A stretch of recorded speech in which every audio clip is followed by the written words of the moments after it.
Hello. Hello to friends. Hello to friends. Alright. Come on, Kim, come on. I don't remember how to get anywhere. I think go this way.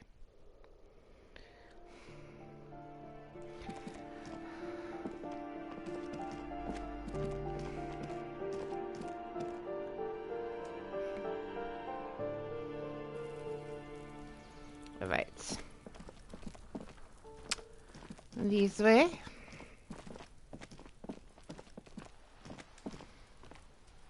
Just an ordinary wall. Nothing.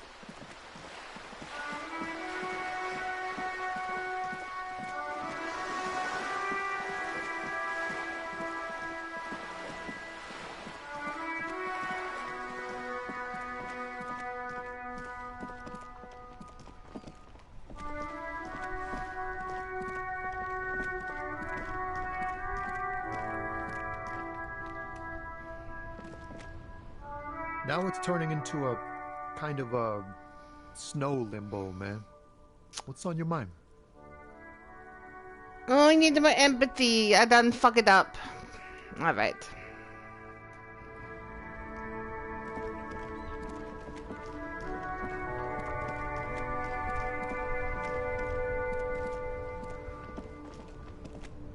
Hey.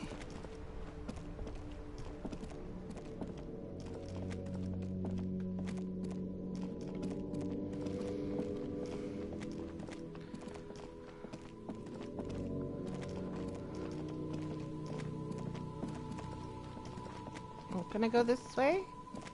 Can I go this way? What's up here? What's up here? What's up here?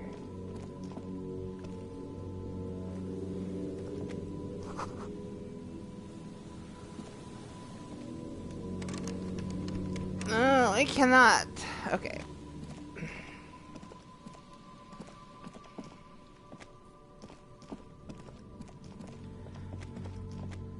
What's this way? What's this way?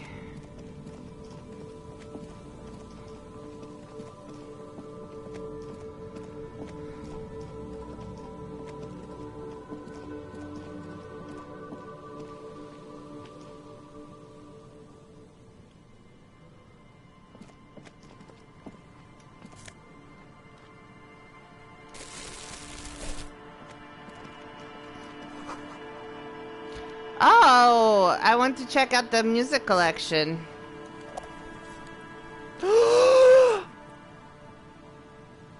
Is that my tape? Is that my karaoke tape? Oh, beach. Thank God. We can do karaoke. Rust peels off the bent iron posts of the swing. The wind whistles through the skeleton of the small house behind you. There's desolation everywhere. Yet someone used to live here, laugh here. Thought it was a good idea to build a swing, even. In this yard? Someone thought they could have a summer house in a bloc obscur, for cheap. It didn't work out. They abandoned it about a decade ago. A black bloc, a part of the city left unrenovated after the war, or one that has fallen to gang violence, or has become inhospitable in some other way. Practically, it's not an official term in any way, but look around. No sewage, broken power lines, crime, drunks. Life is tough in the blocks. It's no place to build a summer house. Yes, and you picked it up as part of the Jamrock Shuffle. You get it. It's not meant as nagging, just an observation. We should move. I don't think we will solve the murder with forays into the urban hinterland, at least in this phase of the investigation.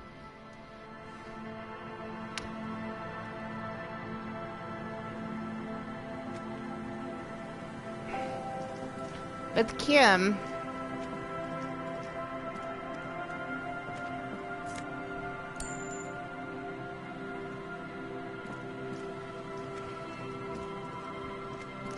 I need you to understand my,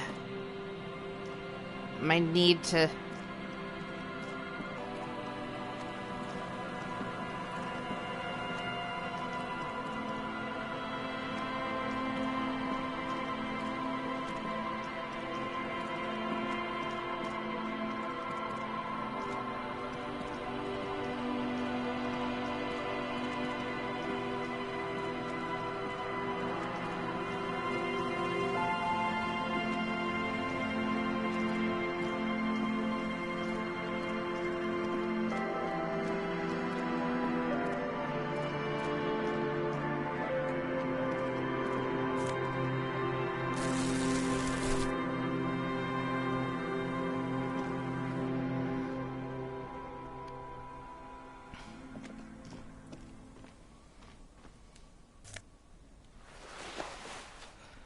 New clothes, new clothes.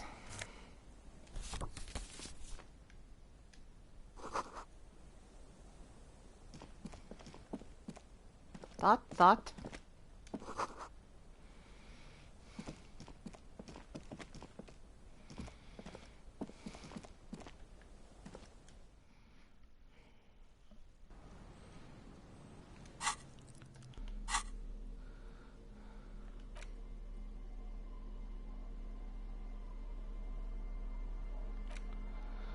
Let's check out my...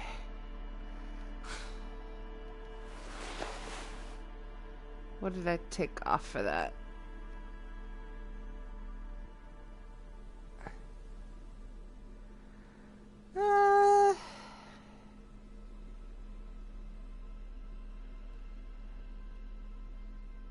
Yeah, we'll do the drama for a little bit. Am I the drama?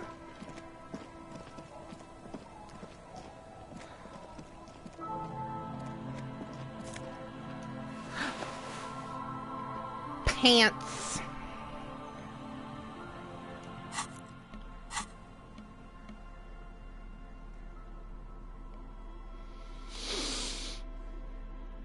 Moreless pants.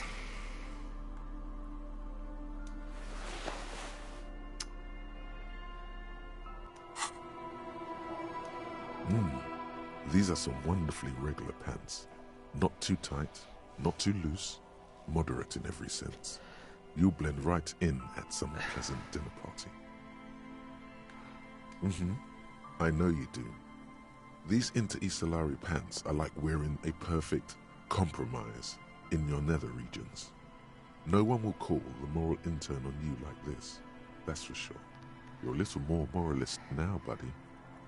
A little more normal, even if you didn't want to be. For now. For now. Can I not go out that way? Alright.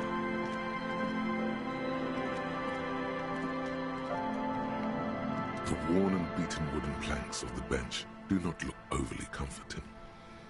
Oh. Hang on. I gotta make it so my...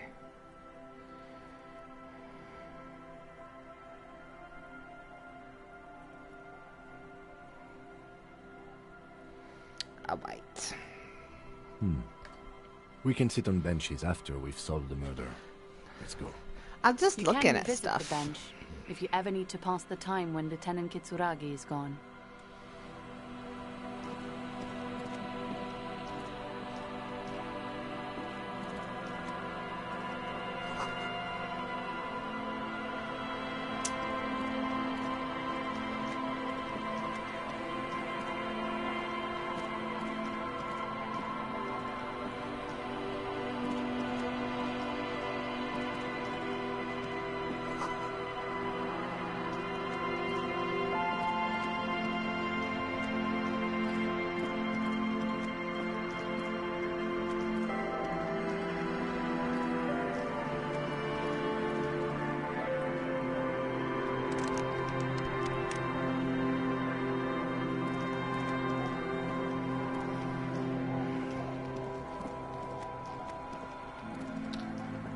have not talked to you yet.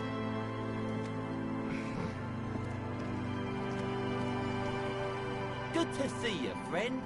Do I have deals set up for you, buddy boy?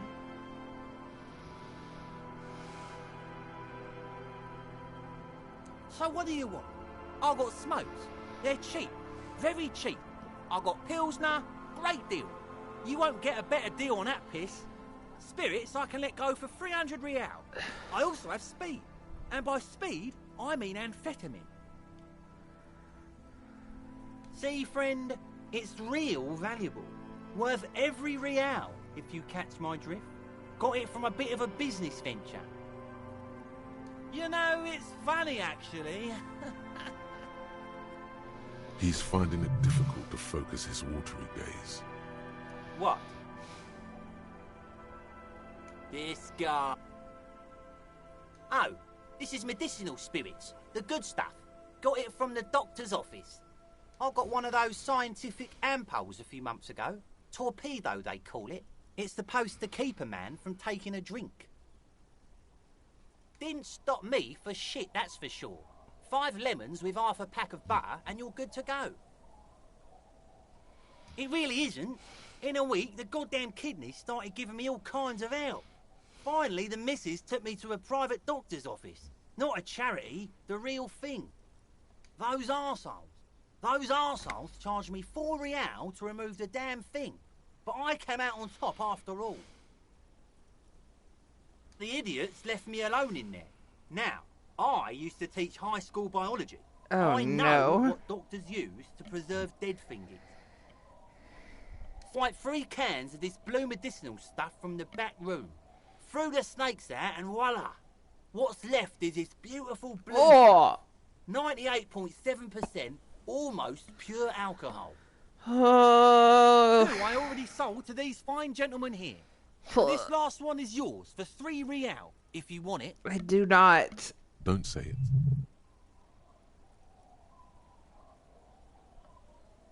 No. So what do you want then? His tone is aggressive. You're getting on his bad side now. The alcohol boiling in his blood causes the agitation. It burns.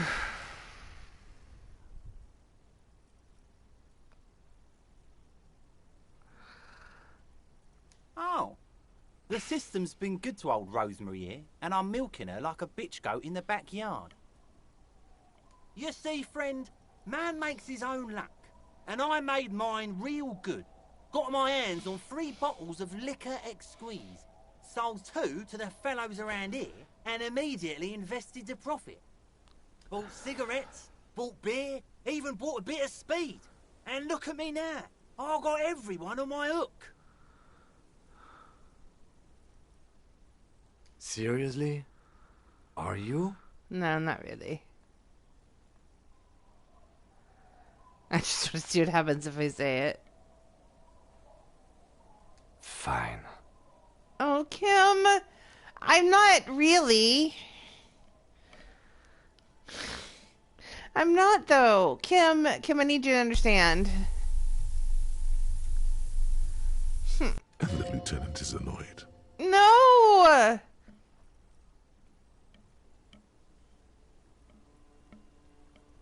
Kim?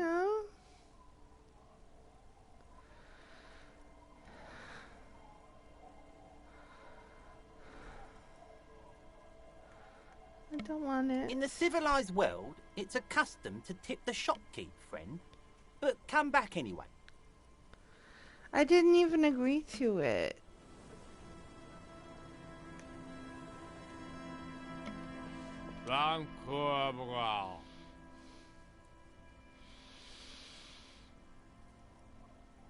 The noxious odor emanating from the drunken man is strong and familiar.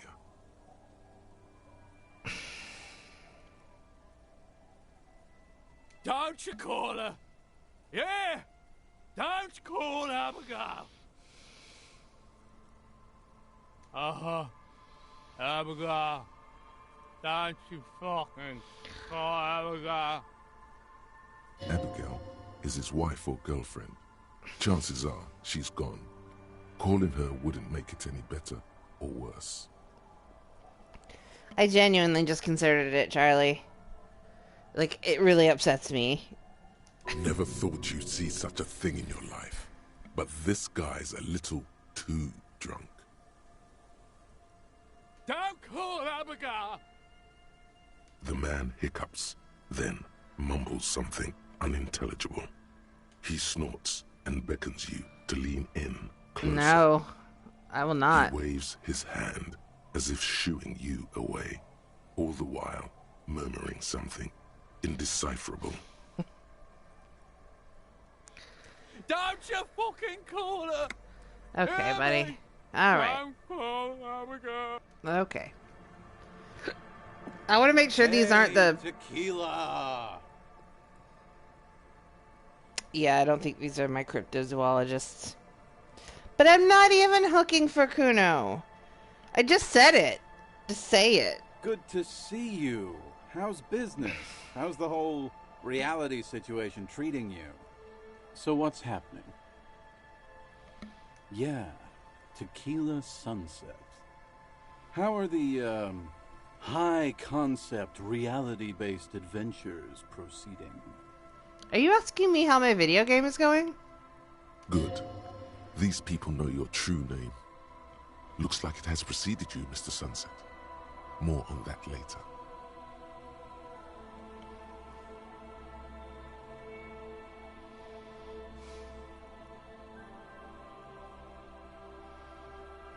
Not this again. I was hoping that we were done with it. We're not. Don't be annoyed with me, Kim. Kim, I'm not even hooking for Kuno. I'm really not. I need... Only echoes remain of human faces? That's a pretty good apocalypse. I wouldn't mind if it came down to that. Things aren't going super well for Idiot Doom Spiral either. Haven't found those keys yet, haven't won that great piece of ass back. No word from my business buddies. This guy's your buddy. You feel it immediately. You belong to an organization, a fraternity of drunks.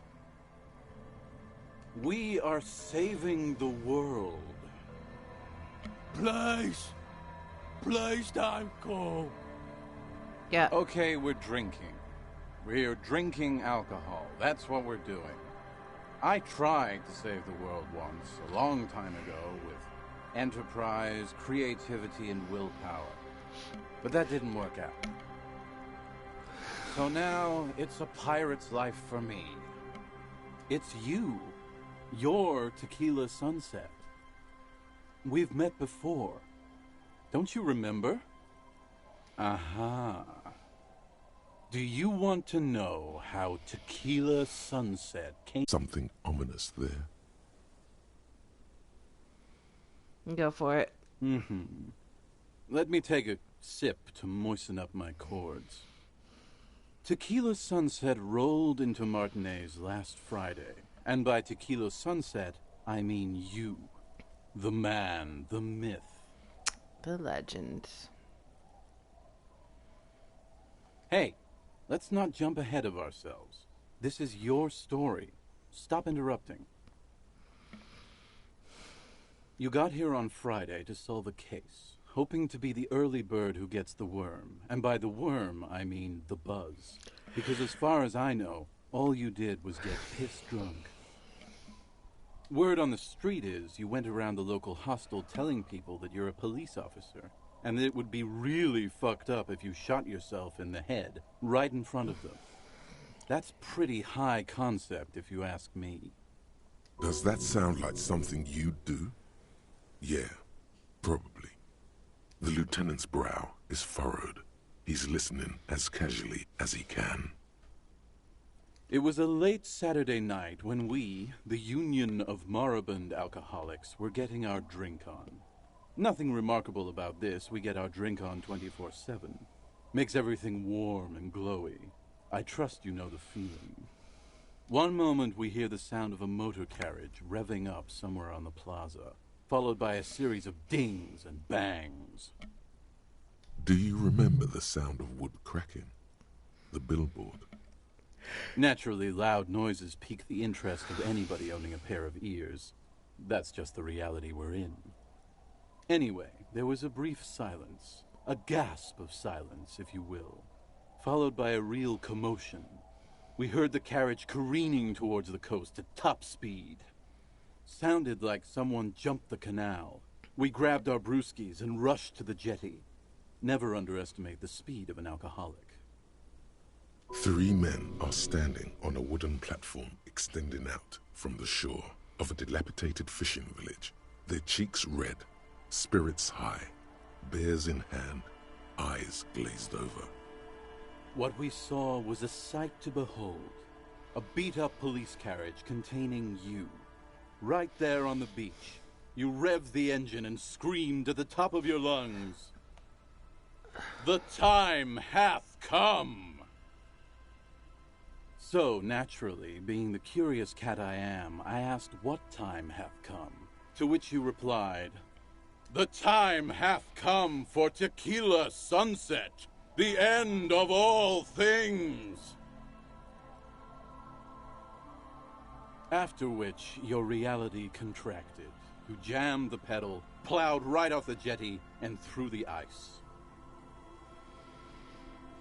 We ran towards the ice, whilst you crawled your way out, miraculously unhurt, covered in seaweed and shit, like some kind of sea monster. When we finally got there, you were sitting on the beach crying. You said that your badge and uniform were in the car. It was too late to get in there, though. The carriage had sunk too deep. Recognizing a brother in need, we offered our condolences and invited you to party with us, which you naturally agreed to. We asked about the whole tequila sunset thing, and you told us it was your name now and insisted that we all call you that from then on. No, that's just what your mother called you. Your real name is Tequila Sunset. Just embrace it, brother. Ours. It was an all-night drink-a-thon. Then, at some point, I think it was Sunday morning, you got belligerent and wanted to talk about Revacholian women. Oh boy. How they're beautiful and also whores and so on. How one of them fucked you real bad. After a short while, you crossed the event horizon, looked sullen, got up, and left without saying anything. Wow, that's quite a story. Yeah, I bet Tequila's a fucking legend around the precinct. You must be proud to work with him.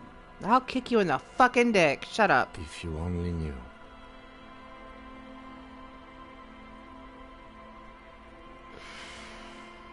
You were pretty vague about it, but you kept saying you got fucked real hard, and that we've all been fucked too. Please, don't open that door.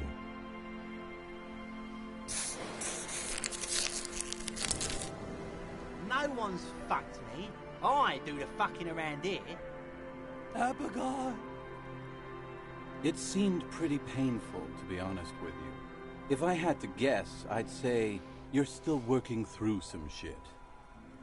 Beside your gun and your badge, you said something about your hope or heart or something. To be honest, the details are a little hazy. In retrospect, I guess you lost your motor carriage too? That's a big one. You told us that they were a bunch of fucking losers whose main interest was cramping your style. It's more like you were cramping theirs. No specifics, though.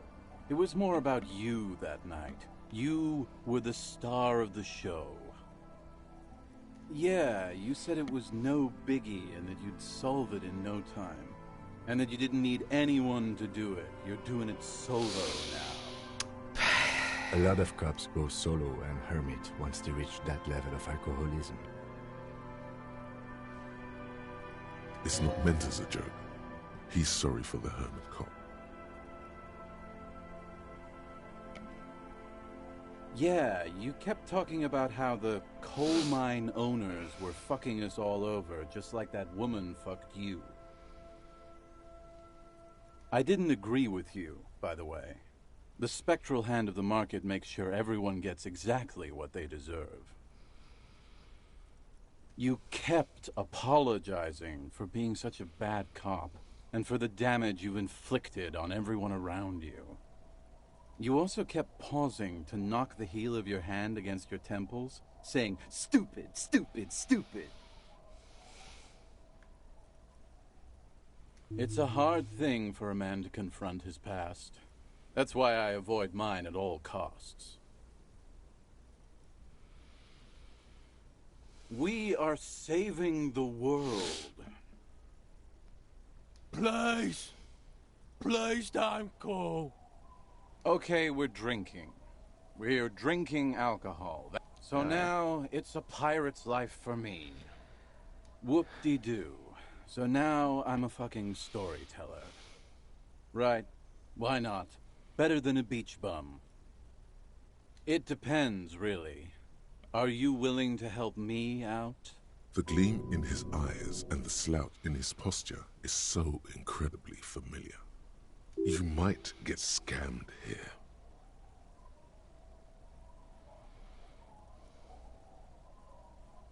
I don't want it, man. I need it.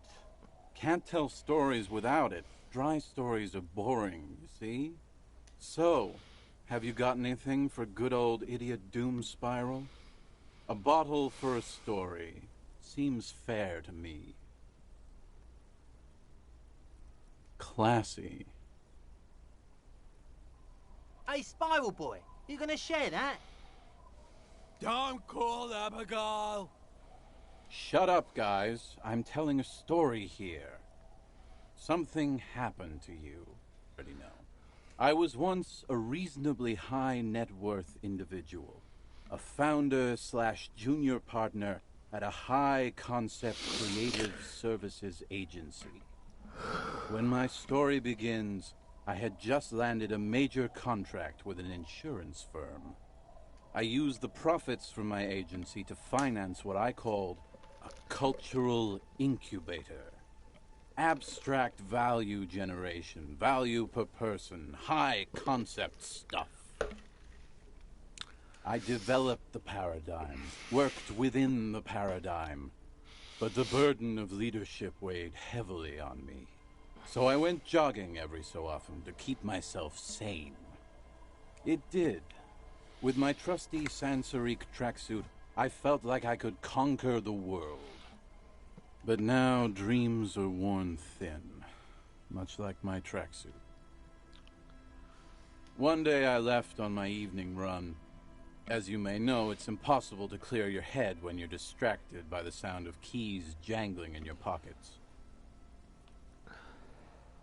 His eyes are clouded, his dilated blood vessels encircling his irises like stinging brambles.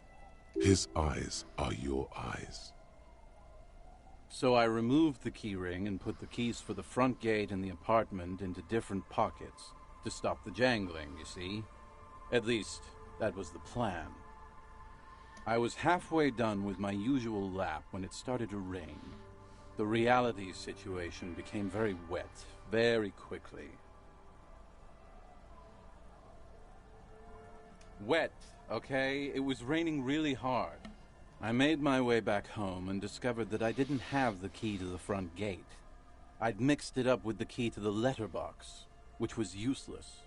Naturally, the situation required me to climb over the gate, which I did.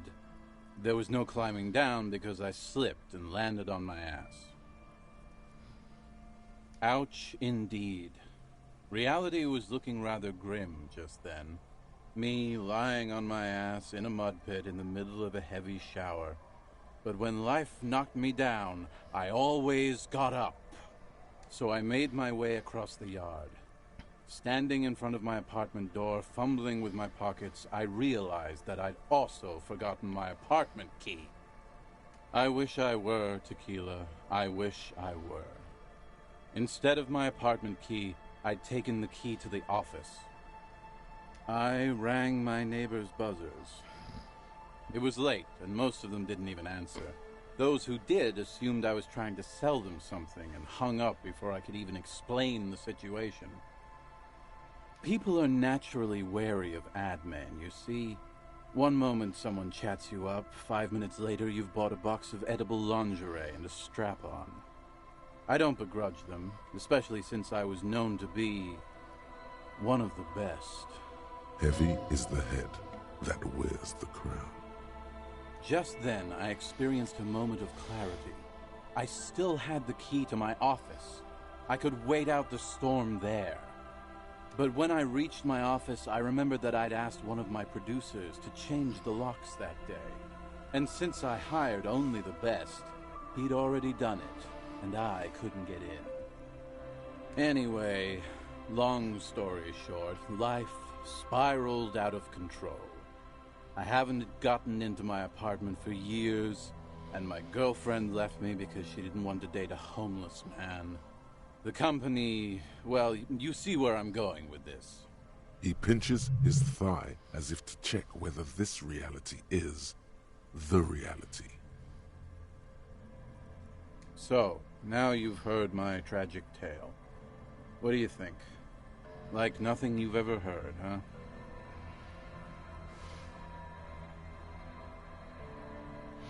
I literally don't believe it. No. But let's just say something deranged. This would explain a lot. I always believed it wasn't my fault that I ended up homeless on the beach with these two bums. God bless them, though. I'd be alone without them.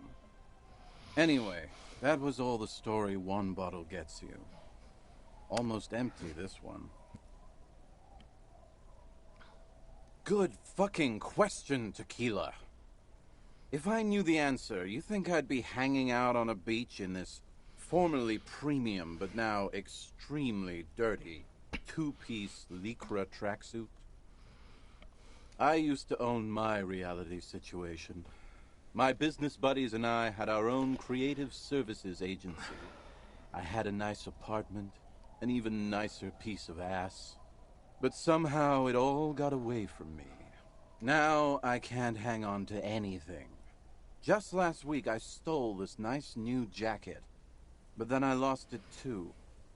The only things I haven't lost are these two drunks.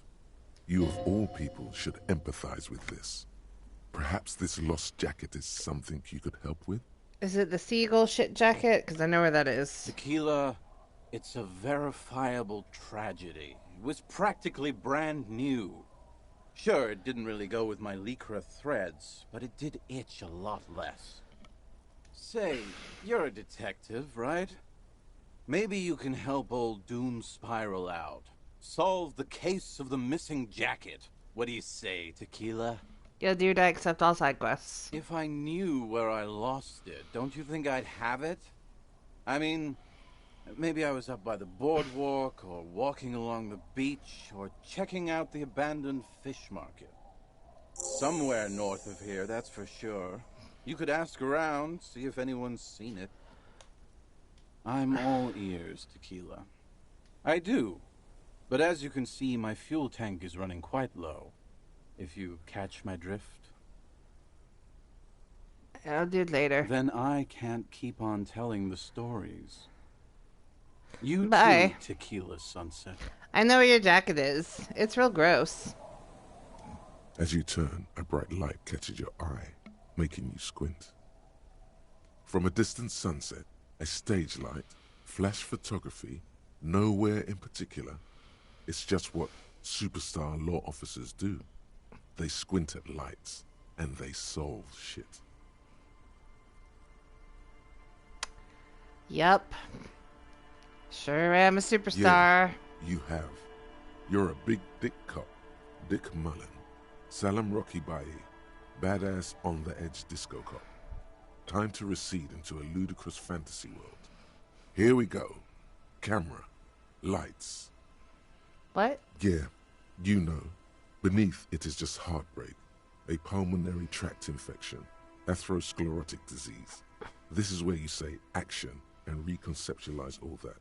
Reinvent it as the world's first celebrity police officer. This is the beginning of your legend.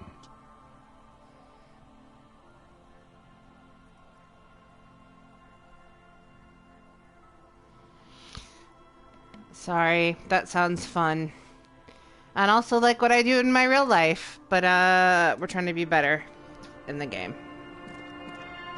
Let's go get the jacket. Let's go get the jacket, Kim. I know where it is. Hi, kids.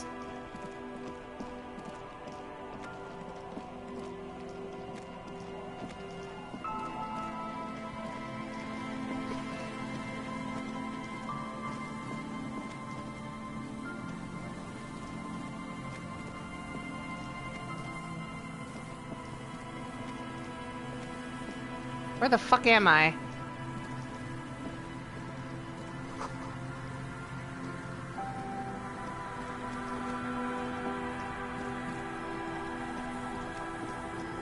What is this?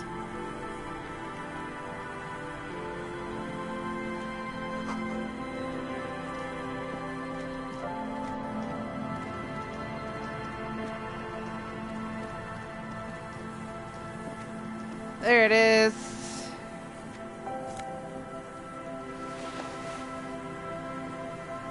Come on.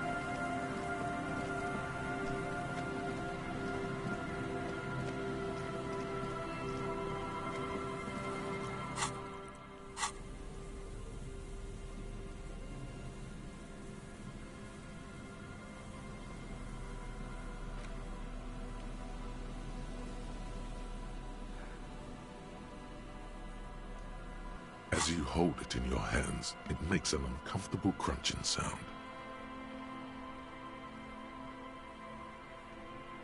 It's a sordid, filthy tale, not for the weak. Are you sure you can stomach it?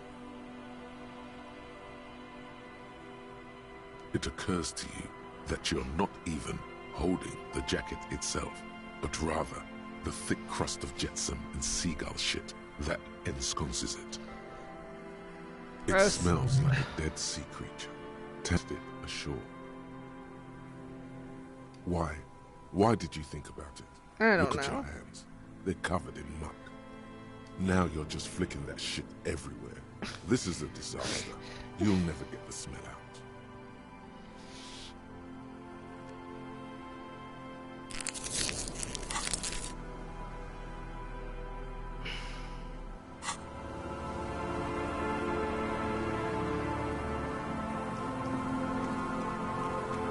Oh, a person. Hello.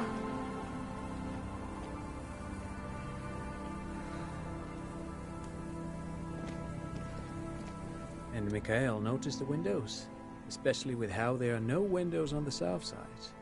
This was to deal with. You officers, come to investigate the historic subtext of West Martinez? I'm Tran Hailostam. You must be Kim Kisuragi, right? I was just telling my son about this. How do you building. know? Not a lot of people realize the historic significance here. Very rich in hypertext. Nice to meet you.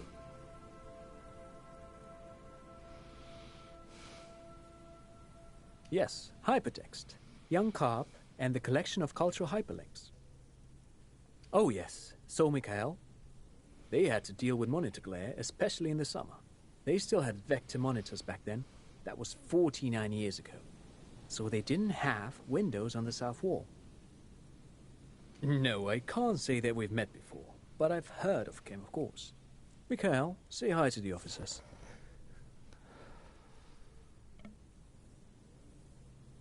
Mikhail's a little tired today. We spent all night trying to run Orbis on his radio computer. Have you heard of it? It's a programming language used in Grad.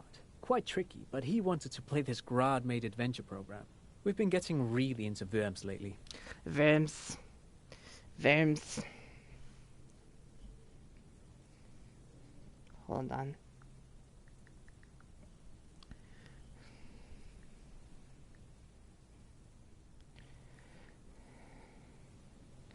God damn it. Why doesn't that work anymore?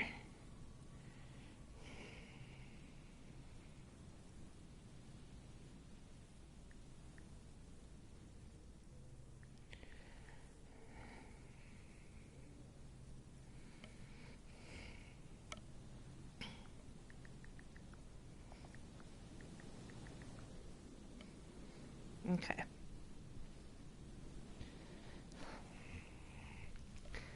The man speaks in the artificial cadence of a professor, or someone who's been on too many radio shows. But I assume you're not here for giant worms when there are so many real things to see. I am here for Just giant as I was worms. telling Mikhail before, this is where the Coalition landed in '08. We could be standing on what is the most interesting landmark in Revachol West. This man is your half-brother. You feel it. But why? Detective, a word? Excuse us a moment, please. Of course, Lieutenant. Take your time. Mikhail and I have plenty to keep us occupied. I haven't the He used faintest to work idea on who mobile. this gentleman is, but I've got a hunch he might have some affiliation with the Coalition, in case you're still serious about that committee business. I In am. any case, I'll let you take it from here. Thanks for the tips. With that, you both turn back to the blonde man. Aha! But it's not just any empty old building. What not a lot of people know is, this used to be the R&D department of Felt Electrical. And Felt, which now sells ink cartridges mostly, was once a top dog in the turn-of-the-century cybernetics boom. Hold on. What's R&D? Research and development.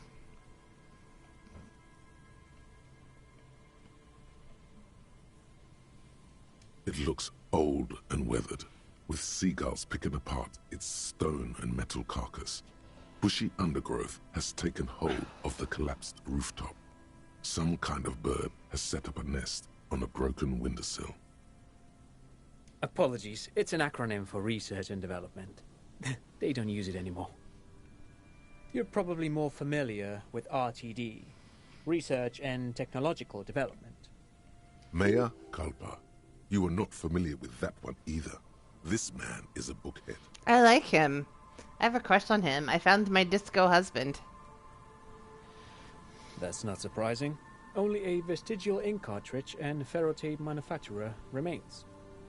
They started out as a midway electronics outfit in Königstein 2 centuries ago. After an aggressive move to Revachol, Feld became a global player in the emerging personal electronics market of the pre-revolutionary era. Still, Tricentennial was beating them in business machines. But Feld had an ace up their sleeve. Or should I say, they were developing an ace up their sleeve? I'm mixing my metaphors here. That's okay. It was here in Martinez, possibly in this very He's building, not a twink. that He's they just a developed cheerful nerd. prototypes for a tape computer. An elegant folding mechanism of rollers and ferrotape ribbons, portable enough to be a take-it-home solution. Revolutionizing business machines, possibly even bring them to the average consumer. I like his voice and the cadence of his voice. He's smiley and full of smarts and knowledge. I mean, I'm cheating on Tommy a little bit. But I do like Trent Hiddleston. It's not a twink. You shut up. Which is a feat of engineering even today's giants, Rehm, ICN and ZAM, haven't achieved yet. I have not actually found any strong contenders for Husbando and Disco Elysium. He's not, though. I don't know why you would say that. Indeed. What? I see, you've got me all fucked up. I'm not even listening. What's going on? What are you talking about, Trent? Why is your name Trent? Oh, we can't have that.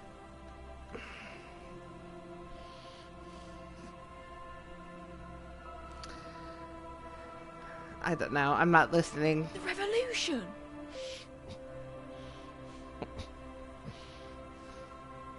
Unfortunately, their moonshot project never made it to the market. Feld's move to Revachol backfired.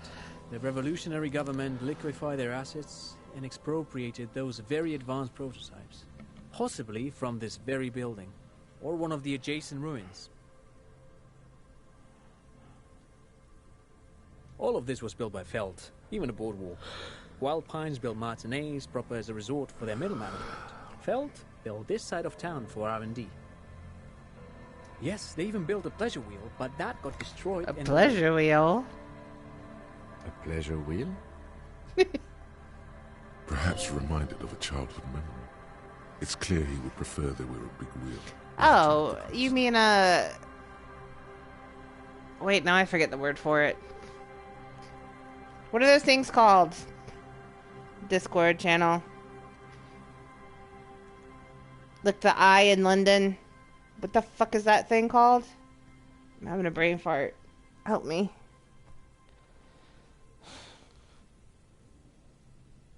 Is it a Ferris wheel? Yes. Yes. To lure in their star engineers. This part of Martinez was nothing but reeds before Feld arrived. They had to make the prospect of living here attractive. It was supposed to become a global center for innovation in cybernetics. But history had other plans. Oh, I'm afraid it didn't end well for the boys. But this story is a bit too dark for little Mikhail here. Now, if you were to ask about tape computers, they used them for military communications, but also to write and send out press releases, the most notorious example being Le Décret de Mars. What's the Mars Decree? I mean the radio transmission sent out to news agencies and world governments by the newly created Commune of Revachol on the 7th of March in the year 02. Please don't be offended. I don't know what you're talking about. I can only remember the last, 3 days. It's a beautiful piece of text, actually. A singer-songwriter I know, Charette, called it a love poem to Revachol on her political concept album, Bon Baiser dans le Lind. You should read it. Every local library in Revachol stocks a copy of the decree. I tried to get Mikhail to memorize it. Tried to. Someone was much too interested in worms to be paying any attention. I am also more interested in worms. The kid takes a peek at the green and silver worm on the cover of the book, already forgetting about this part of the discussion. Same. Actually, no one knows. No one even knows what a computer made entirely of tape would look like. But word has it, they were very elegant, exquisite, alien-looking turn-of-the-century hardware. 10 years ago, I did a little freelancing, I guess you could say. I was a special consultant for an exhibition at the Womty Dumpty Dum Center in Vredefort, Oranje. The what? It raised the same questions, and we had lengthy discussions with Paul Ockerman, who was head curator at the time. This was before the twins Keith and Guy Juice joined the team, trying to... Wait, did he just say... Yeah, thank you.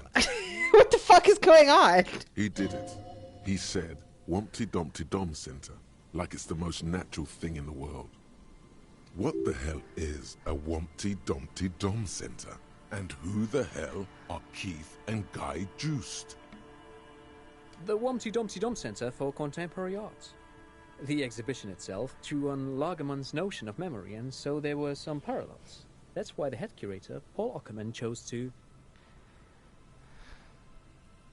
In fact, I'm not. The Womty Dumpty Dum Center is a place you can visit if you're ever in Vredefort and are ever in the market for an exhibition space / contemporary art research center. But perhaps I should return to the tape computers. As I was saying, the device itself was very elegant, fragile even. One could write directly on the tape using a special chemical solution. The machine would then analyze the handwriting, perform operations, and project output onto a white screen. It was a beautiful, delicate thing. Made of black film and folding tape structures. Very, very cool. Though I understand the socio-economic causes of the revolution, it pains me to imagine the revolutionary setting fire to this precious device.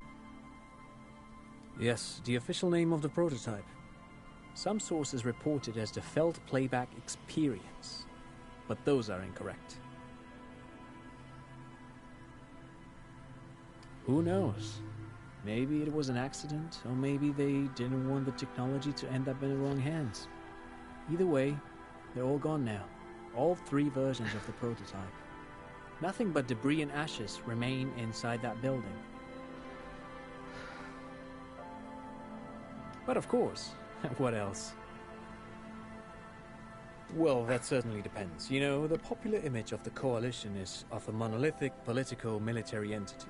but in reality, it's comprised of many interconnected yet semi-autonomous components. For instance, the offices of Inchicom are responsible for military affairs. These offices are located in the Bank of the World building, just a few kilometers from here. Well, then there's also the Provisional Commission, as well as the Institute for Revacholian Culture, with its architecturally significant headquarters in Le Jardin. Inchicom is responsible for all aspects of the military occupation of Revachol. During the revolution, they coordinated the efforts of the Occidental and Gradian invasion, but these days their function is primarily logistical.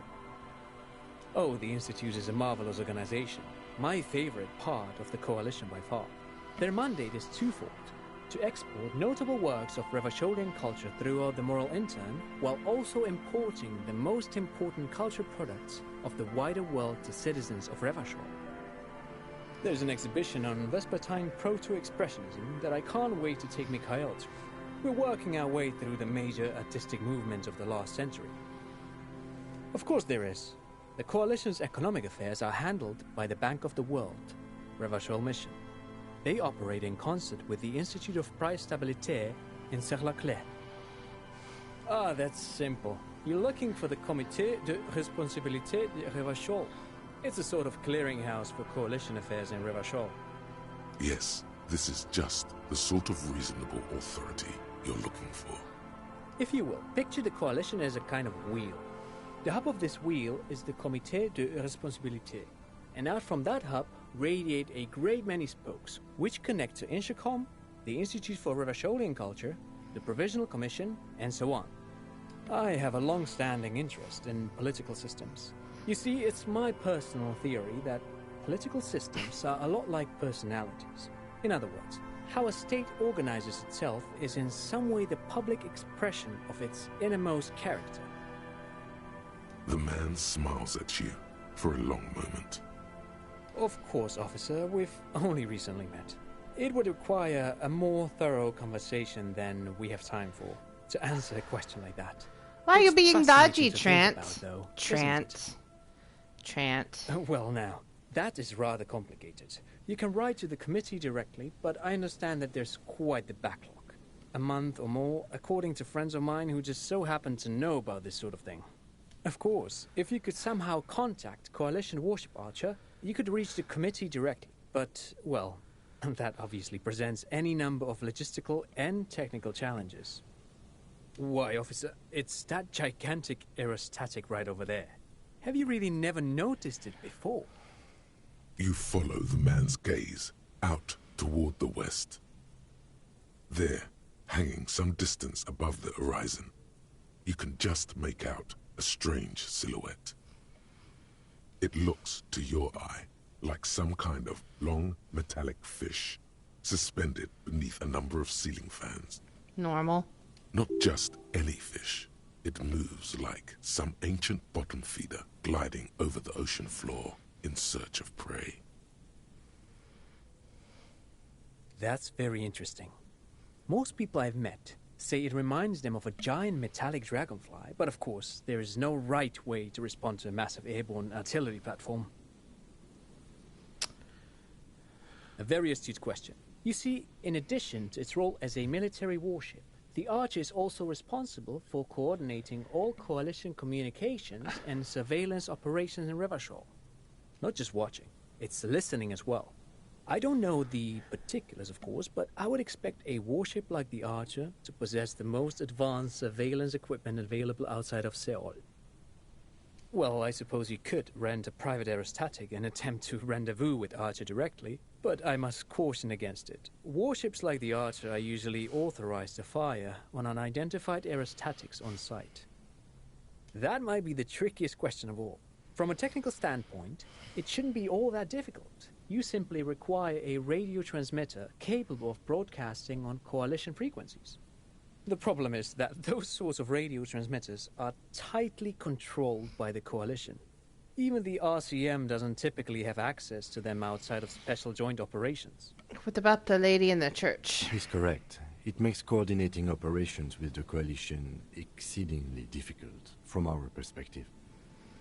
All that said, someone with a powerful radio and a certain level of technical skill might be able to circuit bend their way onto the coalition frequencies. It's only too bad the old Feld engineers are no longer available. This sort of thing would have been right in their wheelhouse. She's not a Feld engineer exactly, but perhaps that programmer from the church might be of assistance. That's what I said. In any event, it's a fascinating technical challenge. I'll be very interested to see how you tackle it. Thank you. No, thanks to you for having the endless Michael here to pick your brain. A very interesting conversation indeed.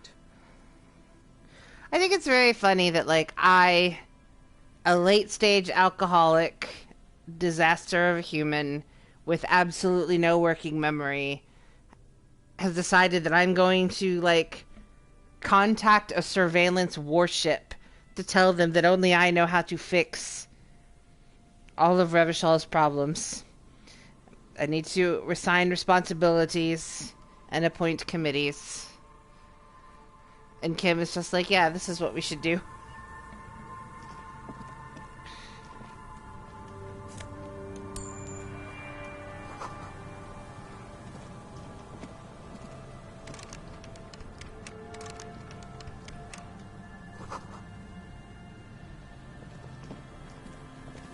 Okay, bye, Trant. Oh, can I look at that? Let me look at that.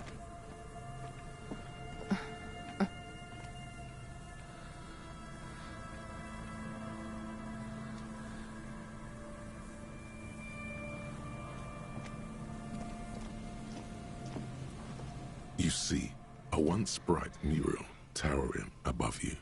The signage has peeled off over the years, but you can still make out Feld Electrical R&D. A slogan used to intertwine with the loops a long time ago. Now, only a shadow of peeled letters remains. It says, tomorrow is just a whisper away. Looks like tomorrow never came.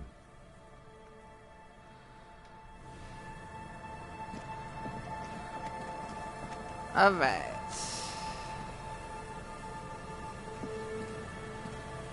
The remaining windows rattle from a strong gust of wind. They're covered in a thick layer of grime. They must have been like this for 40 years.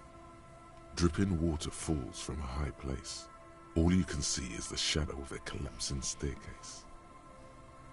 No, I won't even try.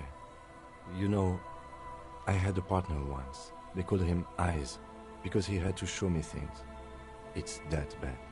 Oh. This partner of his, Eyes, things didn't end well. It saddens him to say his name. Don't even ask. He wouldn't answer. Maybe some other small talk. Well enough, actually. It's odd how that works. I'm no sharpshooter, but I passed my shooting courses 7 out of 10. I love you, Kim.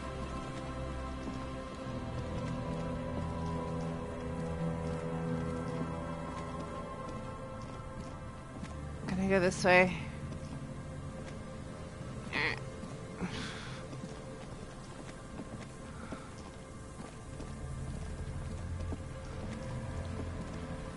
Alright. Can I go this way? I can.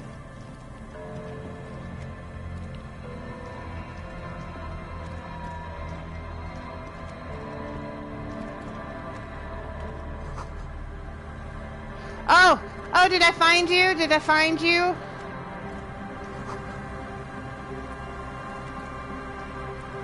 I think this is the cryptozoologist.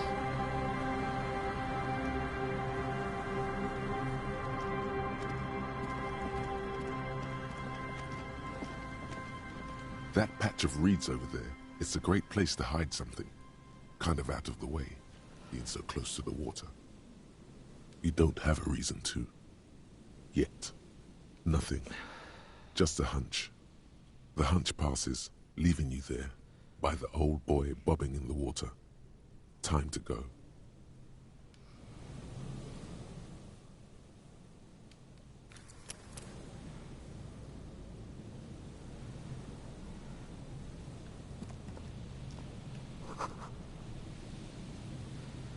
Are you my mother? Are you Lena's husband?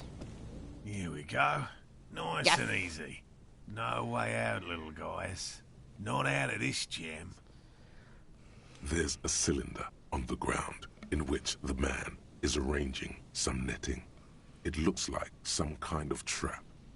He knows. Who's there? Oh, the police. Hello, officers. Is that the police? Why are the police here? Don't worry, Gary. I'll handle it. To what do I owe the pleasure? Of course. Thank you for passing along the message. That damn water lock is broken, and we can't go all the way around the 881.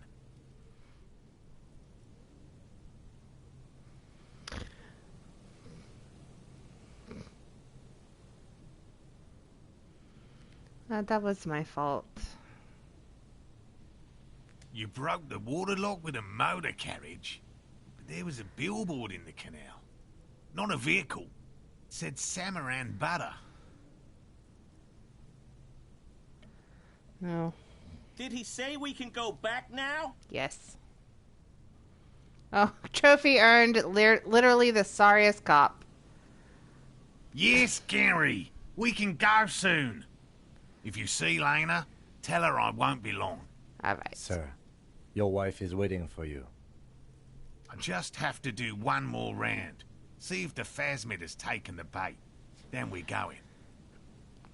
For all his passion, this man is diligent and patient. You could learn things from him. Let's learn. Well, first of all, it's damn difficult to find, which is why we've been knee-deep in the reeds laying traps for it. Good question. Being a phasmid of the order Phantasmodea, a ghost insect, it disguises itself as plant matter. In this case, the reeds. Awful lot of reeds around, aren't there? And I suspect it may have also developed other specialised techniques to protect itself from predators, or scientists, in our present case. It's my hypothesis that it has evolved certain electrochemical defences that allow it to interfere with animal perception, impeding pattern recognition, confusing the visual cortex.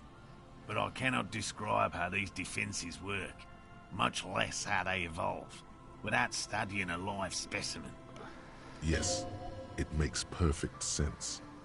You're beginning to suspect there's something paranatural about Phasmid, called the Megaphasmodea zoensis, is about the size of a grown man's forearm. So, typical rookie assumption. Insects are much more sophisticated creatures than those unversed in zoology give them credit for. Even simply catching a glimpse of the Insulindian phasmid would be the apex of my, of any, cryptozoologist's career. But to study it and its defences, find out how it stayed hidden so long. would be glory itself.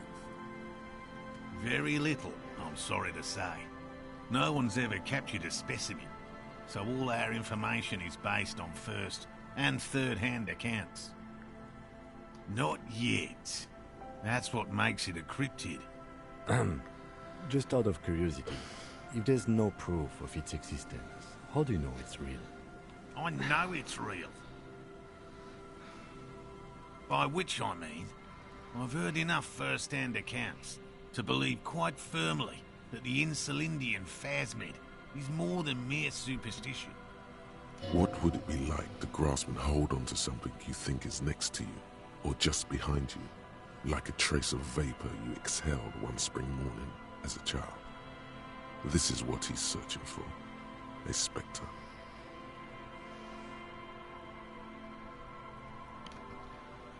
Yes, the most recent sighting was by a couple of teenagers along the coast here. That's what brought us to Martinez specifically. It's the first credible sighting in several decades. Admittedly, it's an unusual location for this species, but with all the sewage runoff upstream, it probably doesn't matter much anymore. I have to resist the thought Such an extraordinary creature is doubtlessly highly resilient. After all, it's generally thought to be capable of parthenogenesis.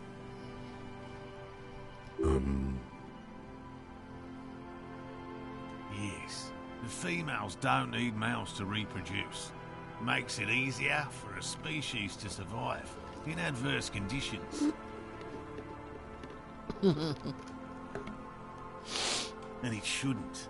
Nature does not concern herself with ethical propositions. As a scientist, my interest is strictly dispassionate. Well, they may not look impressive, but Lena designed them quite cleverly, so I'm sure they'll do the trick. Yes. I love your wife. I love her so much. Simple. Attracted by the locusts, the phasmid crawls down the funnel and, having eaten its fill, can get back out. At least, that's the intention. The net isn't a perfect solution, but we didn't want to use anything that might damage the specimen's delicate exoskeleton. Locusts. Nearly all known phasmids are herbivores, of course. But we've hypothesized that the Insulindian phasmid might occasionally prey on other insects. Inside the traps, a number of locusts crawl and tumble over one another in a tiny, chittering swarm. Gross. A meat-eating stick insect? Does it pretend to be the reeds as part of its ambush behavior? This seems unlikely. Thank you for your opinion. We have also included plant material in the traps to satiate your skepticism. Thank you. Not a big fan of skepticism, this one. They'll work, I assure you. The predatory hypothesis, using locusts as bait, accounts for the failure of previous efforts by other teams, which use plants. We have given this some thought. The traps do seem to be deftly and thoughtfully constructed. It's clear the cryptozoologist's wife knows what she's doing. Yes. What? I've just always liked animals and puzzles. Searching for cryptids is a bit of both. He seems reluctant to talk about himself, but he'll open up, if you prod a little. It's not child's play, just because I have to traipse through the mud every so often. No, very few cryptids are ever discovered, and not for a lack of trying. To stay hidden is a cryptid's primary quality. It's even in the name, cryptid. Of the list of cryptids kept by the Cryptozoological Society of Chemnee, which is 4,082 items long, about 2,000 have been confirmed as hoaxes. 2 are categorized as confirmed discoveries. The rest are in differing stages of discovery, refutation, and data collection. Yes, the Chateauquan forest pygmy, who turned out to be an extinct species of primate, and a cave salamander from Hugo-Grad, who is, honestly, quite unremarkable. It's in a zoo somewhere. We cryptozoologists are brutally honest with ourselves, more so even than the public. With cryptids, most cryptids are hoaxes or they are never found.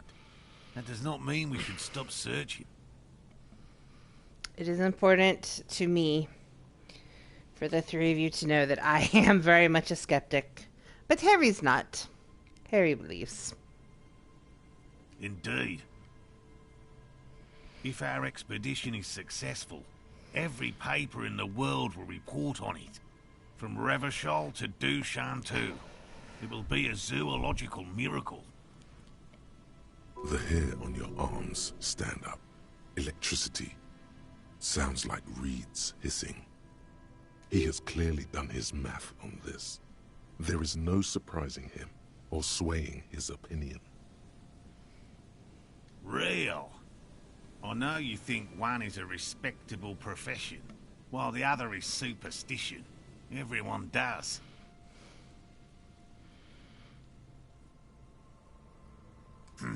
My methods do not differ from other scientists. I simply draw upon a wider variety of evidence. And I have more hope that something truly surprising might happen. No, as I said, I have yet to catch a cryptid, although I have come close. Close enough to keep trying. Interesting. Something for later, this close call. Everything from forgotten regional lore to newspaper accounts, like the one that brought us here, to look for the Phasmid. I keep a very open mind. He's interested in things that people believe that scientists don't.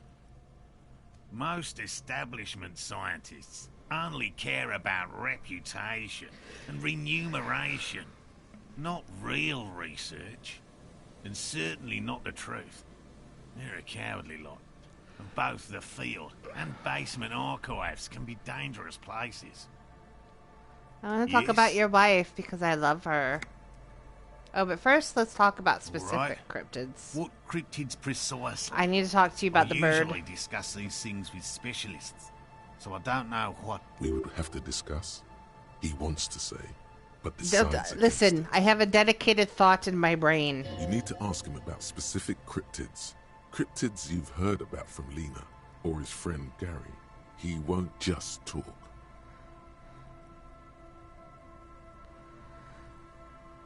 Formerly the most dangerous, yes.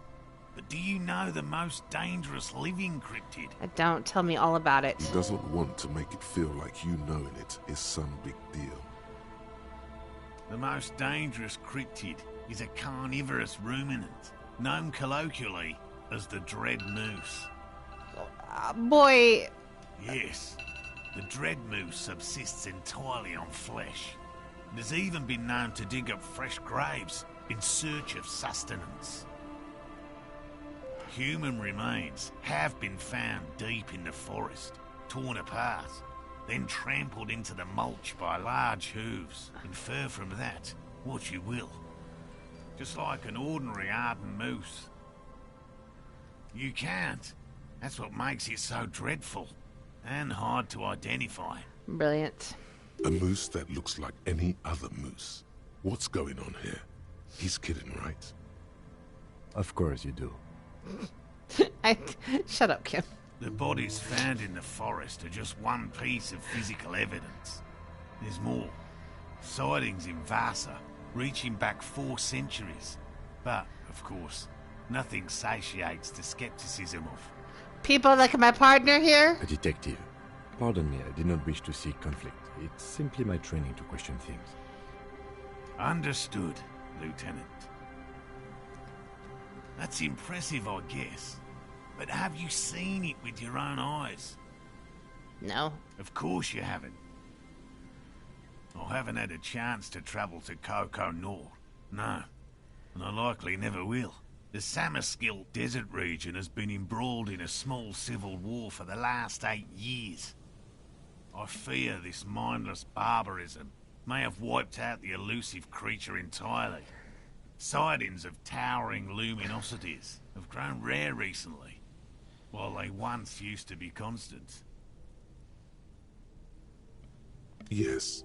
Sightings of mirages are constant. A mirage is a constant phenomenon. Be quiet, that people Logic. have no time to report when a war is going on. It remains unclear what this has got to do with you seeing it, as he was inquiring before. He was just being defensive. Oh, everyone knows about that one, thanks to Professor Mijanu being the talk of the town for a time. A bit of jealousy there. He'd want that glory, truth be told, even if he'd have to inject himself with bacteria to get it. Although, probably because her life ended as a result of her work in Gutler, no one remembers her contributions to the search for the Nong-Ok, a flightless cursor owl found in the Seminine Isles. Its long legs permit the Nong-Ok to run faster than any other avian, perhaps any other animal, who knows. When it's not hunting its prey in this manner, the Ok hangs from tree branches, like a bat, waiting to dive on hapless prey below on the jungle floor. Mijanu liked extreme animals, you see. One of the few figures of the academic establishment I respect. Really a shame she disappeared. Oh, decades ago.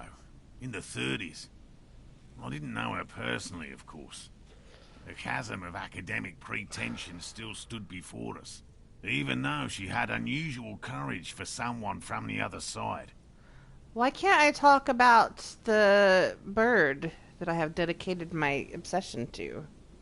A willow person. It's a long story. One non-specialists would find rather dull. Tell me anyway. Willow people? Not at all.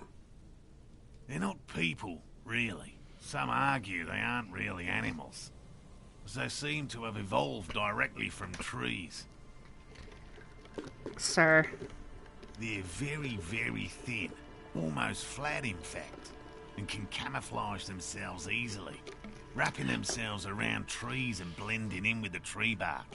In that way, they're not too dissimilar from the phasmid we're looking for here. You probably have. Gary and I painted an entire grove's worth of trees in slow-drying paint. It was a bright lavender colour. I was hoping one of the willow people would get paint on it and not be able to camouflage itself. Moral. After waiting in hiding for hours, I saw a figure slip from one of the trees, a lavender shadow dashing through the grove. I chased it with a net. Not very elegant. You can't be elegant in the field. And, well, it was faster than me. A lavender shadow. I know you think we were snacking on funny mushrooms. It's easier to mock someone than to admit that the world might be more interesting than you've imagined. Furthermore, I'm not saying it was a confirmed sighting. I'm painfully aware of what goes into verifying such things. There is a serious possibility that I saw a squirrel or a trick of the light. I am my own harshest critic. No offence, officer, but I'm not much of a pedagogue. I don't know what I would have done if Lena hadn't persuaded me to go back to field research. You should ask her if you want interesting stories. Me? I'm not a people person, unless you haven't noticed. And I don't make a good lecturer. My strength lies in field work and persistence. By all means. And I'm eager to return to her, I assure you. But I can't leave before we've finished with these traps. My wife understands that just as well as anyone. Come on, Morel. We've been soaking out here for days. It's time to go back. And leave the traps? Absolutely not. I won't let Lena down. I think she's okay with you staying as long as she knows that you're alright, and I can go tell her. Come on. She wants us back. I'm soaked up to my nuts over here. We'll both catch reed crabs if we don't dry out soon. Shares a special connection to the Phasmid somehow. Of course it's important to her. She's seen it. A verified sighting, on record. One of only 4 this century, and it's hers. She's seen it? Yes, that's how we first came to know one another, in fact. But that's her story to tell, not mine. Needless to say, you must ask her about Absolutely, I will. Any excuse to talk to Lena, my beloved. Suffice to say, it's long been our dream to find proof of the Insulindian Phasmid together. I can't abandon course now. Okay, but I think you're getting sick, so... No. The traps need to be monitored on a regular schedule. What would we do if the Phasmid were to starve while we were sipping tea at the hostel? He's dead set on this. Okay. I could go for some trap setting. I didn't expect you to take such an interest in our work here, officer. Caught the bug, I see. It's easier to get caught up in the search than you'd imagine. There are 4 in total. One is to the south, on this little peninsula, by the boathouses there. It's very near. Another we set in Land's End, to the northeast. It's behind a small sand dune there, on your way to the old radio tower, after the church. The third is set near the canal, where you crossed, by a concrete slab. A big thicket of reeds going up the slope, and among them... You should check at least one of those before returning to this one, since I just said it. This one's more of a technicality, but still, better safe and stupid than sorry. Bring it to me at once. Just make sure the trap is closed tight. He's not comfortable with the possibility that you'll claim the find, but he's lying about this even to himself. That's highly unlikely, officer. But in the event you do, I'll spray you with a pheromone mixture I developed. It's made of musk and research chemicals. The pheromone should attract the insect to you, or at least prevent it from bolting at the sight of you. It's quite potent. Will last you about a week. Hell yeah.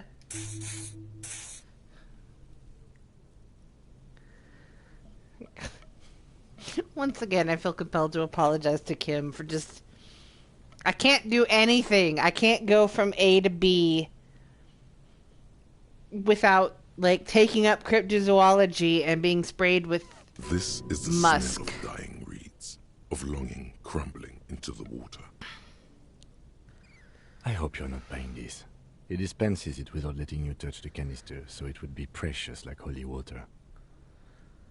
Kim, It is precious. I am just... A single dose cost me 50 real to develop. Not that I expect you to understand self-financing one's own research. Right. Which means you two can pack up and go back to the whirling. I've done nothing but disappoint Kim since I woke up. Whatever he thinks about this detour, it's clear that these men are exhausted and in need of assistance. Finally, someone's talking sense. Thank you for your help. Gary and I will start breaking down camp. If you have any more questions, now's the time to ask. We'll be gone once you get to it. What about his eager-to-leave friend Gary there? Talk to him too, perhaps. Yeah. Hi, Gary. Hi, Gary. Hello, I'm Gary. Very generous of you to help us out, officer. Yellow man. I mean, officer. Sir! The lieutenant raises his eyebrows slightly and takes out his notebook. No. Yellow man. Interesting. This is something to ask him about, after a little probing first. I'm just waiting for my friend Morel to finish up with his insect traps so we can return to civilization. I like nature, just not this bloody coast. It's mostly drunks and degenerates that come here. Dark times will do that to good men. I didn't notice, Annika. You're lucky I pawned my gun. Serious question time. This man is no innocent. No one is. Not many Sealites here, or anywhere, other than Sail. I meant no offense, truly.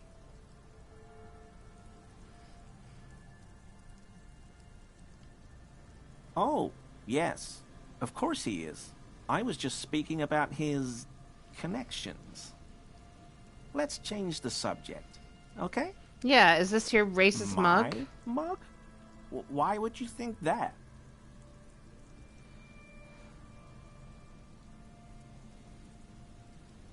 How do you mean? Forgive me, officer, but we've only just met. He is trying to avoid lying to you outright, in case you really have been to his apartment.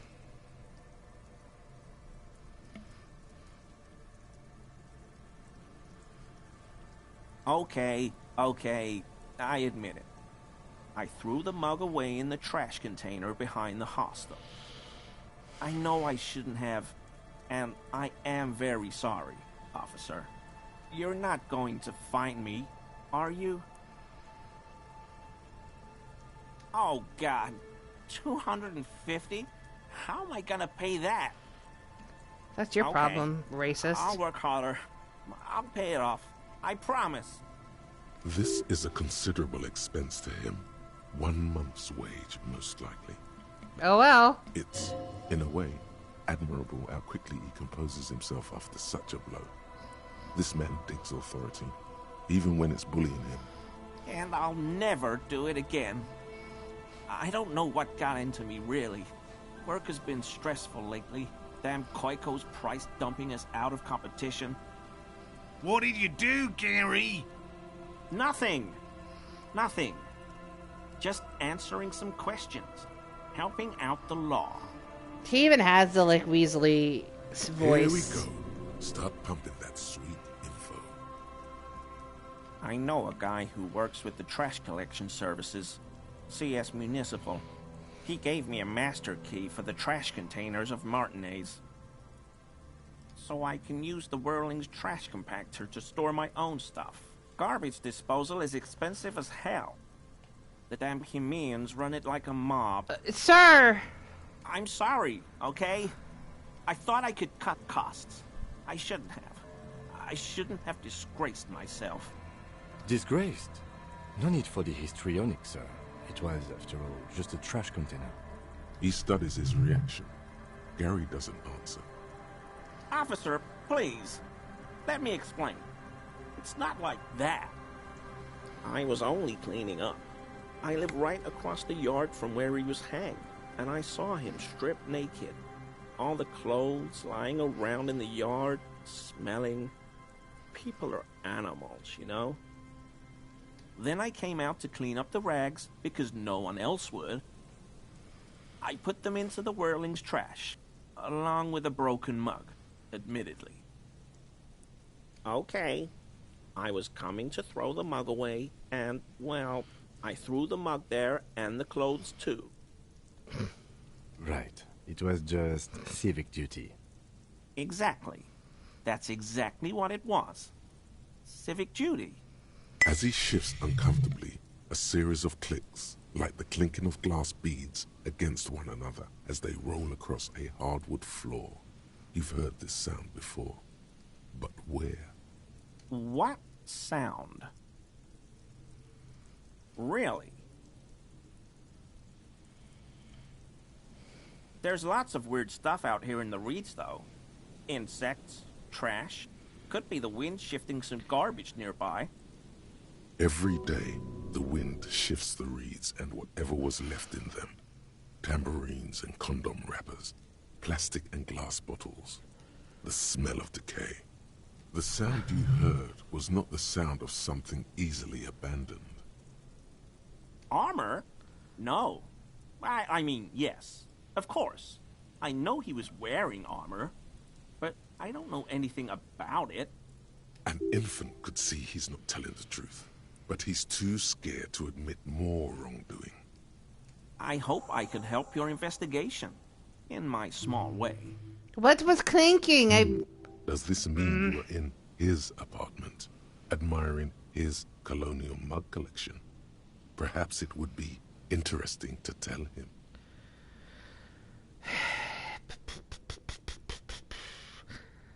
I want to save scum this one.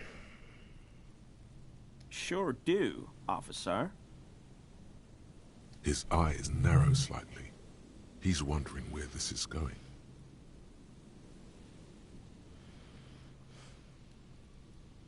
How?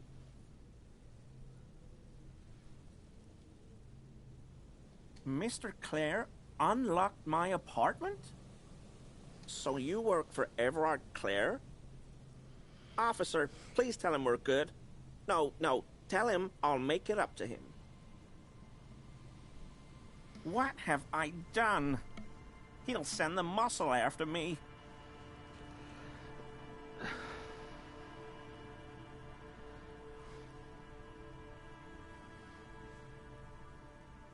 I was probably talking too loud in the whirling the other night. About some theories. Stupid. Shouldn't have run my mouth What loud theories? like that. What theories? I won't do it again. If there's anything I can do to assist you, or the Union, just ask, okay? I'll try to help if I can. This scared him proper. He's positively melting from fear. Has to prop himself up with a lot of anger to keep it together. The weather vane has turned. He cannot be unturned. He clearly liked his squirming. He may even have changed his mind about the whole door-opening operation. I told you everything I know, sir. I'm truly sorry for the muck, but I have nothing to do with that. Uncomfortable shifting around doesn't make him the killer, though. It's something else. No. I help Morell with research sometimes, and I've learned some things along the way, but I don't usually go in for picnics like this on my own. There probably is a follow-up to this, but you can't think of any. Doesn't matter. Waste of time anyway. Go. First of all, I wanted to do this one. And then save game.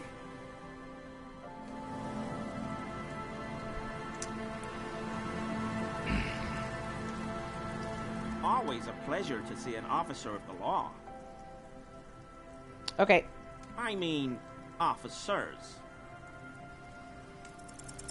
That shirt looks very uncomfortable on him. No failure Look for at the me. buttons, barely keeping that thing together, as if something is ready to rip out from underneath.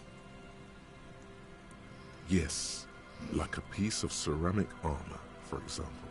One that makes a clicking sound when the plates meet each other, resembling pearls or marbles, stolen from the corpse in the yard near where he lives. I knew you'd figure it out, officer. I'm sorry I didn't tell you at once. I will find you 1 million real. I was ashamed of what I did. And I didn't want you to know. We're not detecting falsehood, sire. He's gearing up to admit the truth. This shame is surprisingly sincere. Gary, what's going on? Moral, your friend Gary is an absolute piece of shit, just so Later, you know. Morale. I've got apologizing to do. No, you've got explaining to do.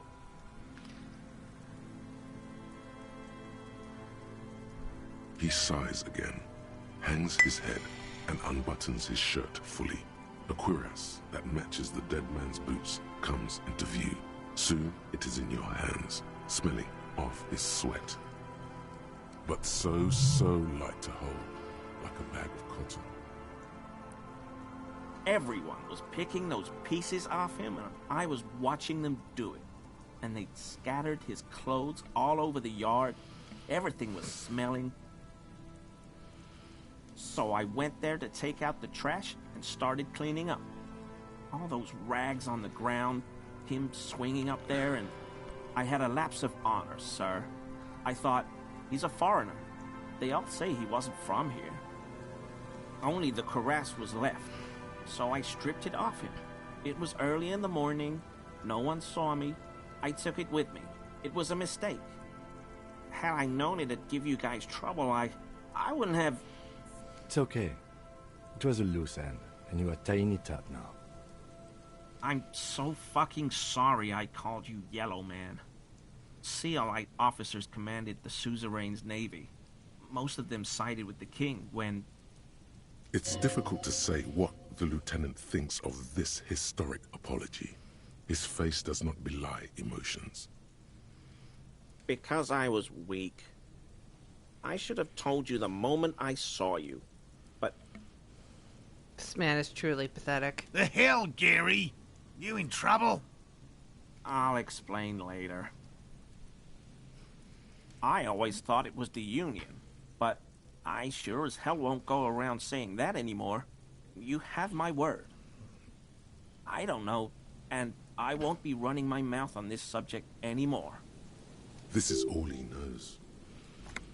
Yes, absolutely. I will never do anything like this again. I won't mess with Mr. Clare either. You have my word. Okay. Goodbye. Can we go this way? No. We cannot. What's over here? What's over here?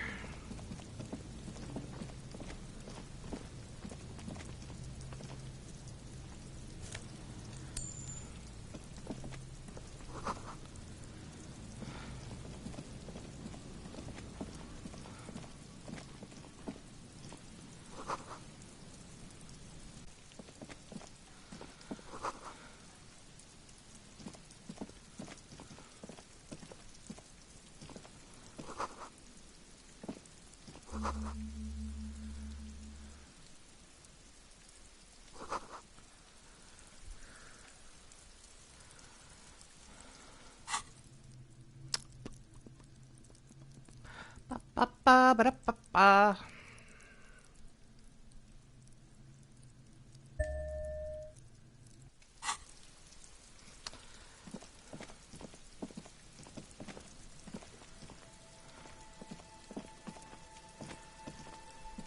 A scattering of bullet holes is spread across the cracked wall, reaching from one corner to the other.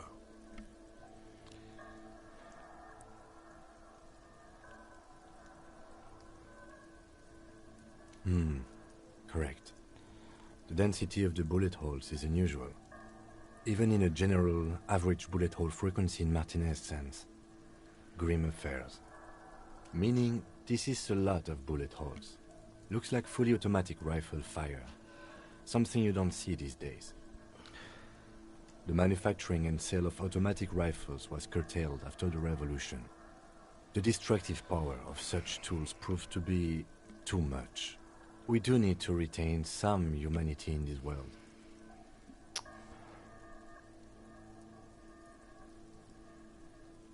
Is this the one, Charlie?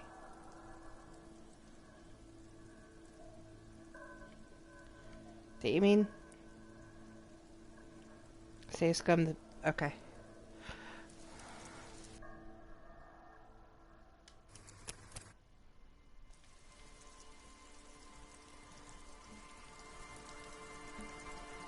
A scattering of bullet holes is spread across the cracked wall, unable to piece together the big picture just now. There's a hole in their hypothesis. The scattering of bullet holes looks like one giant smiling mouth, smiling its deadly smile, laughing at you, and the world, and the living.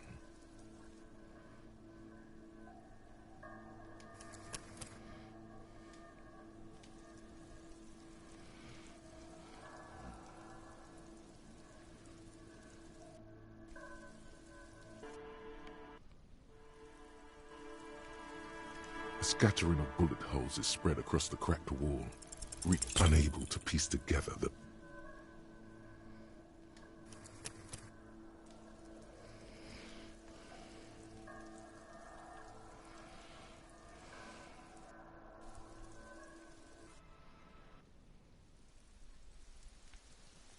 A scattering of bullet holes is spread across the cracked wall, reaching from one corner to the other. A row of ghostly shades stand facing the wall. There are many of them, a dozen at least, their heads lowered and eyes blindfolded. It's quiet, no sound, no movement.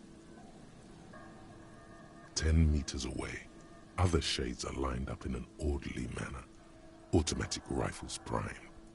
A gust of wind blows by. The coats of the firing squad flap slowly in the breeze. A single person stands on the side. Droplets of rain fall on the wooden planks, the surrounding sand dunes. The clouds block out any rays of light.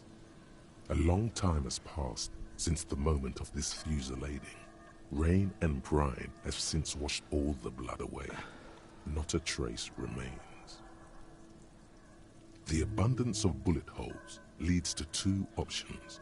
Either an inordinate amount of executions were performed here, or they did not use a conscience round, where only one soldier has the loaded rifle. Looks like this was a mass execution with everyone fully armed. A host of men, probably in everyday clothes, ragged from the conflict and covered in dust. They were not sitting, a common practice for executions in some nations, as demonstrated by the height level of the bullet holes. They stand, facing the wall. It's impossible to discern any details about their personality or background. Ordinary people, familiar, each and every one of them. Comrades, the forsaken, the wretched, who tried to rise against the horrors of the world. 7 men in combat uniforms and dark coats, holding automatic rifles aimed at the people. Soldiers from some side, but from which one? The commandant, the one who gives the order. Machine gun fire crackling through the air, the lights of the muzzle flashes dancing on his face. I don't know. I don't know who died here, lined up beside that horrible wall. It could have been any of the parties involved in the revolution. Perhaps the ones executed here were the loyalist conservatives, killed by the communists at the start of the Civil War. Or it could have been the communists, put to death during the last stretch of the conflict by the coalition forces. Remember what Trent Heidelstein said about Veld? Another likely scenario. Or maybe... Yeah, it's very unlikely the coalition forces were the ones who died here. They were always the last ones against the wall. To be honest, if a coalition member was anyone in this situation, it was a commandant, the superior giving the orders. A cold sea wind blows away the figures. Well, dang.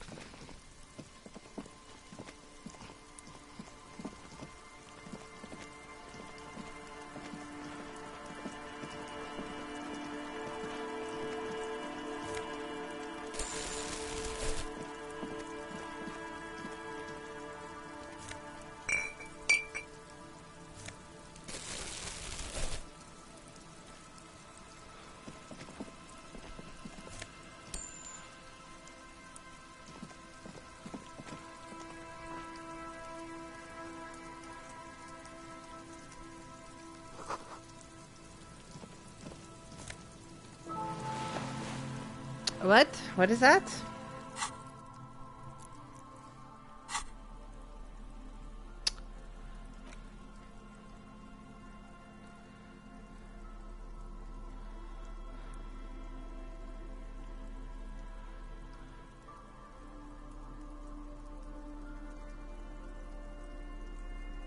What is it, though?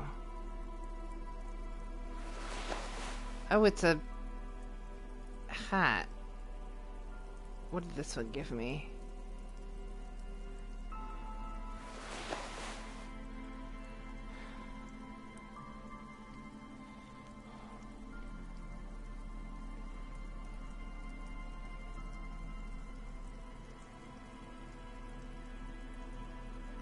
It takes away my perception, though, and I have really high perception that I like.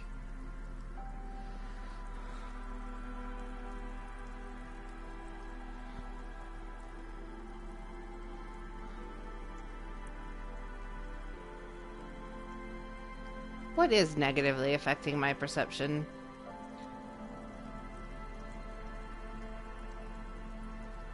Oh, the glasses. What do the other glasses do?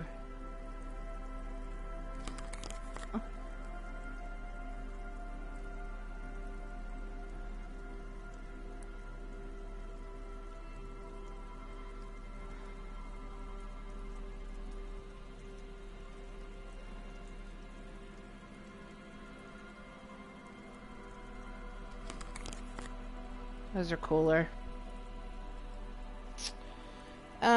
let's see. What do I want to wear?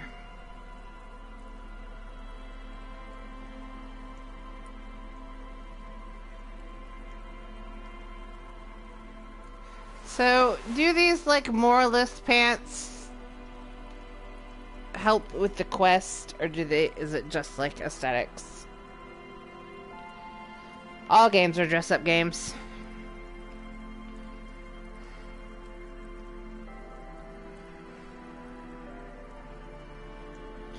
I miss my boots. My sexy, sexy boots.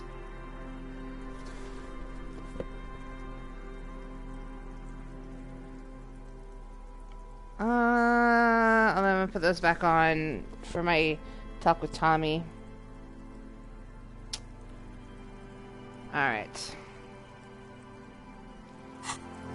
Oh wait, hang on.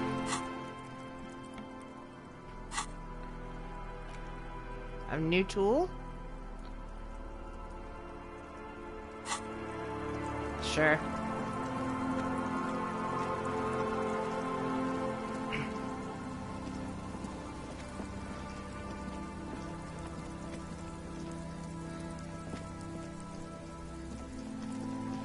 How do I get out of here?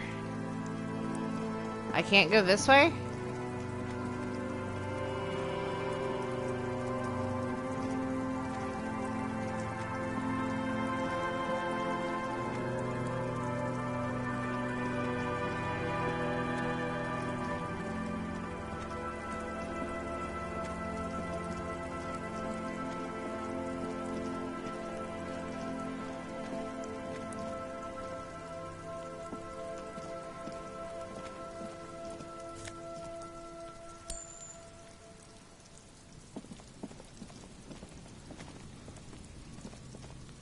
There's a trap in the reeds at your feet. Looks like the same one you saw Morel set before. Same mesh, same wiring. Behind you, a ruined residential building looms over the reeds, shielding them from the wind. They rustle confidentially, in tune with the pitter-patter of the rain. When this district was booming, the reeds were kept at bay. Nothing obscured the freshly painted facades. Nowhere for drunks and adventurous teenagers to hide. Now only the wind blows. Locusts are crawling around in the trap, confused but uneaten. You see no carnivorous reed phasmid gorging on them. Big surprise. Anyway, 1 down, 3 to go.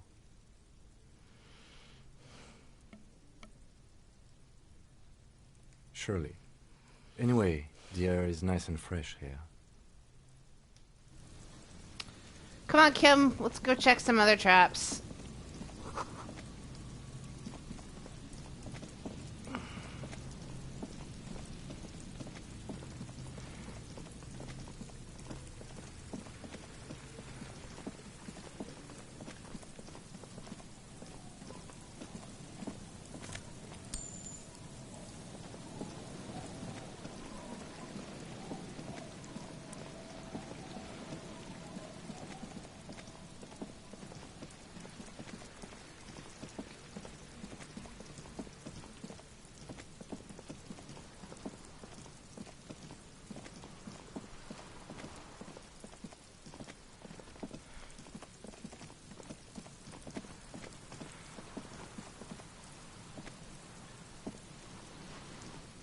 How do I...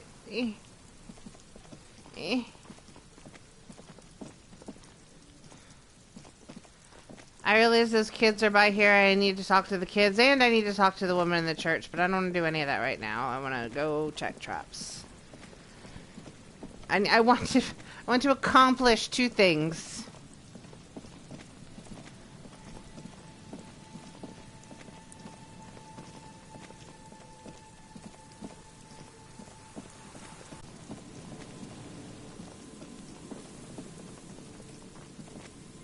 Move.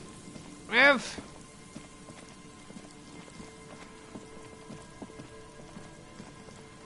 There's something up here. There's something up here. There it is.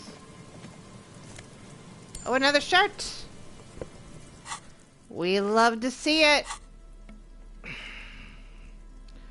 We love our new clothes. Rhetoric, negative empathy. I'm not wearing a white polo shirt. Who do you think I am? Please, please.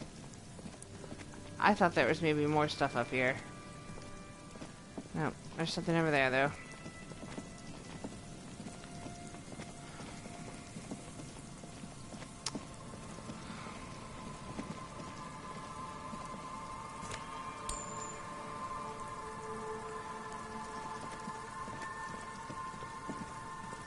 An old door, worn by elements, guards the depot. The wind has blown a sand dune in front of it. The door hasn't been opened in a long while. Yeah, but I See a handle. I have an obsessive thought now. I thought that would give me an advantage. I thought I could get it. Even though my obsessive thought turned out to be, you need to learn to let go of the door. I don't want to. I want to enter. A familiar apparatus lies among the reeds. Another one of Morel's traps, weighed down by stones to keep it in place. The reeds shake sadly in the coastal breeze, weighed down by rain. They seem to be waiting for something. The wind picks up here, near the cape's end, surrounding the narrow strip of land from 3 cardinal directions. It's cold for this time of year. This trap is also full of panicked locusts. No sign of any cryptozoological beast inside. Damn. Another empty trap.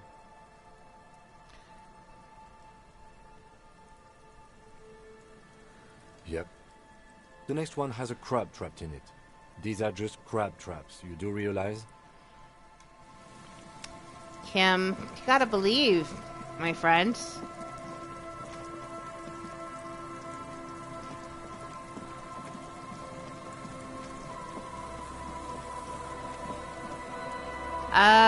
Does the map show me, like, where...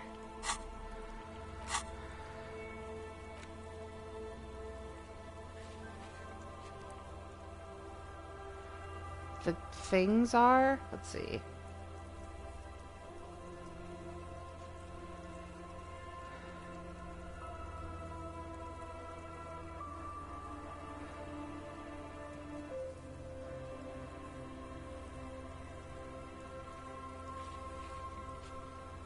I don't know what any of these checks are. Oh, what is this? Damaged ledger. Set of tracks.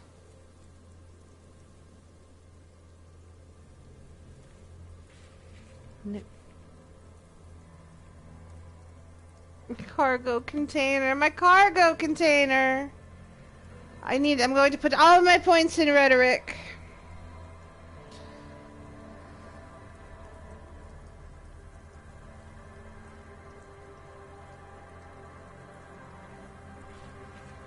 Who's Andre?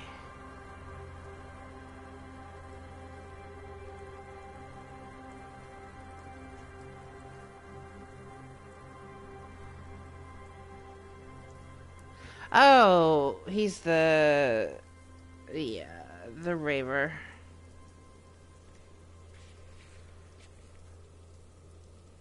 Are these the ones I've, like...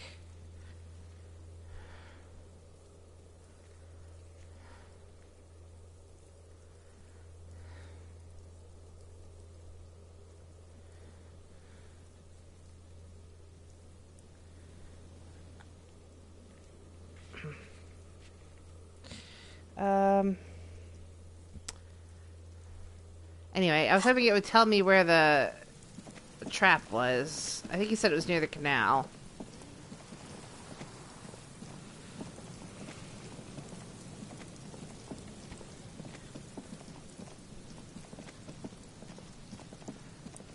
Alright. Come on, we're gonna go give the shit jacket to our friend.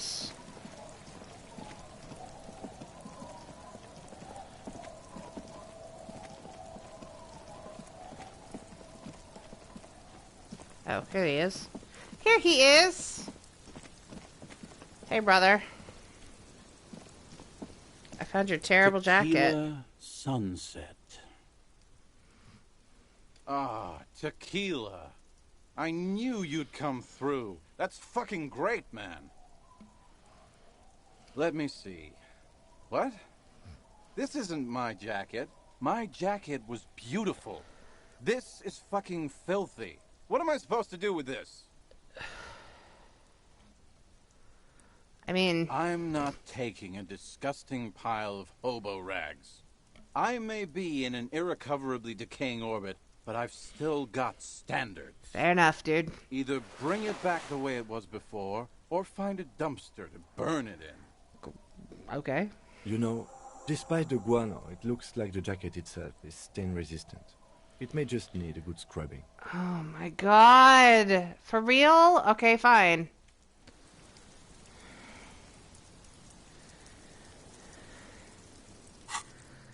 You want me to clean this hobo's jacket that I found?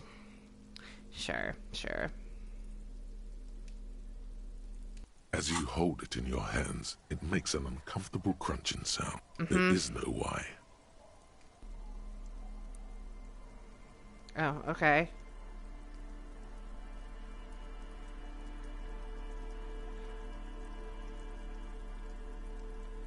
How do I... As you hold it in your hands, it's probably better. Fine, I'll just carry around this gross-ass jacket then. Come on, Kim. Come on, we're gonna go find the other... Ooh. We're gonna go find the... I can't...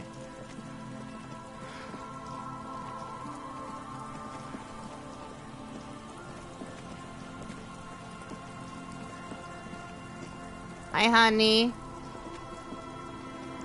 Hello, my love. Oh, I see an X. I see an X.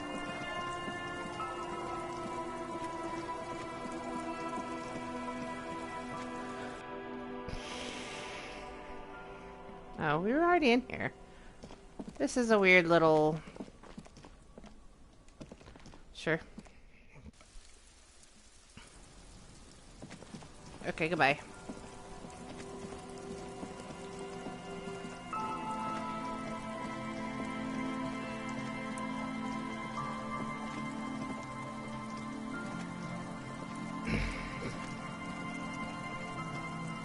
This trap's not too hard to spot, once you know what to look for.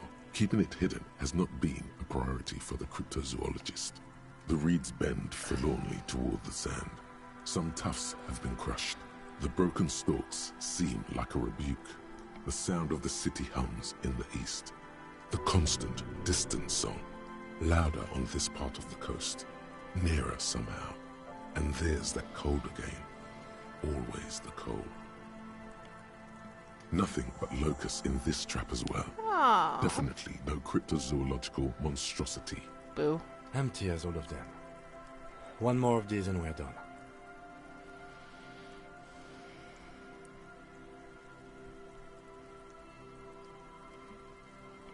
No, I'm fine. I didn't mean to complain, it's just... You think this is a fool's errand, I get it. The reeds bend forlornly toward the sand. Some tufts have been crushed. The broken stalks seem like a rebuke. The sound of the city hums in the east. The constant, distant song. Yeah, come on. Last one, last one.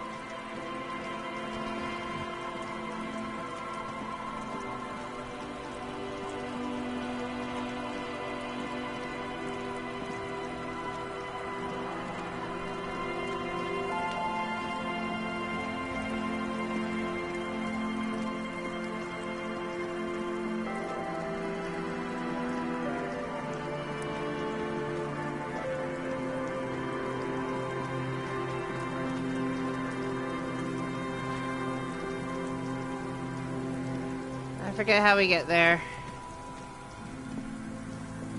This way.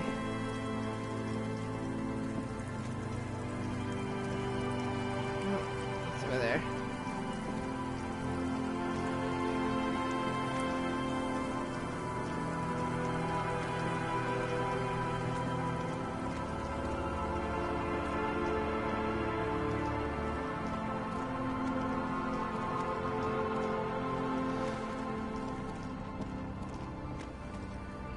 Oh, what's that?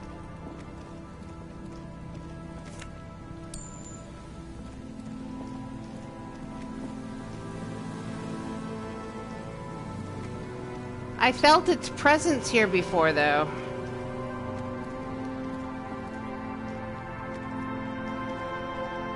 This is the last of the traps. The one Morel just set. Checking it over, he said, is just a technicality. The reeds by the abandoned campsite hiss and shake. It's good the cryptozoologists left. This isn't a very cozy place to stay night after night. The later it gets, the colder. Remnants of the camp can still be seen in the sand. The fire that's gone out. You feel strange, somehow. The trap feels light and silent as you pick it up. Something is different here. No locust. Oh my god. No phasmid either, but still. Well, the bait worked on something. This doesn't mean it was a reed monster, though. Unless you see one in there, I just see an empty trap. The netting is a little untidy, messier than the others. Like someone or something picked the trap up and shook it before dropping it back down on the ground.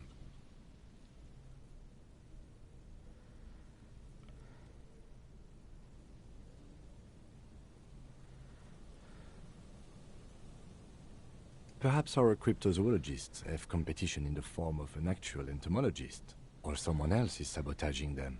I could present more theories, but then I would be taking this on as a case, which I'm not. Kim!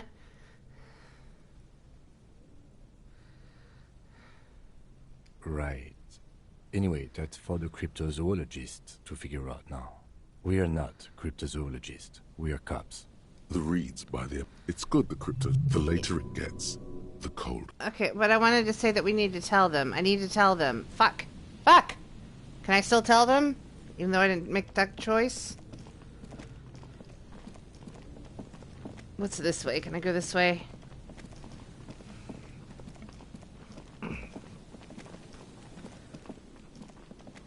Oh, wait, no. I think I had to go all the way back around.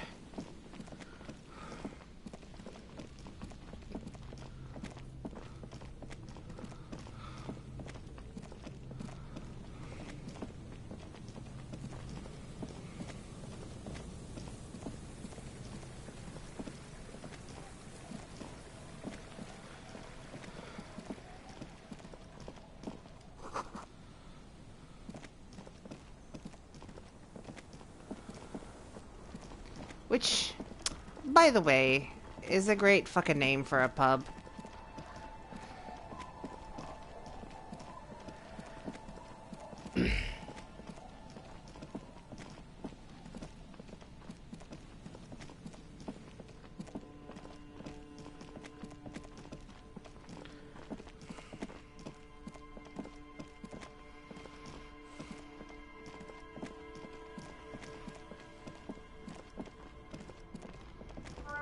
I upped my empathy so I can talk to Tommy.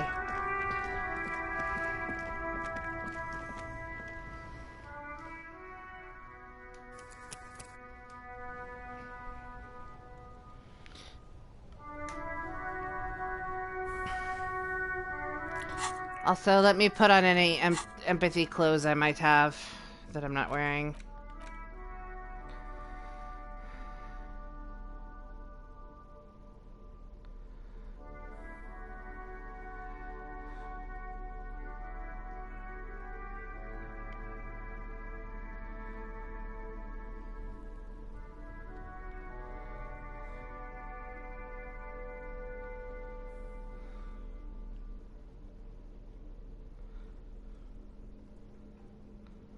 Okay. Make Hi, way Tommy. for the master poet. In his eyes, an unfamiliar longing. Flecks of brown and gold. It's hard to say. His gaze wanders southwest, down the street that goes beyond the horizon. The road continues for miles, flowing together with other roads, turning into causeways or bridges, ending suddenly in dead ends. or ramping up or down highways. It forms a crisscross pattern across the land. Above the Jamrock Quarter, in the form of a raised motorway, and then the never-ending sprawl of Forburg, high above buildings, new and old, the air filled with the rumble of motor engines. To the old south, to the farthest outskirts of Revachol, through the checkered fields of farmland, upstream to the river Esperance, past Montmartin, the border approaches. You cannot see. It's out of the city.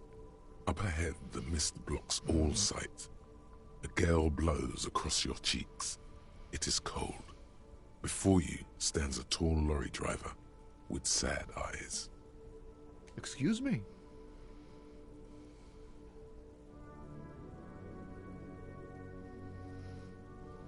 Man, I don't know what to say. Not much anyone can do.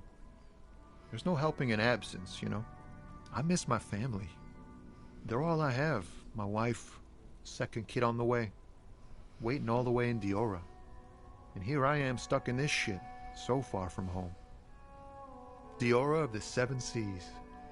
It's on the other end of Le Caillou, pretty much, on another island called Laurentide, off mainland. We've got a little place there. I can almost hear my kid laugh when it snows.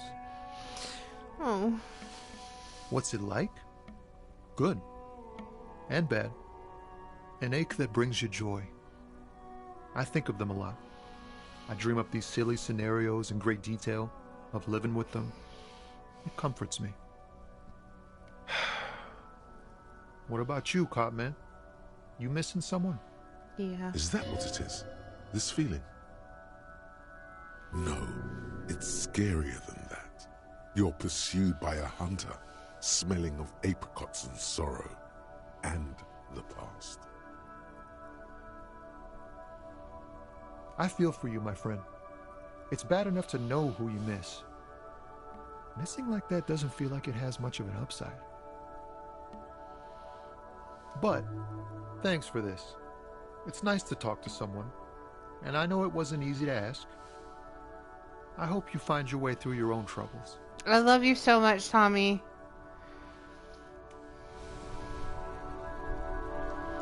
Okay.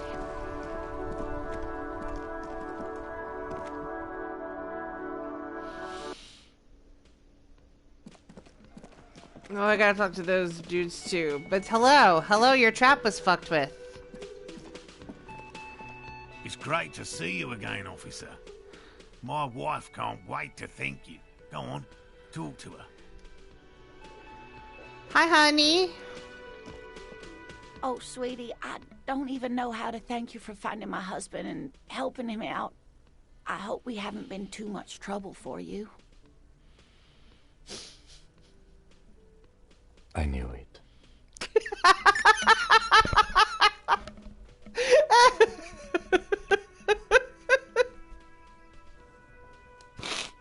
I'm not surprised. It's already getting out of hand. Well, in that case, sweetie, let me give you a small token of my gratitude. Oh! It's a tie, Mesk in origin. The pin is an antique, quite special to the cryptozoological community. Oh my god, I'll never take it off. The little silvery knob holding the tie together feels warm in your hand. It's in the shape of an avian skull with 8 eyes. Oh, you don't want to hear about some old woman's ramblings. Ramblings? Nonsense. Your description of the Phasmid is the most precise I've ever heard. Oh, I love their marriage. I love their relationship. But darling, I didn't even get the size of it right. You were a child, my dear. Really. It's extraordinary what you were able to describe. Now go on. Tell our friend about it. He's proven his interest in the field. Reflexively, the lieutenant read his familiar notebook. Well, it was summer. I was building a racing track out of sand on the beach near a tall stand of reeds. Quite a tall one. Many times my height, I remember. When, all of a sudden...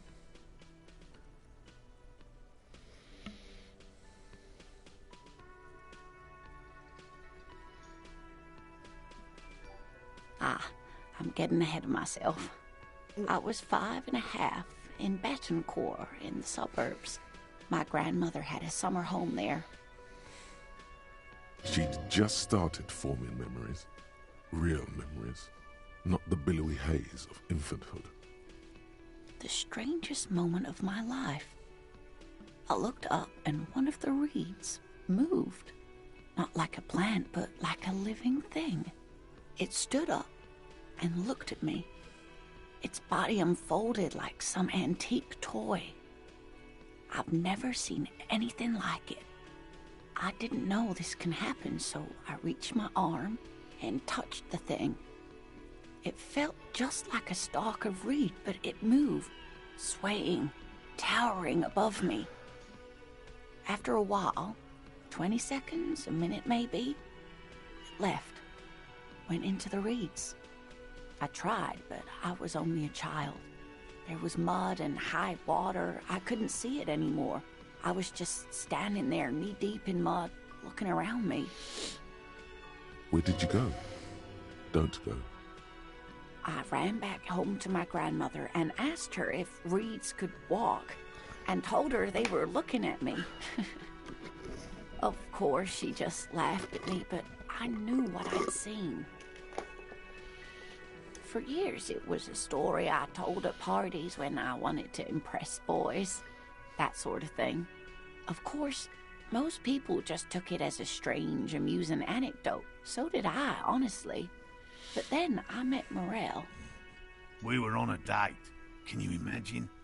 She tells me a story, and it's the most detailed report of the Insulindian phasmid I've ever heard.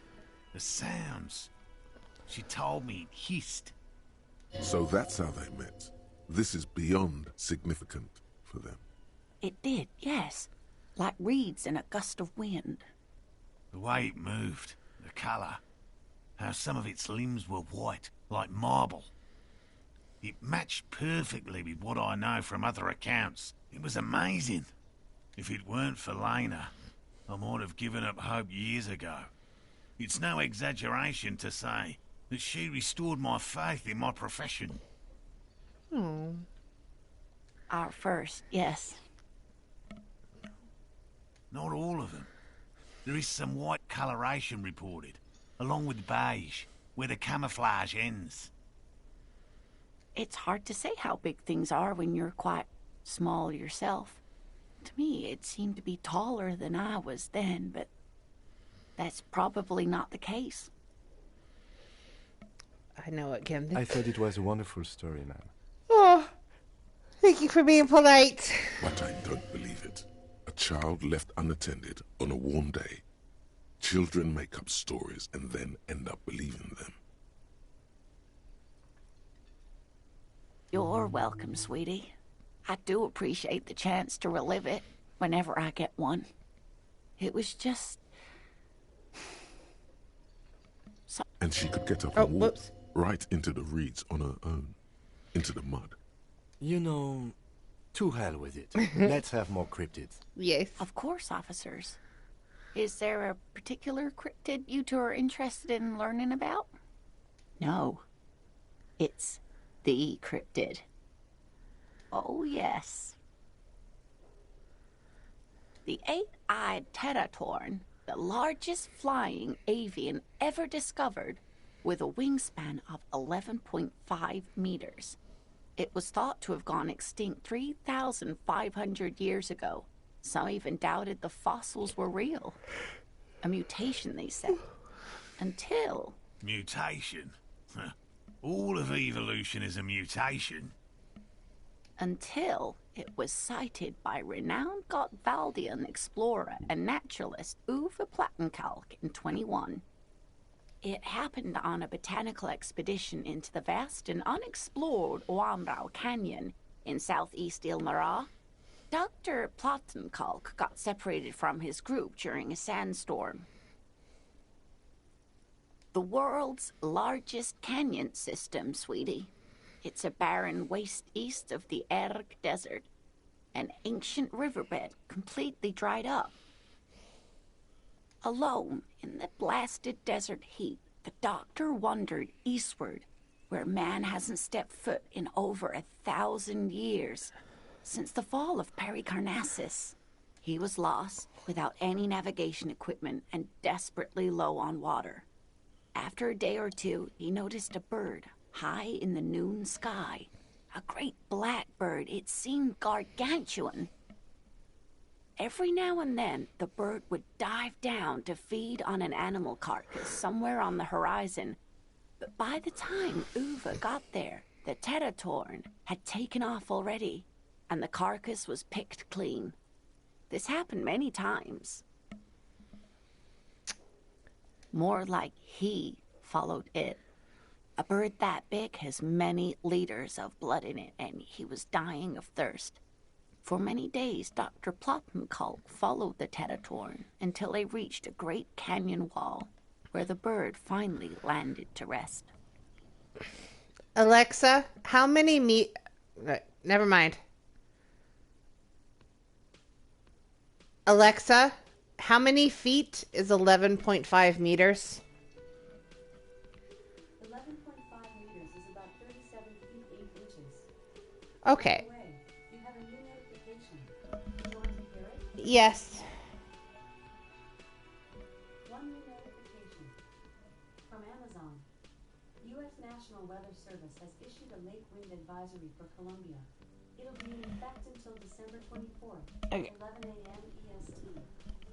How are you gonna, if you're dying of thirst, how are you gonna take down a bird with a 37-foot wingspan? Also, what? How many meat? I know about 353 meats. Oh. 353. Heather, did you hear her?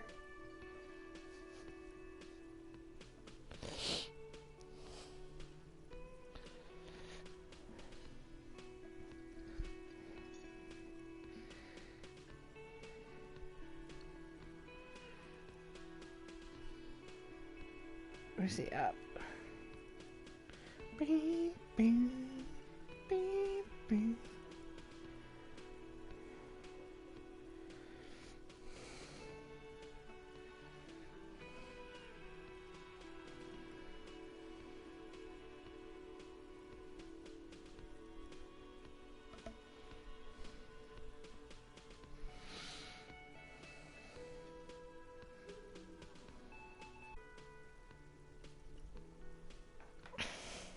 I'll be right back. I'm gonna get a drink.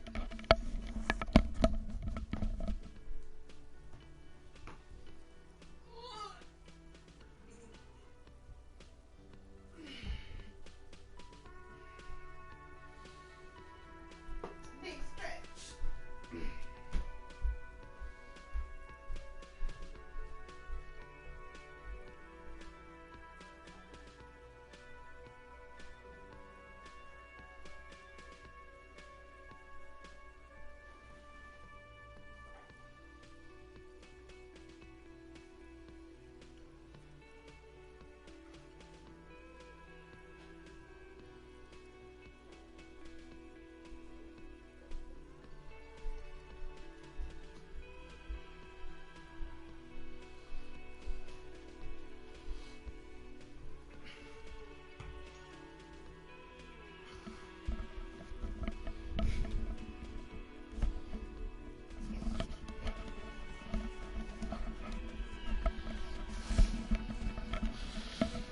Okay.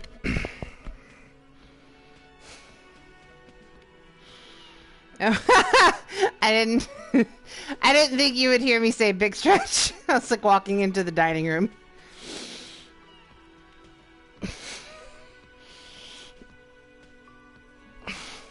Professor climbed up there with a rock in his hand. He found the bird sleeping with his head tucked under its wing, a great black pile of feathers on the perch. So he approached, slowly squeezing the rock in his fist. Then the Teratorn suddenly looked at him. He could see it had 8 eyes, 4 on either side of its skull, like a spider. And the man couldn't move. He was paralyzed, frozen into place with the rock in his hand. Whatever he did, He could not get closer to the bird. Why? Why? Because he was approaching a bird with a 37-foot wingspan and 8 eyes that is looking at him. The bird was controlling his mind. Oh, or that. Kept him from approaching. He could step back, but every time he stepped forward, paralysis. Uva spent 3 days trying until the bird flew away. How did he survive? The 8-eyed Tetatorn was indifferent to him, as long as he didn't get closer than 2 steps. It even let him feed on some carcasses up there, and the 2 unfertilized eggs it left behind. Harry loves this shit. Absolutely, sweetie. Cryptozoologists have been tracing it ever since, but Wanrao is vast, mysterious, and holds many secrets. Modern radar telemetry shows great promise. We will confirm this one by the end of the decade, latest. This one I liked. Not only does it have 8 eyes, and is a living fossil, and the largest bird ever to live, it also does mind control. Kim, I sense you're being sarcastic. Sadly, yes. But there are numerous reports of 8-eyed bird skulls from Il Mara. And then there's the striking resemblance to the Pericarnassian imperial eagle, an ancient heraldic symbol that is hard to pass off as coincidence. The imperial eagle, too, had 8 eyes. Not really. It's just stylization. The way they drew eyes. It's not a zoological drawing. What do you know? What do you know, conceptualization? Very, very hard. This one's very famous. Everyone knows it. People will be looking at that tie on you and thinking, that man is into cryptids. So, what else do you want to know? This is it, but... Of course, dear. I want to put it on and I will never take it off.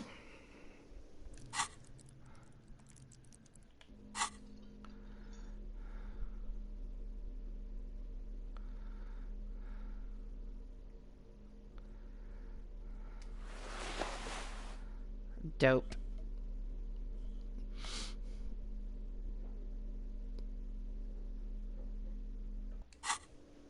Alright, I need to tell you though, about your... Nothing like the gratitude of a good woman. Now then, what can I do for you? He tries to play it cool, remain professorial, but inside, this man is itching for some news on those traps. Good. Okay. And? Completely empty? No locusts? No phasmid either? That's not ideal, but... I definitely left that one stocked. Right from the campsite? Just means the Insulindian phasmid is even more clever than we thought. Of course, more clever. Shh, Kim. You're dealing with a subject near and dear to their hearts. It might behove you to tread lightly. Oh, I'm all in. Don't worry about it. Yes. The Phantasmadeia picked off the locust and escaped. This is good news, though we'll have to reconsider the design of the traps. Make them more secure. Another trip to the Reeds. Ooh, where'd you come from? Fuck out of here, crypto-fascist Gary.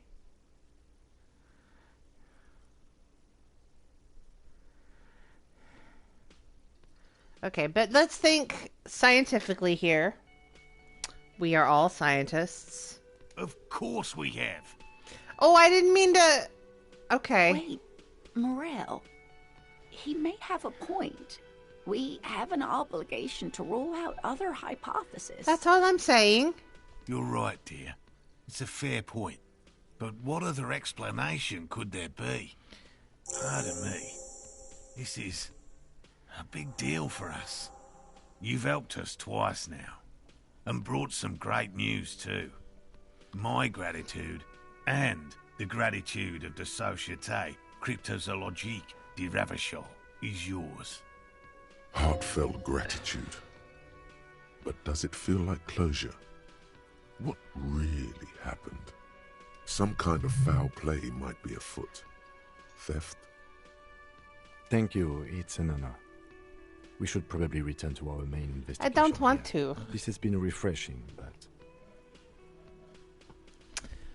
Helping cryptozoologists isn't really a priority for our organization, is it? The lieutenant looks out the window, impatiently. Consider the way the empty trap was disturbed, as though shaken. Most likely the hands of a young person. Hands small enough to fit inside the trap, too. You should ask the red-headed boy, Kuno. I'm not snitching on my son. A little hooligan. As I do that What would a child immediately. want with bugs? Have you met children? They love bugs. Oh, my dear Morel. You've been an old man for too long. Kids love to torment insects almost as much as they love to torment old folks. Delinquents, my favorite. Oh, you've been such a dear to us. Please, let us know whatever you turn up. I have a feeling we're getting so close. Okay. Well, I see you've got all the help you need. I'll see you tonight at my place. Let's play suzerainty, but no more field trips for me. Where are you? I don't even see you. After this is your last chance to talk to Gary. Fuck Gary. Really, Gary? We're getting somewhere here. I'd love to play suzerainty, but... Lena, I'm sorry, but you're not getting anywhere. It was some kids. I know the little mutants around here. Leave anything out in the open and they'll steal it. Even Why if are it's you bugs. two wonderful people hanging around with Gary? Gary's Well, the worst. It's been fun, really. But I need a bath, and I have deliveries to handle. When this tea is done, I want a I gotta bath. run. No need to apologise, Geary. You'd be more than helpful. We'll have to take a rain check on that game of suzerainty today, though. We're gonna follow this through. Hell no. I had no idea. And I'm still cross with him, to be honest. It's not like him. He's got his quirks, but dishonesty, disloyalty are not one of them. I don't know what got into him, officer. Thank you for letting him off easy. He won't forget it. We'll make sure he won't. Okay. Kuno!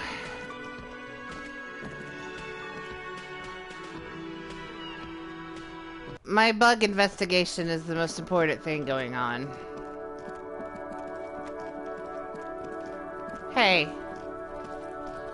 Hey. Fuck does Kuno care?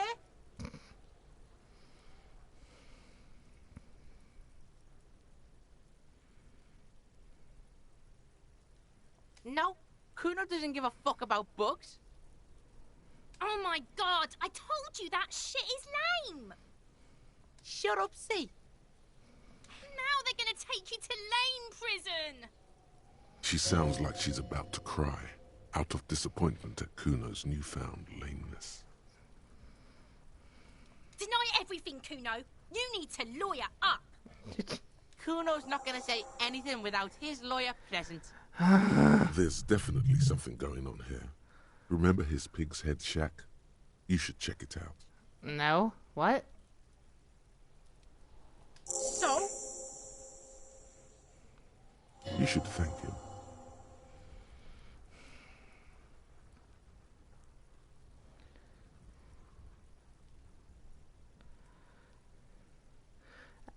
I don't think he wants thanks from cops. Also, I don't know what we're talking about. Who's Manana? Oh, wait, no, it's the guy over there. Yeah, I know. Okay, I remember.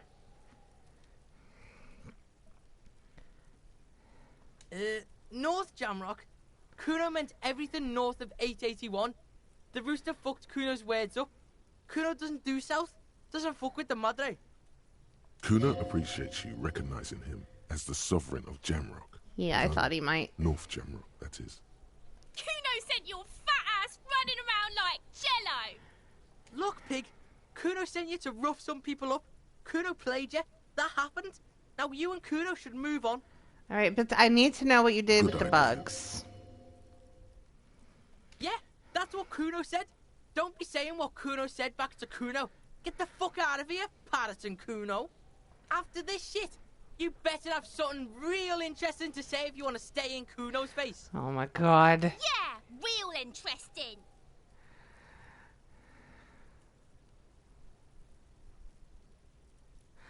Here, Yeah. pig. We're fun now. Performance buddies. Kuno could already see you soaring through the air like a fucking eagle. Pig's in Kuno's debt now. Money debt. I just paid you. Kuno doesn't fucking care. Okay. Bye, honey.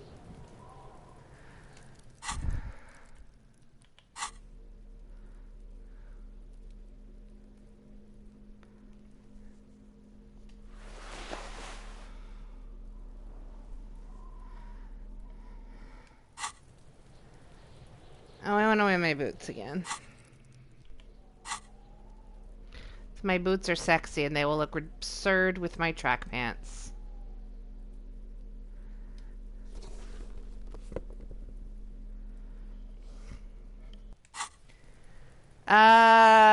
What fucking shack? What are we talking about?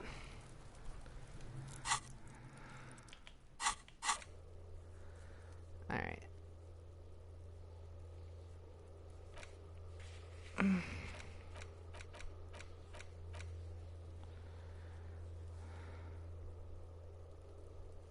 Then take a look around the yard. Find out the real reason why the trap was empty. Local kids might know. But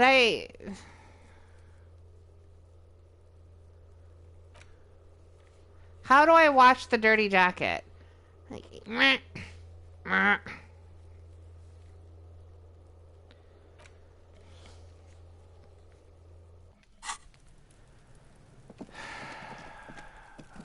Is it this place?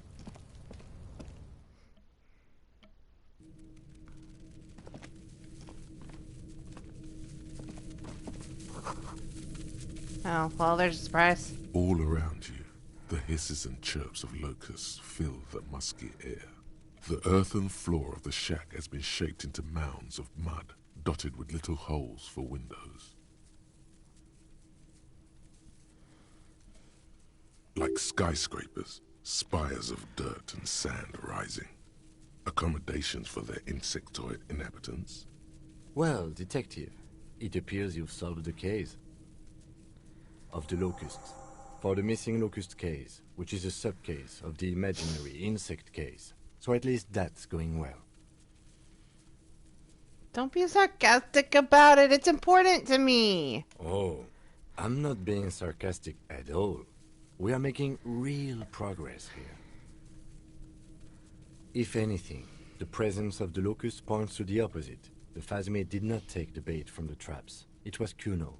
The phasmid doesn't exist. But what do I know? Use your powers of deduction. You knew the magic bug was nowhere near here. The phasmid is impairing your judgment. I'll let you handle the Kuno side of things. You are doing just fine.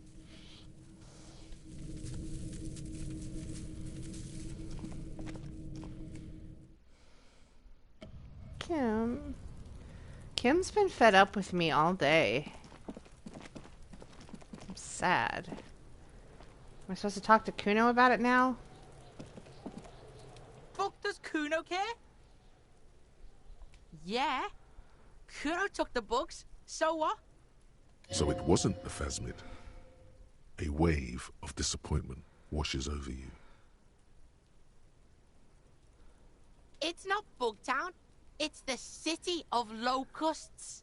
Locusts aren't just bug shit. They come out of the sky like a fucking shadow. Shit descends. Stop! You stop. It's like their fucking night. Locust City, Night City, City of Rage. Admittedly, that is pretty dope. There's a tug of war over the name of his fantastical city. It's almost too big for his imagination. The girl forces herself to watch again, the corners of her eyes twitching from discomfort. If I say City of Rage sounds cool, he'll never name it that. Kuno, the pig wants to help you. Oh, that's how lame it is. See? Please just don't say you're... An artist? Maybe I am an artist. You hear that, everyone? I'm a fucking artist now. Oh my God, Kuno. He's gonna make you totally Oh, lame in like... Chuffy earned Capo dell'Art. Don't let him, Kuno. Yo, fuck you, see? Kuno can be what Kuno wants to be. Kuno's his own man. Kuno's free. Kuno made himself into Kuno. Kuno can make himself into anything. Kuno can make himself into a pig if he wants. Kuno can make himself into a... Kuno doesn't give a shit. Hell yeah, Kuno. Don't make yourself into a pig, Kuno. You'll have to take me away. No one's taking you away. Maybe to therapy. In it, you hear snow melting, dripping from the eaves. Someone closing a window. So that's what this is about.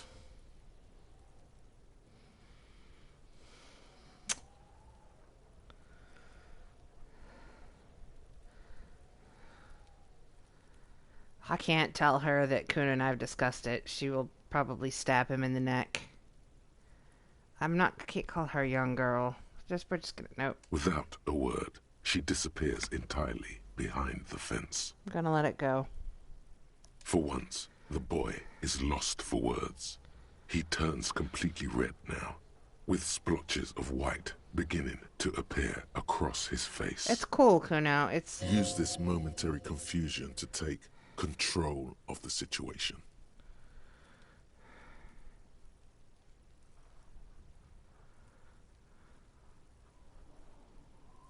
I don't give a shit. I don't need the locusts anyway. Shit is all lame now. Aww. C was right. The girl's face appears again, above the fence, just long enough to make eye contact with Kuno. It don't mean anything. It's shit. Kuno just likes to focus. Kuno likes to concentrate on shit. Build shit when he's zipping hard. Fuck. Pig, you really shouldn't have fucked with Kuno City. Now it's all fucking lame. Oh no. Kuno's gonna let the fucking locusts die. The fuck are they trying to catch anyway? With the traps? He recognizes the name.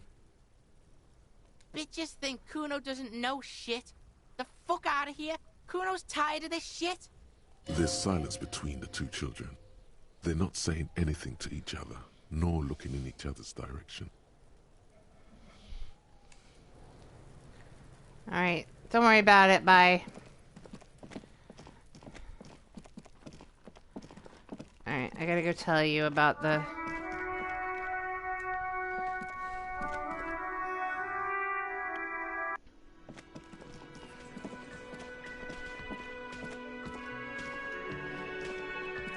Hello, officer.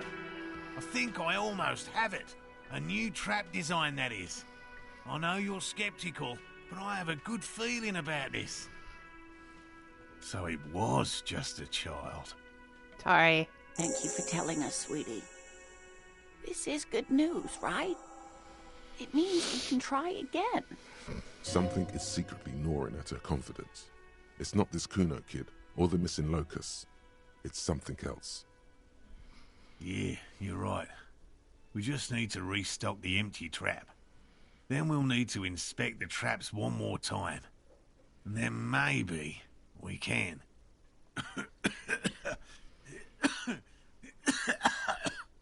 Darling, I told you to take it easy. You're getting sick. Maybe it's time to go home. You're right, you're right. We can come back next season, when it's warmer.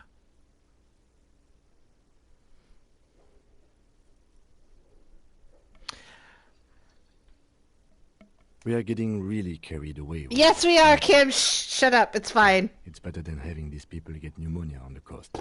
But after this... Really? It's too much, officer.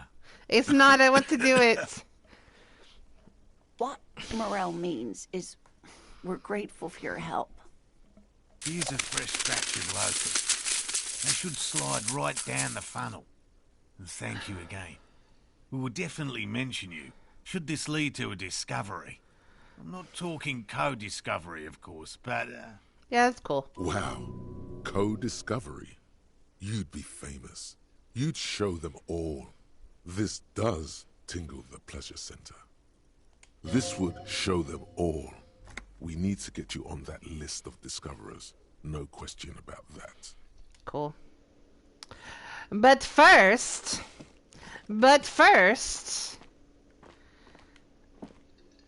how do we do the karaoke?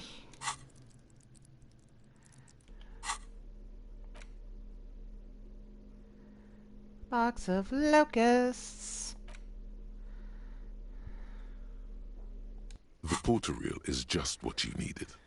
The reel's attached to the apparatus with a satisfying click. The tape is routed behind the magnetic reader. Now save. Okay. Save game.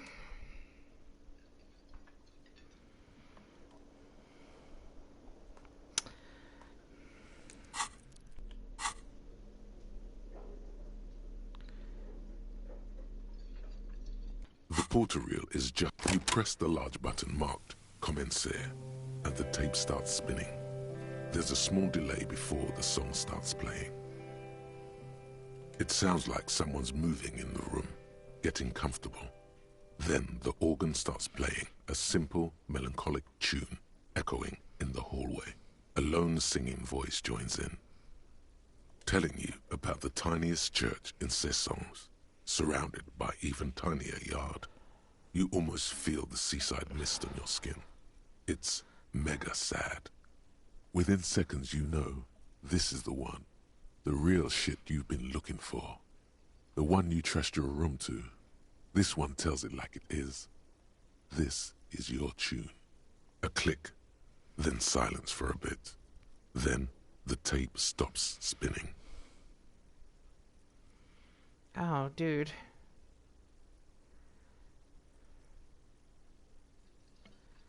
Yeah, but we want to sing it. Of course you could sing this. You could take sad to a whole new level with this. And you already know the lyrics since you've listened to it like 1,000,000 times. And the B-side of the tape contains the instrumental version. It's like the world itself is telling you to do it. Only one obstacle stands on your way. Gart. You have to convince Gart to let you sing karaoke in the whirling. After you've won him over, you can express yourself. Let the pain out. Make everyone understand.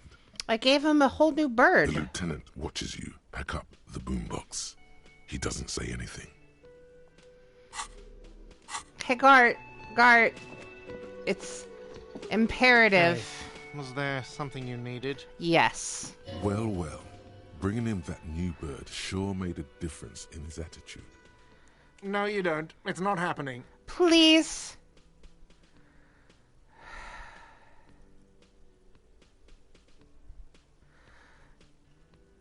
By causing more trouble. No, we're good. No, but please. The Whirling's not a charity or a musical therapy clinic. It's a commercial establishment. You're going to scare away the customers. The Whirling doesn't need more sad style. That's one of the styles it can do without. Please, right Gart, now. please. It's for no one. It's a prop. I'm not letting anyone use it after the great karaoke catastrophe of 44. A lot of people got killed because some arsehole wanted to sing karaoke. Oh, but that's no one will die. No one will die. It's not for bands, it's for clients. Some clients, okay? Not you. Please, Gart. Ha! Well, we don't have any tapes. They all got... But I have one. The man in the vest and the violet shirt stares at the tape you've just given him. He begins to frown. Hard. This is the look of a man who's defeated. Yes! He knows he's out of excuses. Fine. climb on that stage and do your thing. Thank Just you. get out of my hair. I'll plug it in for you. Damn this karaoke machine. Thank you, Gart.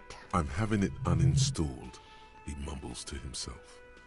Oh yeah, time to do the damage. Goodbye.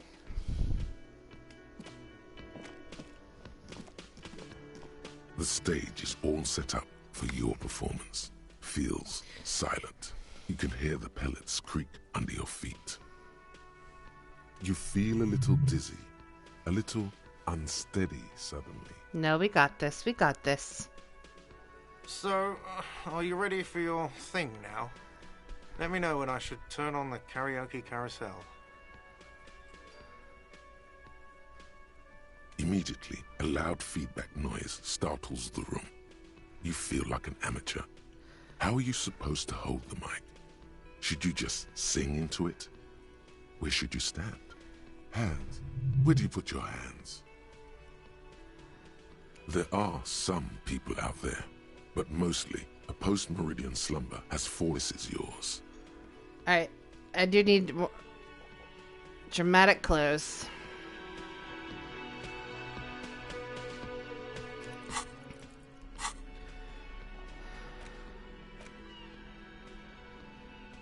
Alright. Okay. Plus drama.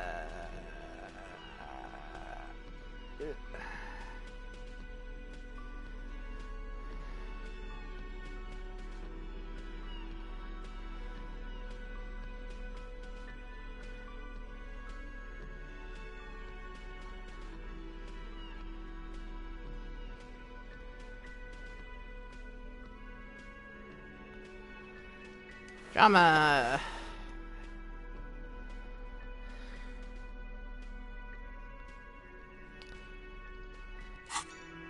Alright.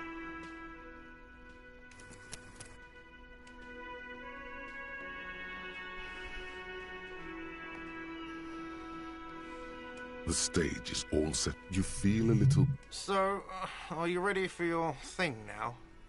Let me know when I should turn on the karaoke carousel. God, only 8%? That's gonna take me forever.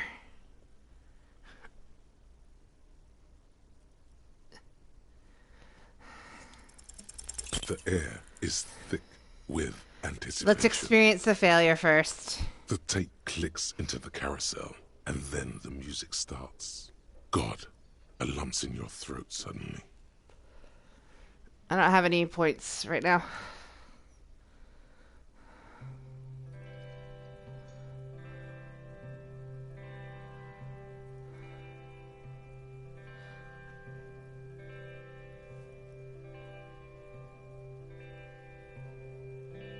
I would often go there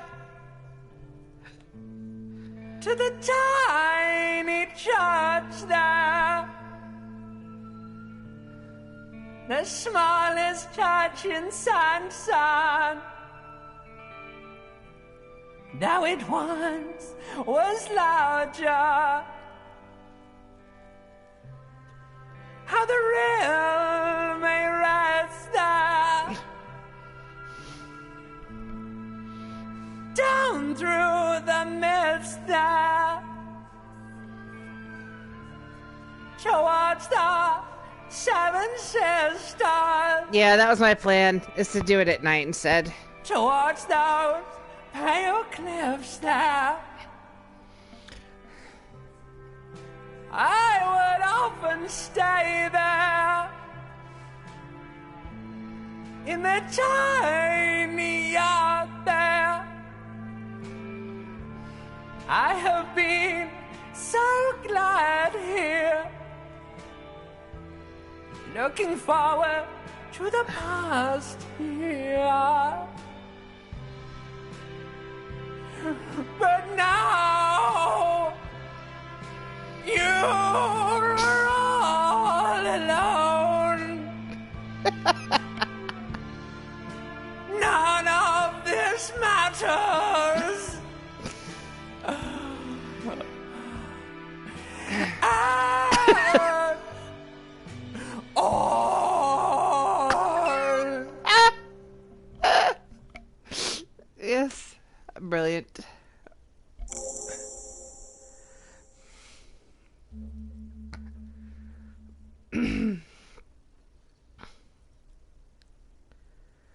Did you hear that? The most pathetic applause in the world, made of pity, no matter the time of day or how small the audience. This is a pitiful applause. A voice from the back squeaks something. It's definitely laughter. Someone walks out of the room by the front door. Some woman. Is it because of you? That's it. I'm unplugging it. That's it. You're unpowered. Let's go, officer. These people wouldn't know a good performance. Oh, Kim! Kim! I love you so much. Detective Dubois, it was downright tragic. Now, let's go. God bless you, sir. He thinks. To him, being a cop in the RCM was truly expressed in that performance. Cry. Okay. All right.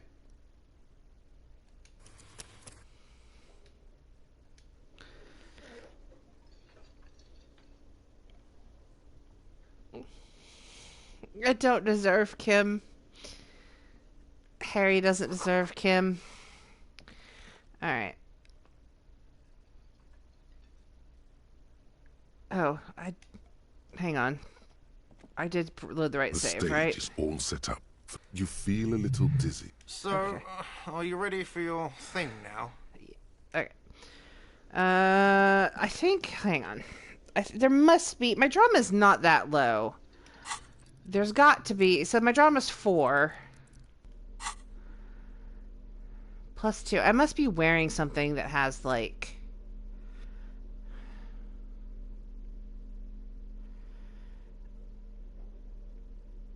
Yeah, okay. So my glasses. I need different glasses for it. Let's put on. No.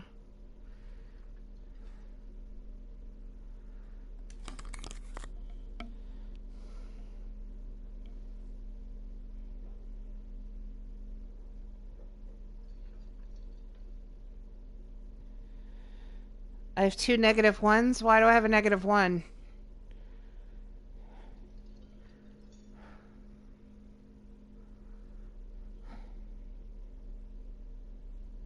What? Yeah, but how do you know?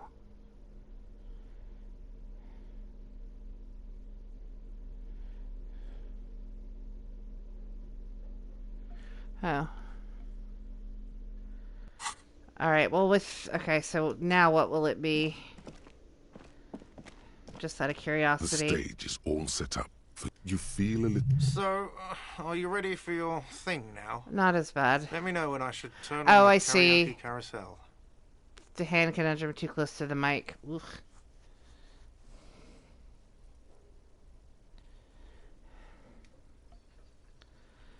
That's fine. We'll do this at nighttime. Let's go wash the jacket. And we're not doing anything important today, I'm afraid. If you thought I was going to make any progress whatsoever on the actual murder mystery or talk to the Hardys, no. We are hunting cryptids and washing jackets for bums.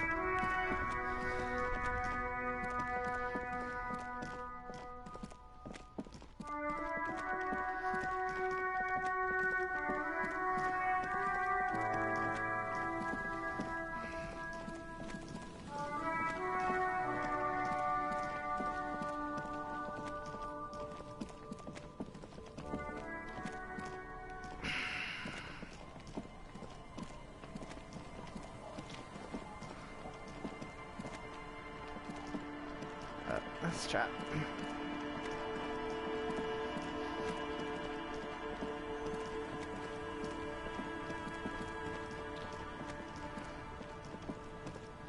Hi, ma'am. Can you do me a big favor? Our tenant, the policeman. I hope the waves don't keep you up at night. What can I help you with? I can wash it for you. but it's going to take about a half an hour. Yep. Think you can stay put for that long? Yes. Hell yeah. Hell I yeah. could use a breather. It's been another track and field day. Sorry, Kim. Well, hand it over then, and I'll see what I can do. Must say, I'm proud of this one. It's pretty nice underneath all that filth. I hope you take better care of it than its last owner. Can I give you something for this? That was a really gross jacket covered in like literal shit. Can I give you some money, or I have so many pretty postcards. Thank you. Did I get it back? She gave it back to me, right? Hey, buddy.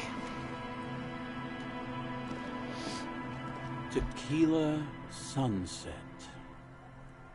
Oh, hang on. Someone left a comment. Let me go look at it.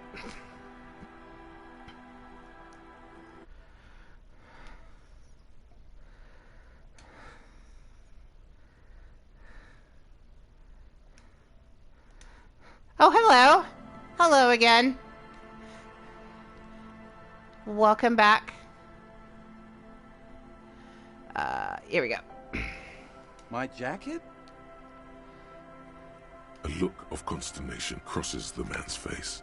He looks at you, then at his bottle, then back at you. What the fuck are you talking about, Tequila? The fuck are you talking about, my dude? Rosemary, what the fuck is Tequila talking about?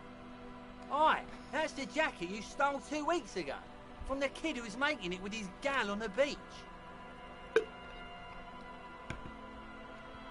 That's disgusting. I've never done anything like that in my life. You're both delusional. Found. That's medium concept stuff. It becomes abundantly clear to you how this man managed to lose his keys, business, friends, and girlfriend. Yeah. I'm calling it. It's neurological. I mean...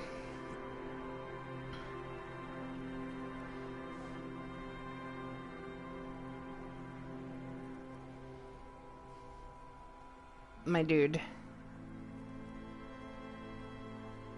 You know what? Fine. Maybe I can pawn it for some booze. Whatever. Aye, good thinking.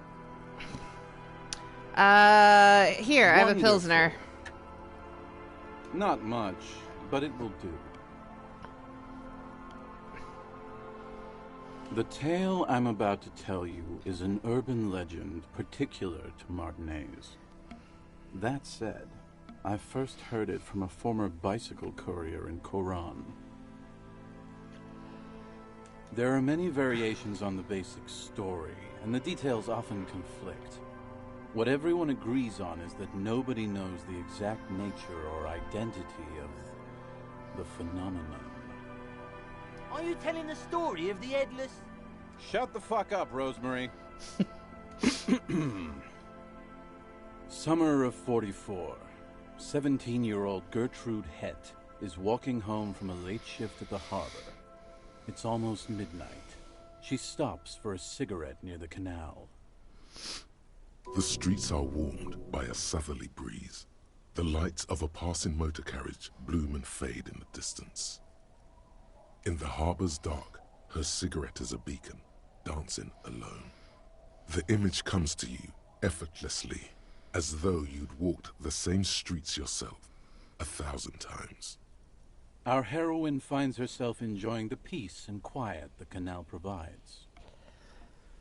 No, Heather, I didn't keep the jacket. I gave it to him. Whether he wants it or not. What she doesn't know is that her peace is about to be shattered. From behind her comes the clattering of hooves. Startled, she turns around, and what does she see? A cryptid? What? No, I told you this is a Martinez legend. It's a man. The pause is long and dramatic. with no head on his shoulders, wearing a found tracksuit, searching for the legendary found cap that went missing when he lost his head. Yes. According to legend, young Gertrude Het had to endure years of psychotherapy before she was able to look at a horse or tracksuit again. And she's one of the lucky ones. Gertrude Het may have been the first to witness the headless found rider, but she wasn't the last. Oh no. Tell him about the two feminists by the locks. Oh no. Fuck, Rosemary, they were dating. No one said they were feminists. Everyone always misremembering this stuff. This wouldn't be the De Ponte Delgado case, would it? What? You know it? I've read the case file. But please, go on. Right. Early autumn of 46. Ulla de Pont and Eva Delgado are fishing near the waterlock long after the sun has set. The wind picks up. A sky already dark now blackens. Water starts falling from above. The first cold rain of the season. Two women stand on a small outcropping of rocks. One of them is wearing a purple raincoat. Thin lines reach out from the rods into the sea. Small droplets start appearing on the surface with increasing frequency. The women are caught in the downpour. They act quickly. Eva gathers the rods whilst Ulla turns around to reach for the tackle box. Don't turn around. Don't turn around. When she sees something, her shriek is so violent that the residents of the nearby apartment building believe lightning has struck. But there is no lightning. Only a heavy downpour and the silhouette of the headless found rider looming on the horizon. Ulla makes a run for the shore, but Eva slips on a wet rock and disappears into the cold, cold canal with nary a sound. Her body is never recovered. Word on the street is that she, you know, gave herself facial deconstruction surgery. Real grisly stuff. That part, at least more or less, corresponds to the case file. See? Told you. Anyway, that's the story of the headless found rider. Pretty crazy, huh?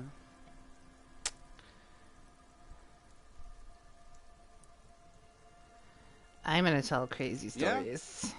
Why don't you go eat shit, Tequila? Oh. There's no way you know a better one than that.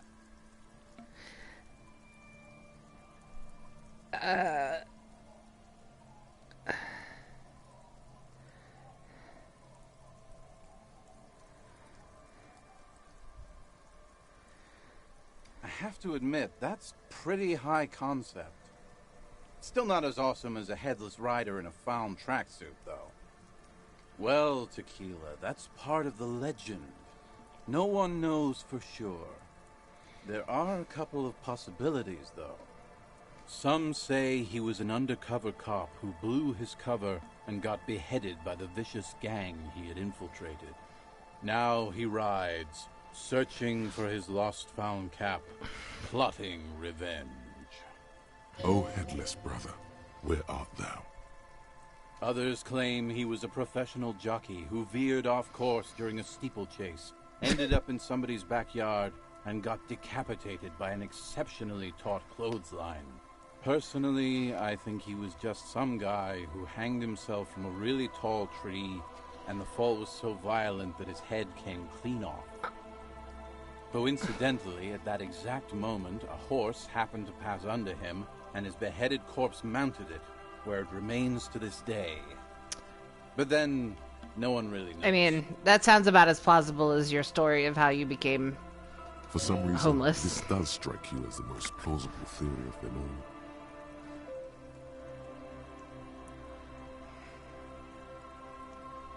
Yeah, sure, man. Isn't it? All the pieces fit together perfectly. That's how I know it's right. Anyway, to each his own. You want to hear any other stories? Hard to argue with that, I suppose. That's the reality situation for you. You think you got a handle on it, then blam! It throws some wild shit at you. That's why it's critical to stay well hydrated. No one knows. Some say he stalks Martinez to this day, and can be seen near the canal when the clock strikes midnight. Ooh. He won't, though, because it's just a stupid legend. Kim has had it with me today. Aye. I saw him one night when I was right shit-faced. Okay. Any more? I actually do have one. The strangest of them all. But I'll need to fortify myself before I can tell that one. Do you have anything to fortify old Doom Spiral? Tell me you got some story juice. If you find any, I'd be extremely grateful. Okay, goodbye.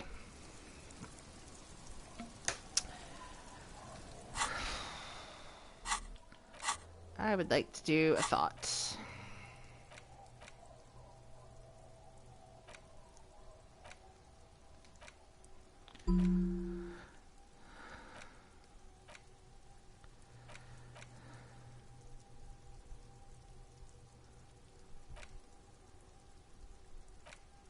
Art cop.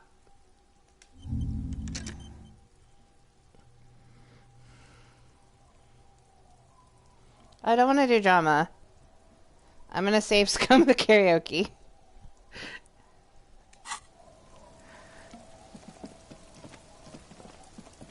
Alright. Is it evening time now? When does that start?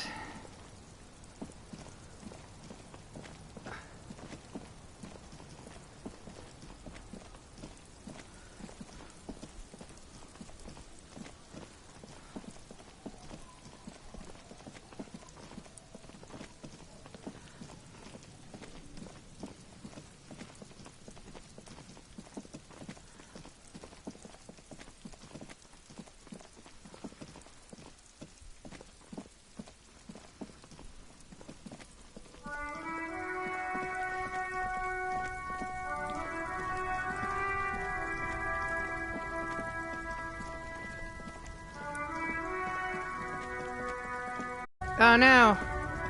Oh wait, no, it's 11.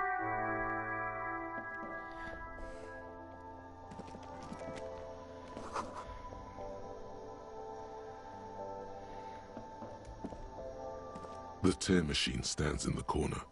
Your bottles clunk into the machine, and the money appears with a sack. I would like to buy some booze for my friend. A colorful display of Idiot cigarettes Doom and Spiral. alcohol bottles line the shop wall, inviting you closer. Again, I'm obliged to inform you that both alcohol and cigarettes damage your health.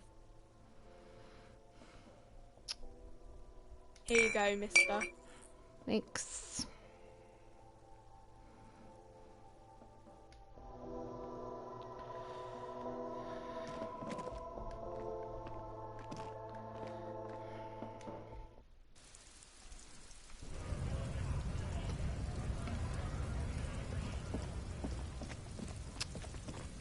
Can I buy anything from this stand? No.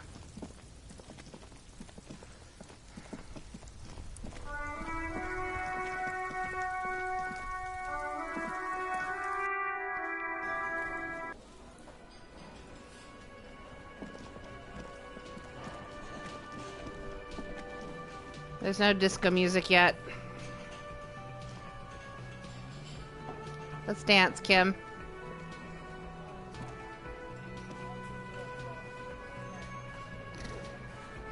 Alright. What else we gotta do? We could talk to you. It's you again. What is it?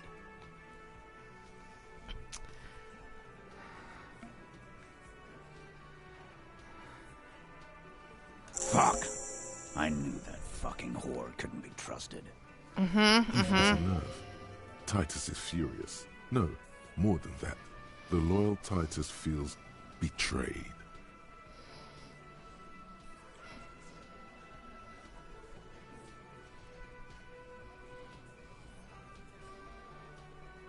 Who wallows?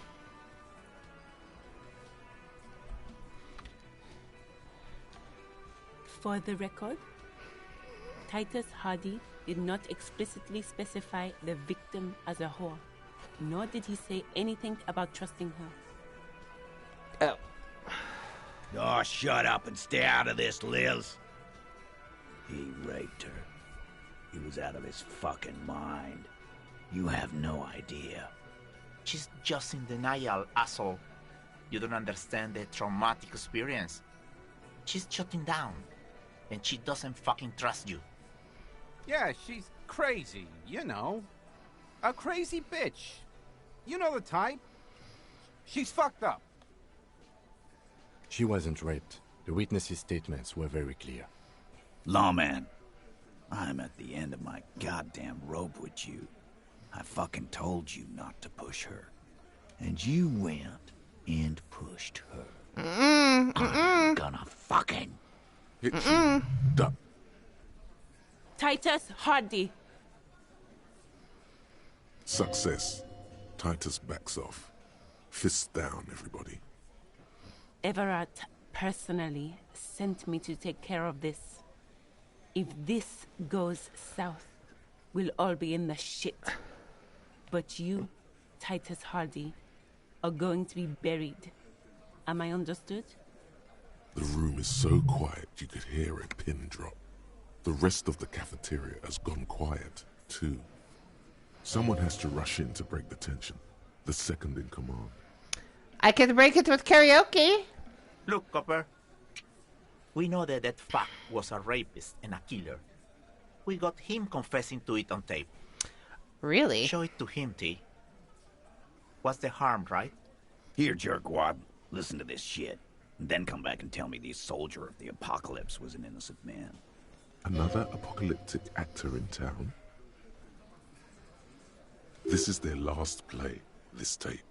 Their story is in tatters, a mess. It might be nice to listen to, but at this point, you don't need to. You don't care about evidence. The fuck are you a cop for, then? Pigs, T. They don't care about getting the truth. They care about getting convictions. They are fucking keeping a score on their bulletin boards. I won't be on your bulletin board. If you don't listen to the tape, we got nothing to talk about. What's on it? We call it the door gun a mega mix. You'll know why. Won't you listen to it? You think we go into this shit deaf and dumb? You RCM aren't the only ones who know how to bug people. There's no university degree for that. We have machines. We're in logistics. How do you think a harbor works? It's advanced stuff. Understood? You've listened in on their communications. How long? Since way before their chief started taking swing lessons. Things got nice and quiet after that. It's not advanced. You just hold up in a coop all day, writing down what they say. It gets hot as hell in there. Don't put yourself down, Angus. It's important work. Yeah, man. You're like a radio genius or something. Those notes are some in-depth stuff. Indexes and shit. I'm sure we can find a tape player. I have one, don't worry. Where can I listen to this? Why don't you try shoving it up your ass, genius? Yeah, play it with your ass, cocksucker. Are y'all in 4th grade? I'm sure we can find a tape player. It's not a problem. Your room had one. Or maybe it's too broken. I have one. Goodbye. Don't forget your tape, lawman. Compliments of Titus Hardy. You do that. Oh, and keep it. Maybe you'll need a reminder of human ugliness someday. Yeah? What about it? Nothing. You do that. Goodbye. Oh, man.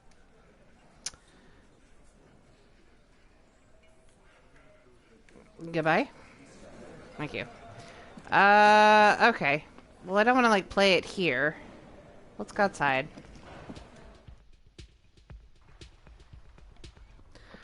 Alright.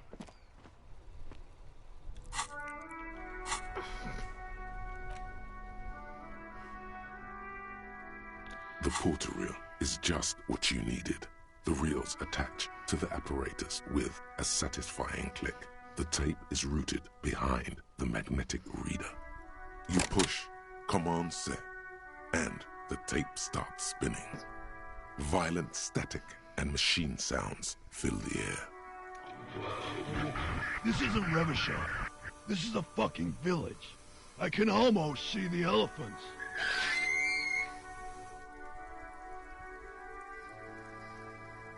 Why does that ring a bell? Why does that sound familiar? The harbor. That's the son of a Kvalson crane. When this shit is done, I'm gonna tear that place up. Soldier of the Apocalypse style. Kill shit. Dogs and chickens too. Gonna run a room, Cordy. A real nice room. I don't give a shit. I'm fucking done. I'm done mentally. I'll fucking do them all in. Rape that disco cunt on the counter. You know, the dance a whore upstairs. Do it Kohoi style. Never did get that taste out of my mouth.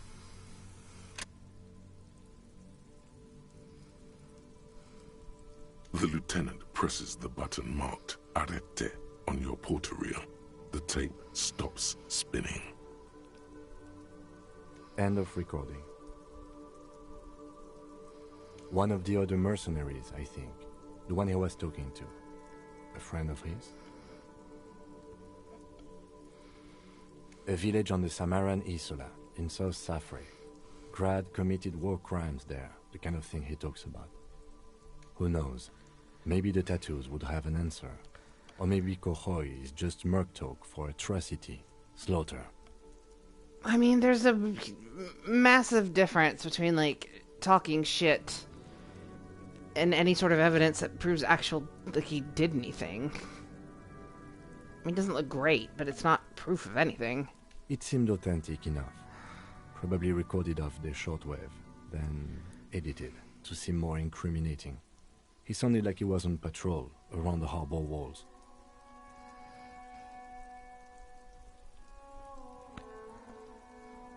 I mean, he sounds like a real piece of shit, but...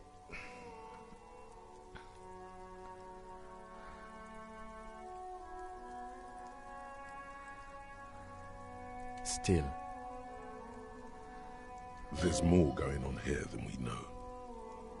I think we've got a few more questions for class here, don't Yeah. we? This seems to contradict her testimony, at least to some degree.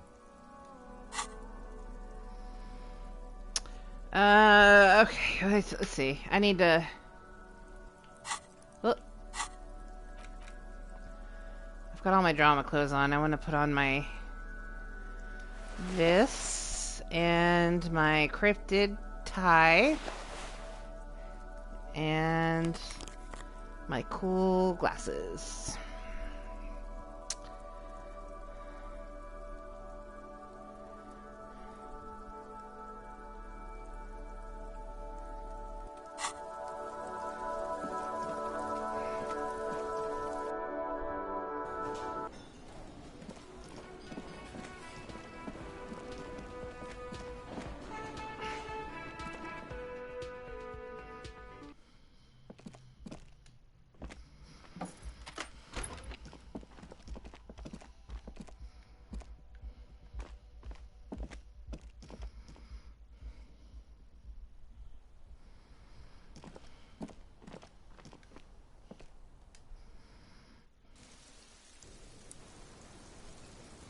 Hello.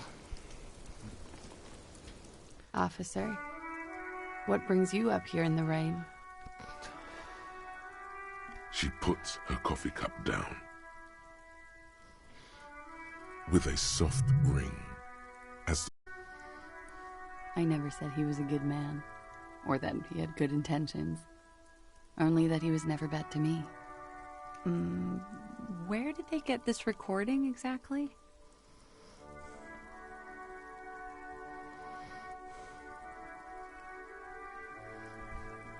Talk to who?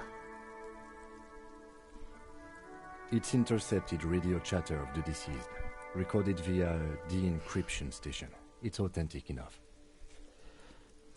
Does he say he's gonna do it Soldier of the Apocalypse style?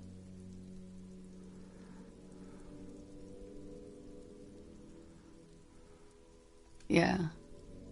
That was practically his pickup line. a memory surfaces in her tired neocortex. It's not entirely unpleasant. Did he say whores a lot? Was he pretty much on the verge of doing it Kohoi style? He wasn't actually there. He didn't do a tour, or at least didn't tell me he did. Would have been overkill anyway. He lived his own little Kohoi. It wasn't his everything. Yes, was he bragging? Oh no, I'm pretty sure he did all those things. Then integrated them into his idea of normalcy. To keep on living. Until they just sort of turn into his, what's the word I'm looking for? Running joke. I was gonna say running joke. And it sounds like you didn't even get the good bits. Lely's punchlines got way, way funkier than that. He was like the Seminoles conflict, the Kohoi massacre, and the 36 famine in Yezud all rolled into one person, then cast in Orani's ceramic armor, which he wore in bed and in the shower. What? When he said he was done, and done mentally, it didn't sound like a joke. It sounded like a deeply troubled man.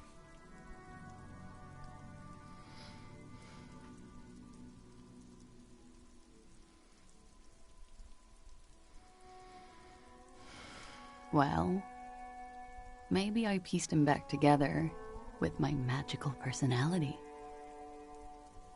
Afraid of what? That tape the Hardy Boys recorded? Your mother probably never told you this, but girls are evil. Had I the physical robustness and social support, I'd be in Kohoi. I would be tearing it up Soldier of the Apocalypse style. Did he tell you he had actually done any of those things? In Martinez, I mean? No. We were too busy laying waste to our own nervous systems to direct any of the fury outward. He seemed happy, I guess. At ease. As much as a man like him could be. There is a small measure of pride in her that she could quell the rage in such a being. What kind of man was he? Before you go, ask for details. She seems okay to talk about it. Thank you for clearing that up, miss. Whenever you're ready. I'm interested to hear what Titus Hardy has to say now. She takes a very small sip of her coffee and smiles. Like, for example, his name? Actually, officer, I didn't know his name. I just called him Lely. A nickname? I guess. He came from Lelystad. It's short for that. And it was his army name, apparently. He said his real name wasn't his. I tried to pry it out of him, but it was no use. Lelystad. That's a good start. We have a few questions you can help us with. A few things a field autopsy alone can't answer. The young woman cranes her neck, trying to catch a glimpse of the page the lieutenant passed to you. On it is a list of autopsy observations recorded neatly in blue ink. The last missing pieces of a puzzle of flesh. In Oranje, officer. It's, I think municipality is the term. A nowhere town there. You were almost right, officer. That means his race was occidental, not mondial. I'll update the form. Yes. We were compatriots. Did that bring you together? No. He was too old for that. And from another part of Oranjenrek. I didn't even understand his accent. What brought us together wasn't Oranje. It was bad habits. Sex. Alcohol. Yes, thank you. I understood. He was 42. 42? Are you sure? I would have had him above 50. He had many scars that made him appear older. But no. We even celebrated his birthday, like, some weeks ago. It was a funny 2 days. He had little reason to lie to me. Looks like you were right, officer. Points are good. Have one, you old dog, before we all die. The young woman looks at you, then the lieutenant, then you. She's clearly sensing something. A spike in testosterone levels, perhaps. Blue. Light blue. They were like little blue galaxies, you know? It was strange, seeing those eyes in his fucked up face. Pardon the swearing. I do him an injustice. He wasn't ugly. And he had a beautiful, soft voice. Very surprising, what with all the scarring. It was quite something, watching him speak. He had a combat wound on his chin and mouth? Yes. Severe. It made him look like half his face was cracking away in some strange smile. That and those eyes. Ah, yes. His hair, if you can remember? It was light brown, almost blonde. He darkened it with brilliantine, made it oily. Not nice to stroke. I couldn't convince him to leave it alone. Oily, isn't it? We have that in common now. The young woman nods. Oh, that. It's clear she liked it. Quite a lot, yes. It was a map of his life and the places he visited as a soldier. It was mostly for showing off to chicks, though. How? Imagine him lying in bed. Freakish musculature laid out on the sheets. Scarred, of course. Tattooed. The sheets are dirty for some reason. I thought she said he never took his armor off, in bed or the shower, so how did she know about the tattoo? I mean, if he was wearing the cuirass, she couldn't have seen the tattoo while having sex with him, like she's saying. Is this Oranje's lit?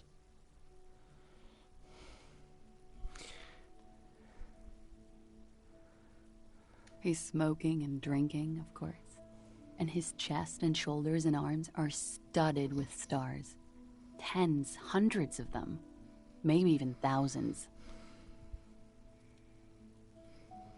And the woman goes like, "What was this, baby?" And he says, "That was too hardcore. Don't ask me about that." So she goes, "Okay, but what's this, baby?" And he's like, "Saw some bat shit there. Killed some loincloths." And so it goes. Star after star. Port after port. Third world country after third world country. And he's done horrible things in every single one of them. Oh, yeah. No, thank you. I've seen enough of him dead. I can tell you what they meant without looking at them. Go on. He was a blue-eyed boy with thick arms, from a small town. He was also poor, and the government of Oranje needed some people killed, so they turned him into a grotesque killer. For money. He went to Killer Academy in Vredefort. Then he killed some people on the Semenine Islands. And on other islands, too. All of the islands. After this, he came to Revachol and got killed himself. It is when you're high. It can be very exciting then. You have the tools to deal with it. It's not a very nice story to remember when you're sober. A change of topic? Why do you ask? Just have her answer the question. Don't give explanations. Well, it's wrong. He had too many drinks to down and too many bad things to do. Couldn't tap out just yet.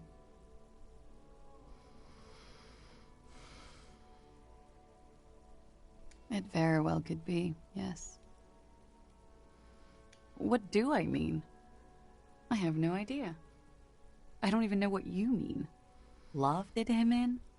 What does that mean? That's not funny, officer. The lieutenant blinks. His expression does not change. All right, let's see where this is going. Cool. There is a sound, something in the reeds, when the wind combs through them, on the inlet, on the little islands there between castaway tires.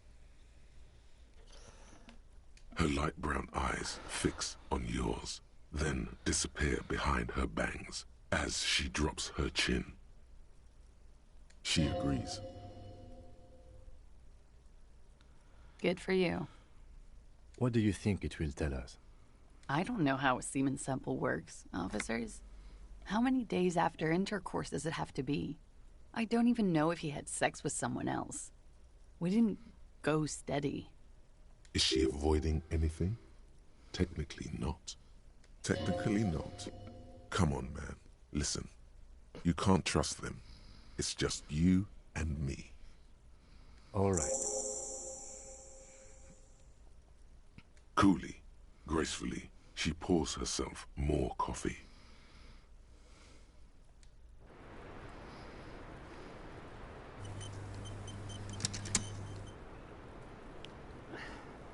Wait, stop. That man, bloated beyond all recognition, was 42? Below the damage, the weeks of decomposition, all the swollen indignity of mortality. He was 42 years old. How has left its disfigurements? What lies beneath, you wonder? You could ask either one of them. Huh? How old? 58?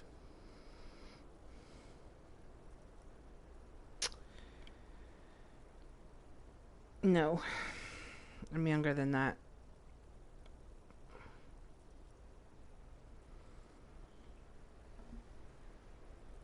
I think I'm about this. I'm around 40.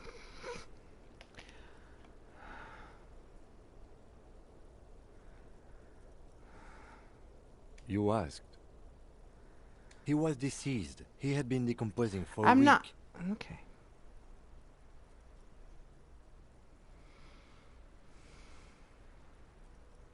On the bright side, you've been getting a lot of exercise lately.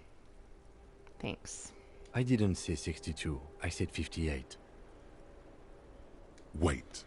This requires scientific measurements. To the laboratorium.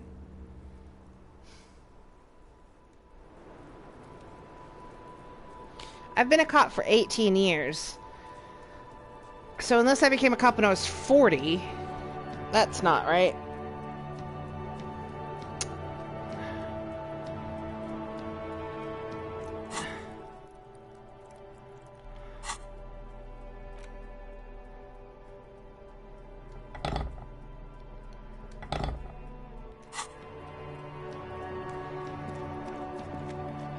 The same small, heavy door.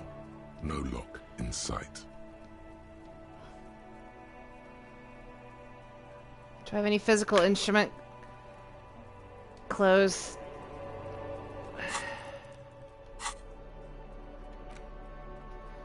Alright. Am I wearing anything that takes away from it? Let's find that out first.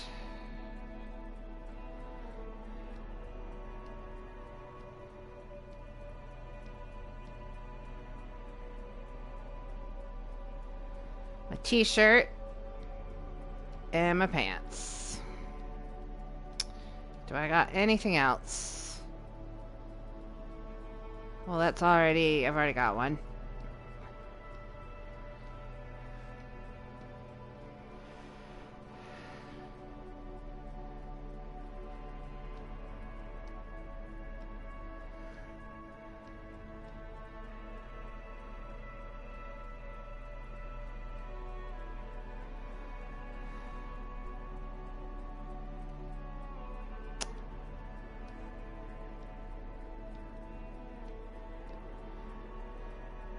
Nope, I'm as good as I'm gonna get.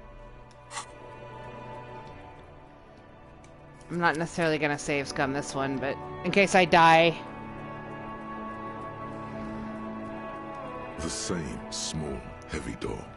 No lock in sight.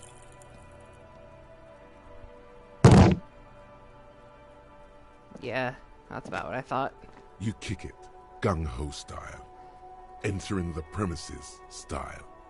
But the door fails to respect the force. All you hear is the bar rattling inside, laughing at you. All right, let's trash the place.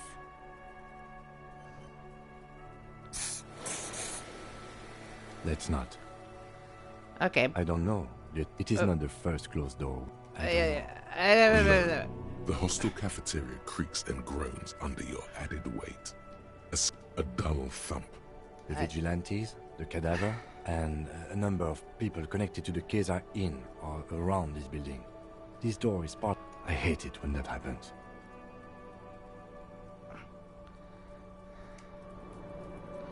Okay, goodbye.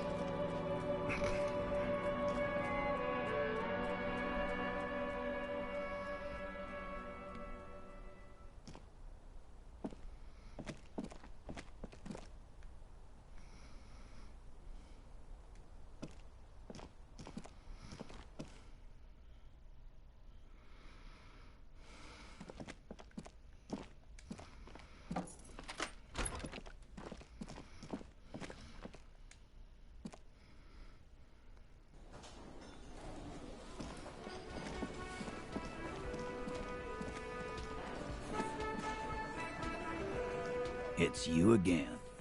What is it?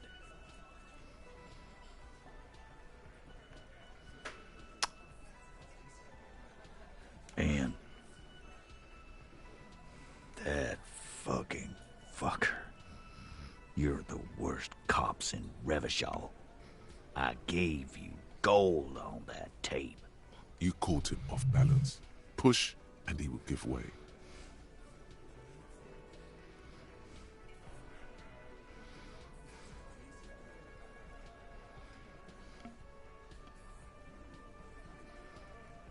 Fucking fuckity fucker. And what did she say then? That it's fine. People are supposed to be like that. I should have said. Nah, I wish I hadn't said that. I feel like I'm putting her in danger. Sounds like you wanted it to change her mind about the hanged man. This is definitely personal.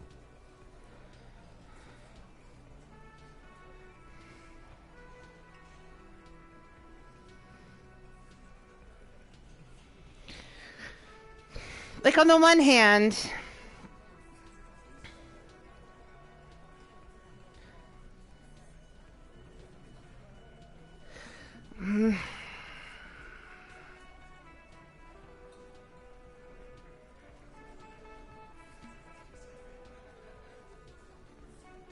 like, I don't want to make him angry enough at her to go hurt her.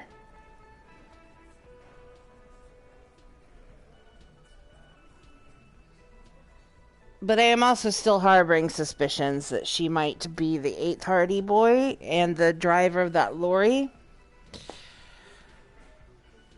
In which case I don't think he would.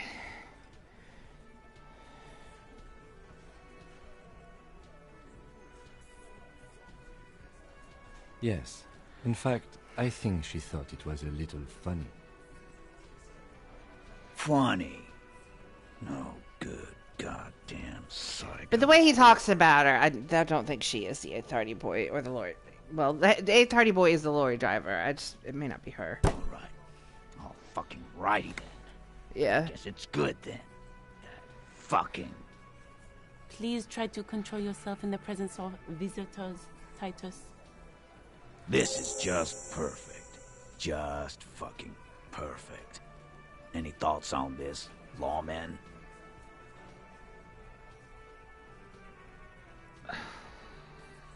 Yeah, they're all queers. Can't bump, hard fist, or anything. That's not what that says? Okay. That's alright, Glenn. I just thought, I thought anyone would come around if they heard that shit. Apparently I was wrong. Yeah, That was fucked up. I mean, I get it. Like, He wanted her to see the man for what he was. Now that you know, you might want to lay off this topic, or else you might antagonize him. I just got too worked up. Big man lost his shit. It's cool now.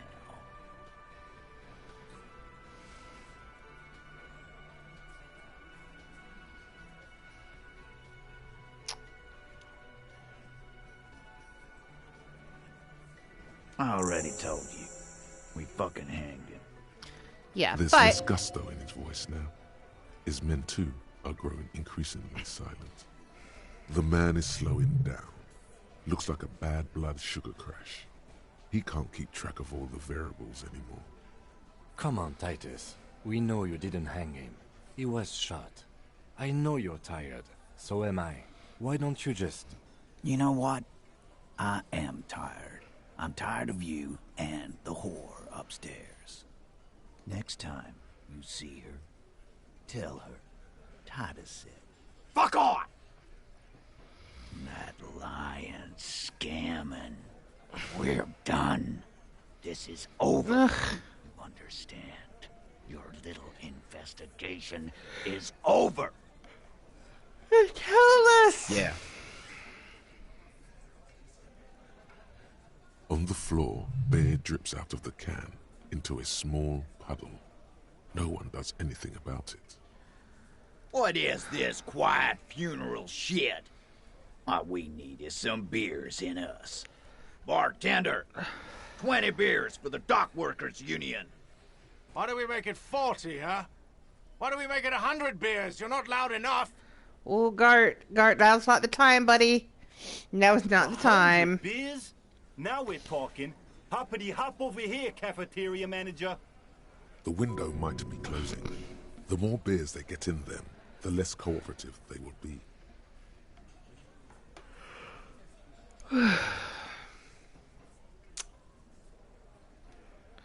We're going to save scum because I want to wrap this up.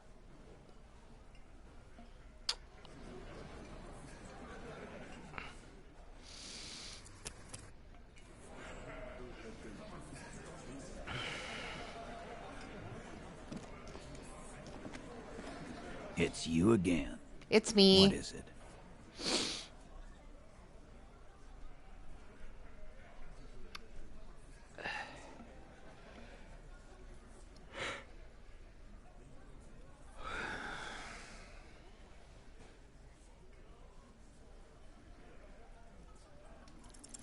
Clausia is playing them like a fiddle. Tell them how bad they got played, and they'll tell you the truth. There are many ways to go about it. All of them really good. Fun with failure.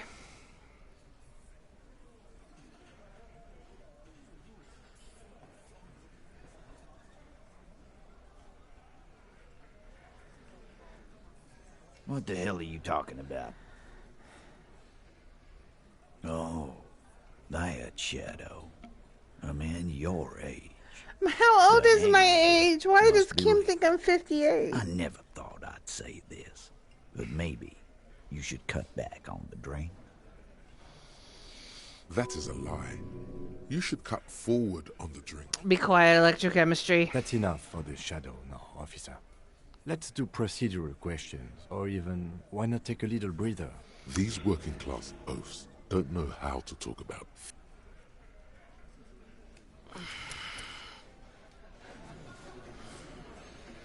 I am not fucking golf shirts. Thank you for the suggestion, Heather. What is it? I don't care what stats it gives me.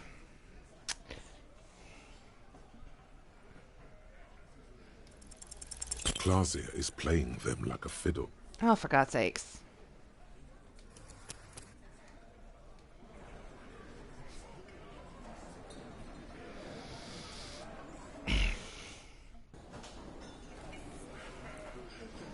It's you again.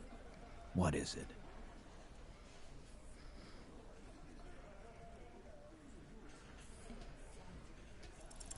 Convince Titus there we go. He's being manipulated. You should know by now. Titus Hardy will never falter. Fat Angus, the powerful guy, Mr. All Muscle. The time has come. Put him in the pressure cooker. Just remember, it's about more than Glasia. It's about these men and Martinez, their district, their responsibility. Outside, in the midday sun, ruins. The pavements are cracked and the benches peeling. Newspapers blow in the wind. Fat Angus, the powerful guy, Mr. All Muscle. Did I not The time has come. Put him in the pressure cooker. Okay. Just remember, it's about outside, in the midday sun. What the? Ruins. Okay. Oh. Huh? I get it. He'll get it. Go on. Got it. Kill you because they don't like you. All because...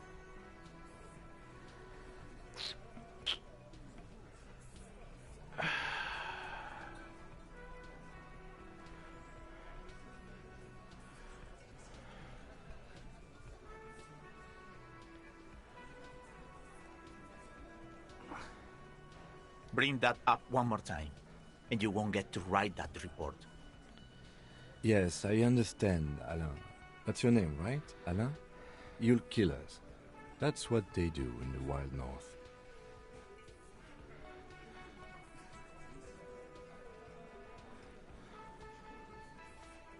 We didn't light him on fire.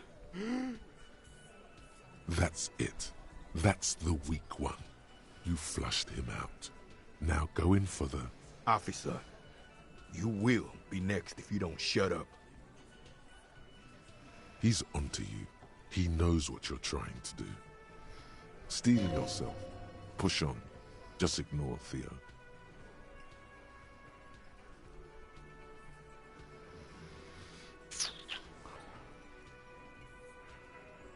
We didn't kill him.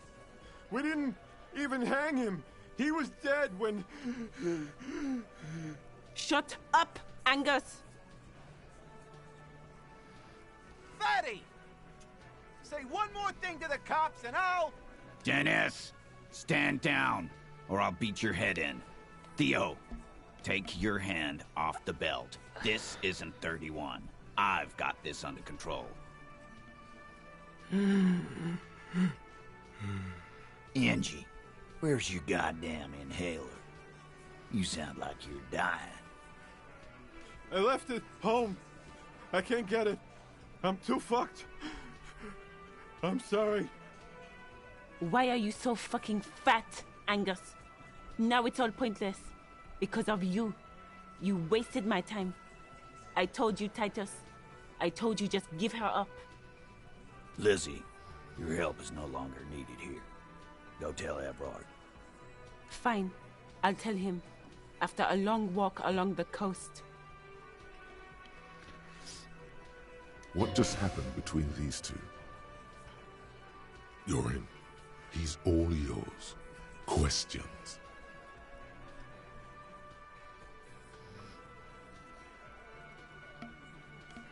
He nods. You hanged the corpse to cover up the real cause of death. The bullet in his head. Another nod. 'Cause the girls asked us to. They were in some shit. Did she kill him? Cop, I have no idea. The girl says she didn't. He doesn't think she did. Or at least he hopes she didn't. Glacier came down. She seemed really out of it. Drugged up, even more than usual. Bug-eyed and gurning, you know? Not in a fun way. It looked like she'd redosed after something went down. I've seen that look before. She was scared. I knew someone had died. I've done this job for 10 years. I've seen it before. It's the politician in the motel room with the dead hooker scenario. Only in reverse. Good analogy, boss. You don't get to talk yet, Shanky. You're still on the bench. And you keep taking it easy too, Angus. We went upstairs. Sure as day the merc was dead. There was a bullet hole through the window. Yep, knew that. Fucking dirty sheets and bottles everywhere. Tibbs patched the window. And the corpse. We hanged. Nah, he's my brother. He's in the window replacement business. Right now, he's grateful he hasn't gotten his brother into this mess.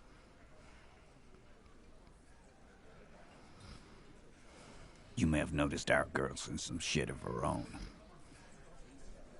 They can't show up on police radar kind. There are people after her. From the old world. Where she came from. They're powerful. Connected to the moral intern. She's clearly afraid for her life. Says if she showed up in your systems, she'd be ghosted away. And why would you help someone like that? By taking on a murder? Why would I? I guess we abide all sorts of runaways and losers here.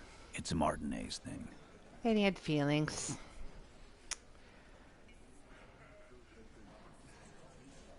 I mean, she did, clearly. Not yet. Just some ideas. She says the shot came from outside, behind the window somewhere. So that's a clue. It didn't, though. He was shot. The gun was in his mouth. Like, it shot upwards into his brain. There was no entry wound on the back of his head. I'm thinking someone's past caught up with them. Either hers or his. Hers, you mean? I mean, there was an opening on the back of his head, but it was like little. It's not like... I don't...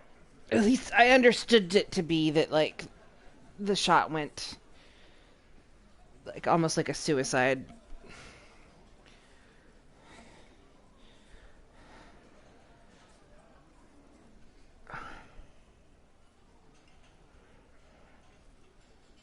I mean the people after Klausya.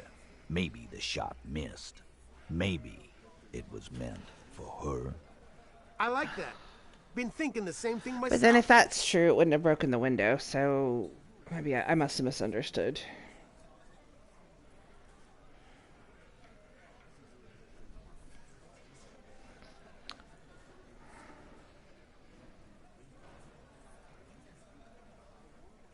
But...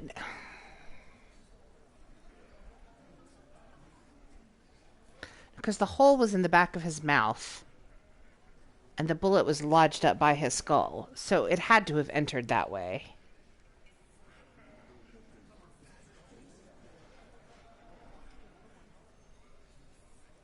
So when I found the bullet in his brain, the entry wound was in his mouth. And the bullet was still lodged in his head. So the bullet entered through his mouth, Charlie. It didn't come in through a window into the back of his head.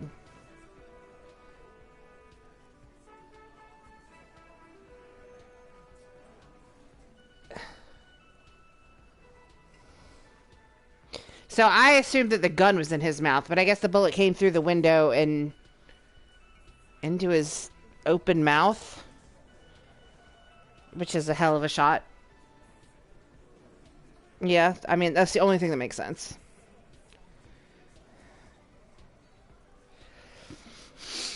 Okay.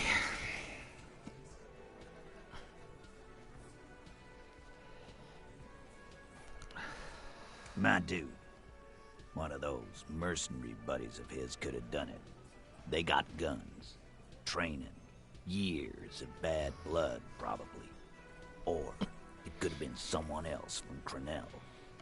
I like puzzles, Heather.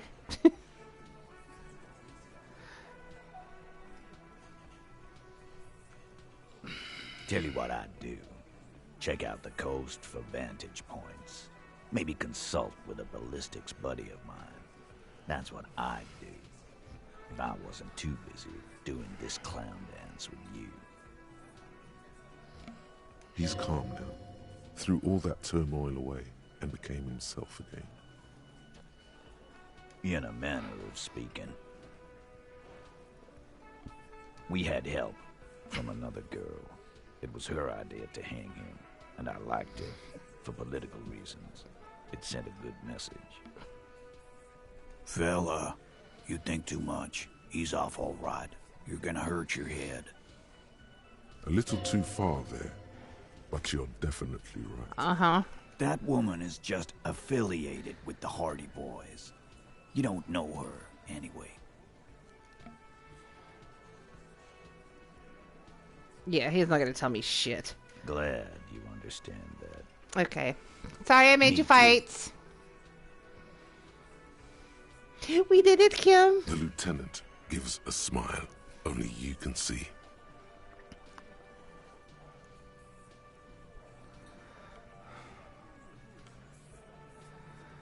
You do that. Hey, cop. Before you go...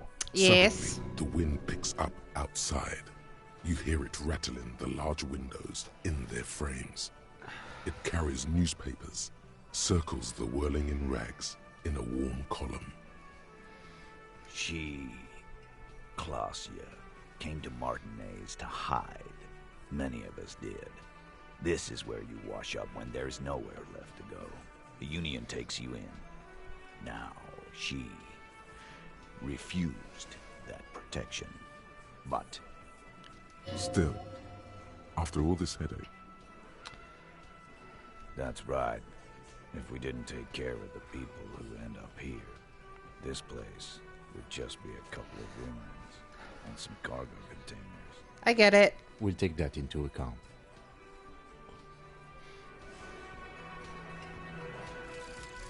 Actual, arrived. Mediocre, milquetoast, amateurish, infantile, cliché and gonorrhea-ridden peon to conformism. I fucked me. Affront to humanity. War crime. Should literally be tried for war crimes. Resolutely shit. Lacking in imagination. Uninformed reimagining of. Lip-wristed, premature, ill-informed attempt at. Talentless fuckfest. Recidivistic shit peddler. Pedantic, listless, savagely boring. Just one repulsive laugh after another. Yes. All right, then. All right. Klasia. Klasia? How do you say her name? I don't know how to say her name. I can spell it. I can't. Klasia. I'm just gonna go with that. Sounds good.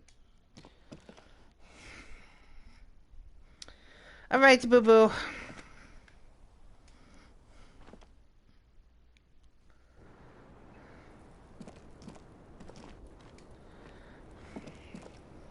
It's always good to see you. Something in her demeanor has changed. She's tired, consigned to her fate, to being here with you and what's to come. I understand.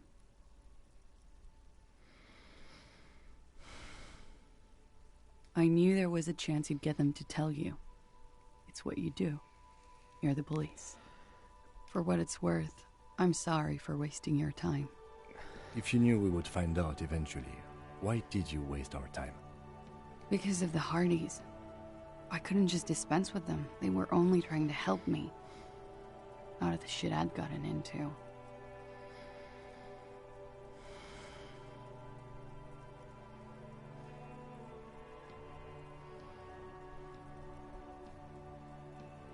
Yeah, fine. I am not. There is more here, miss. Oh, okay. You're right. There's more. You answer to the coalition government, and by extension, the moral intern. In fact, I am trying to form committees about it. Briefly glancing over her shoulder to the sea, as she's done time and time again.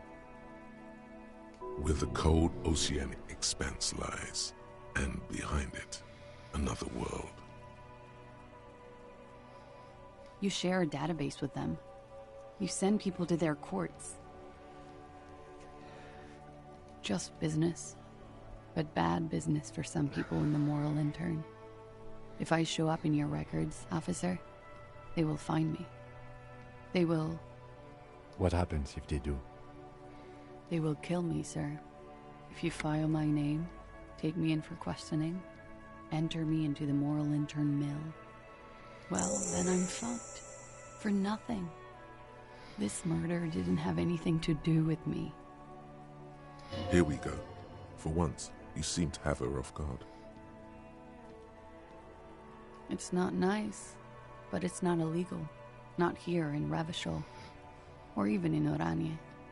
What exactly did you do? Industrial espionage. I joined a business collective with the intention of betraying them. I did my job well enough to be asked to do it again. With a bigger company. The kind you really, really don't fuck with.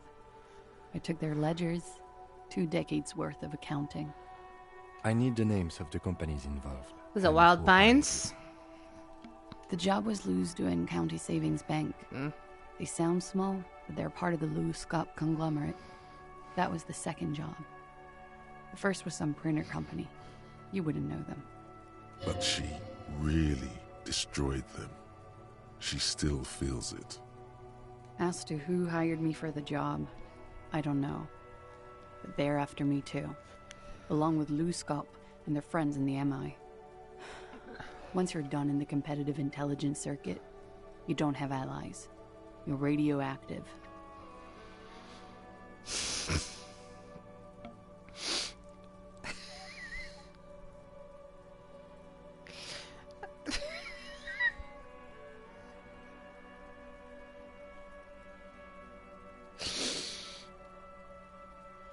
Okay, it's been a hot minute since I've said something absolutely fucking bonkers, so I'm gonna give myself a little bonkers as a treat. This was not a joke. Real people lost Oh, I their wasn't jobs. joking. Okay. Not just in the C-suite either. Sorry. Good people. What I did to get to accounting. A lot of people got hurt. But that's just more of my shit you shouldn't have to deal with. You're solving a murder. That can wait. Look into her eyes. There's more. One of them killed themselves because of me.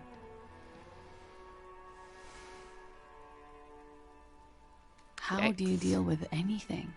It's all just... How do you do it? I don't. That's the truth. There you have it. The way of the warrior. We were there. Together. In bed, I mean. Okay. He was in a kneeling position. He had just entered me. I was on my back, looking at him. I heard the window behind me shatter, and I turned to look. There was a hole in the glass. I turned back to him. His eyes were looking through me, and his mouth was open. Dumb. I could see. I could... Her chest rises and falls with each word. She keeps herself together and says it. I knew he was dead. Before he fell down on top of me. You were right. He did enjoy the moment of his death.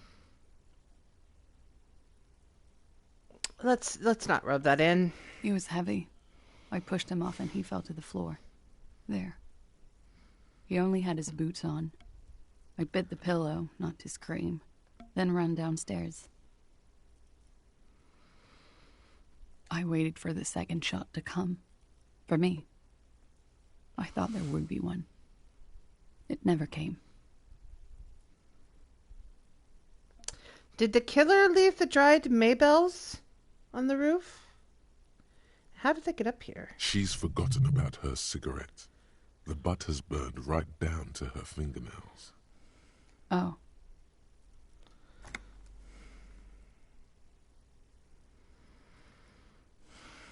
Yeah. It was a real motherfucker. What time was this? When did it happen? It would help us if you could be as precise as possible. 11:30 to 12:15. I don't know the exact time. Around midnight. It's okay. Were you inebriated? Not as much as usual. He'd done a line, plus other things. I was drinking. Wait. Titus said she was gurning her jaw off, much more than usual. Oh, yeah. I did one of his lines, just to clear my head. Good thinking. Clear your head. You should clear your head. Get into his mindset. Nope. Did you hear or see the shooter in the course of this? No. Nothing. I was trapped. I was stuck in my room downstairs. I got some clothes on and crawled back up, drew the blinds. Blood was coming from his mouth. Not a lot. Just a little. He was still on the floor, slouched. I couldn't be there with him anymore. So I ran down and out of my room, into the hallway, down the stairs. I knew there would be people there. Run, woman. Run past them and out into the streets where it's dark and people move. To the lorries at the intersection, as far as you can. I already ran. I ran from an entire Isola. I can't run any further. Not with these people. This is as far as it gets. Sylvie was tending the bar. A lot of people were there. The Hardys were at the table in front of the stage. I think the Union box was full. Ruby was there too. They were having such a good time. I sat down and they all welcomed me. I didn't even have to say anything. Ruby knew something was wrong. Who's Ruby? Ruby? Ruby. You know, the leader. The amount of times I say things out loud and then this game says it directly as soon as I hit the button. It's been dozens. The leader? The Hardys. The lorry driver. The Hardy Boys. Well, nominally, yes. Ruby's the one they go to when things happen, like things they need taken care of. She's the organizer. This Ruby, in her phrasing, is entrusted with great power. She trusts her. So do the others. Oh, fuck.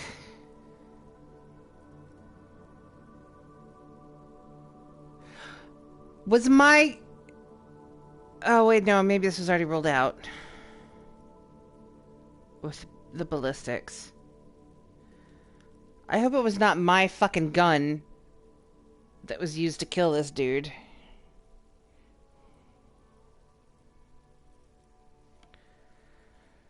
I can't remember if that's come up. I feel like maybe me and Kim talked about that and that was like ruled out. Would you say she is the 8th Hardy Boy? Why not? Well, Ruby said let's talk upstairs. I showed her the room. I've known these people since December. They know my situation, that I can't leave a paper trail. Ruby was the first one I told. She said she'd take care of this. It's what she does, you know, take care of things. I helped her get the body to the bathroom. We used a belt to pull him up under the shower, to keep him upright. To mislead you, they were tampering with the body. To produce lividity, matching a hanging? Yes. That's some foresight. We completely missed the tampering. Looks like you got there in time. What was this, 20 minutes after death? Oops. About 20, yes.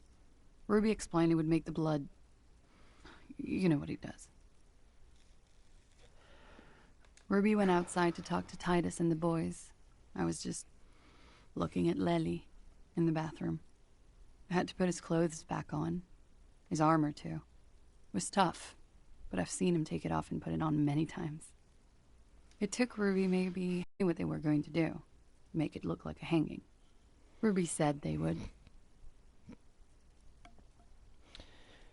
I don't think it's the discoloration. I think it's how the blood pools in the body. Oh, I mean, it does discolor. It makes bruises. But, like, if all the blood pool... Like, if you find a corpse and all the blood is like, pooled like in their face and the front of their chests and stuff, you know that they died or has been there like laying face down on the ground.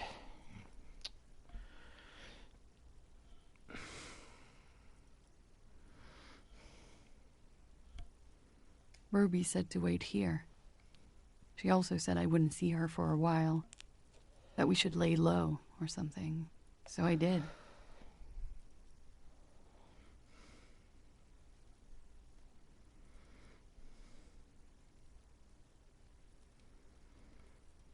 I don't know.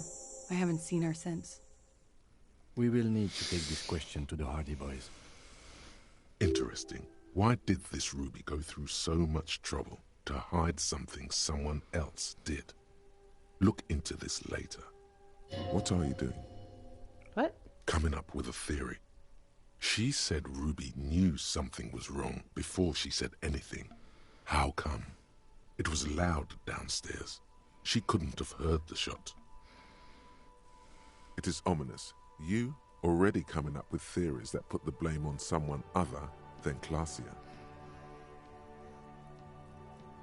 When he was shot? I may have. I don't know. I couldn't hear anything over the glass exploding. The gunshot wasn't that loud. This is something to keep in mind when assessing the distance of the shot. What? Why would I put myself through this? Insanity. Get myself cornered like this. He wouldn't have died if it weren't for me. I know that. But I would never hurt him. That's a weird thing to say. If it wasn't for you. I mean, ostensibly, this was an assassination. I don't see why.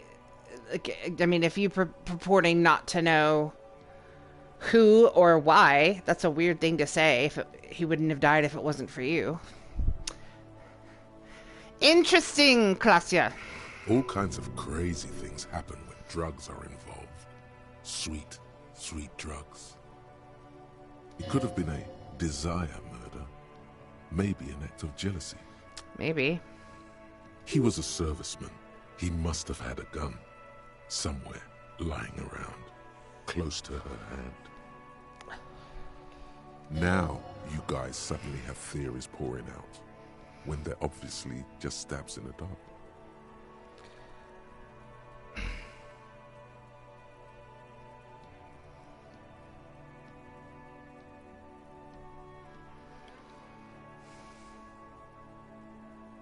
I did not kill him to defend myself from rape. I told you before. That wasn't what happened.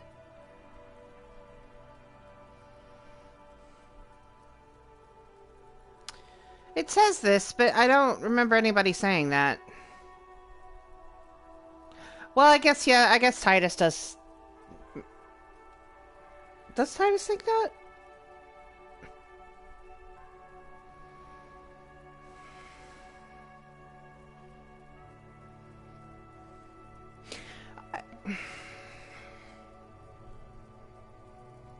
Let's just say it and see what happens. I'm sad to hear that. They must have said it in some fit of frustration or under pressure. They couldn't have meant it. I've talked to them after it happened. No one has implicated me. What does that mean? It means high people do weird shit. Do drugs make you aggressive? No. People don't take drugs to kill each other. They take them to feel okay with each other. But sometimes they eat each other's faces off under bridges. I thought Ravishal would be more enlightened about this. Especially since you've taken them yourself. Fair point, but also, I don't know what the fuck I've done. I've been born for 3 days. The lieutenant gives you a sideways glance.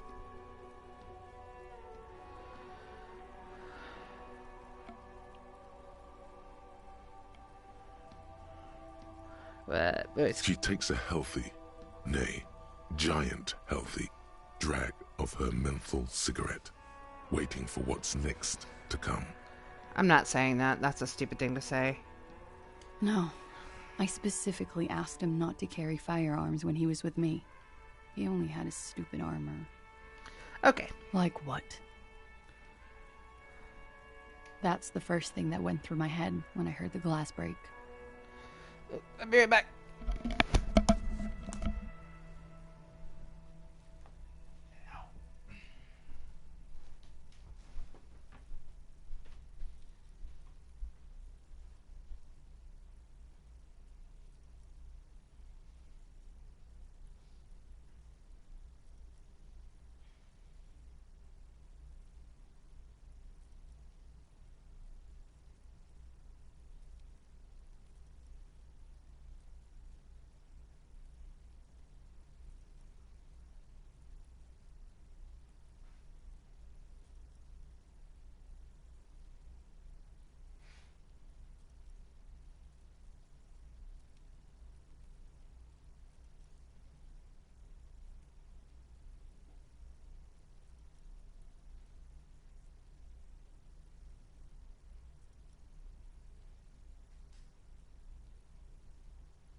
I thought they'd found me.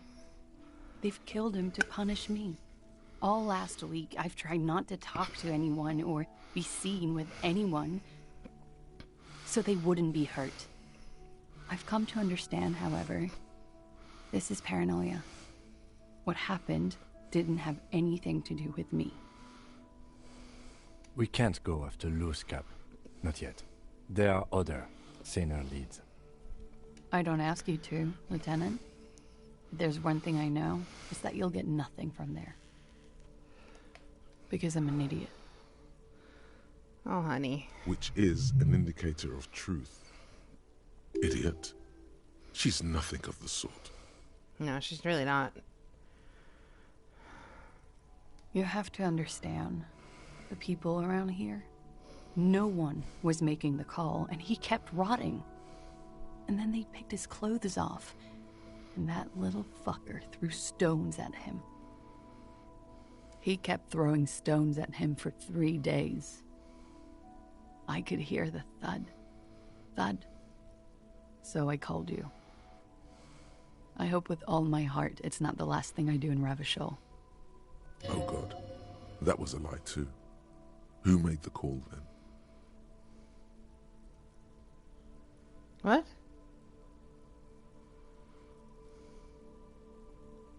she did, of course. Don't be paranoid, man. It's unbecoming of a police officer, and it makes you sweat.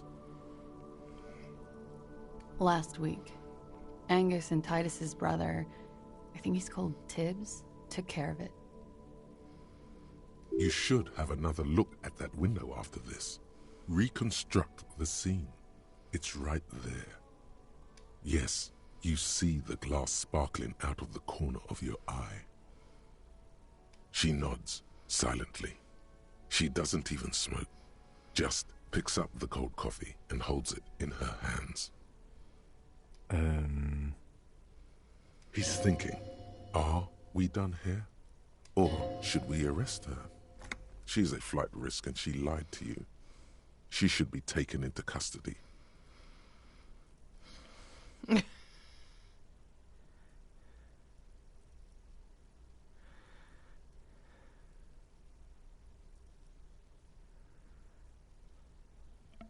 I don't want to, though. Let's look at the window first. As you look back, you think, so love did do him in, after all. I don't know if that's true. If it weren't for her, he would not have been there. The shot would not have connected with his soft palate. That's a mean thing to say.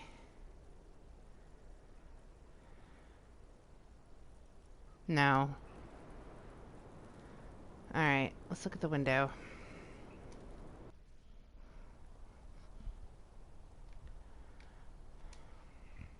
This window is pristine on the inside, unlike the one next to it.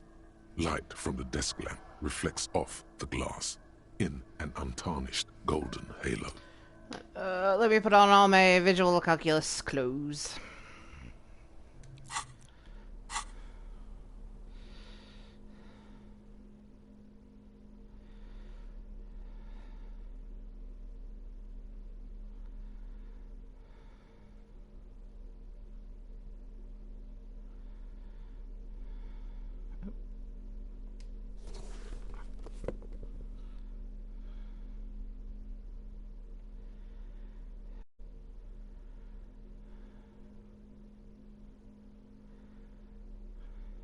Make sure I'm not wearing anything that...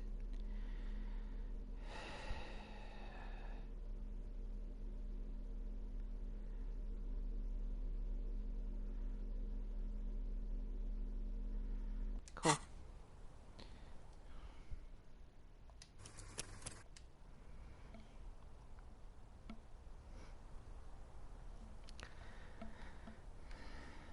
This window is pristine on the inside, unlike the one next to it. Light from the desk's golden light melts away into the blue, glassy darkness of your mind. In it are two neon-lit shapes, a man and a woman on the single bed. Like the witness said, the man is kneeling, the woman is on her back. It's the night of March 4th and a shot has just been fired. The man looks directly at the woman.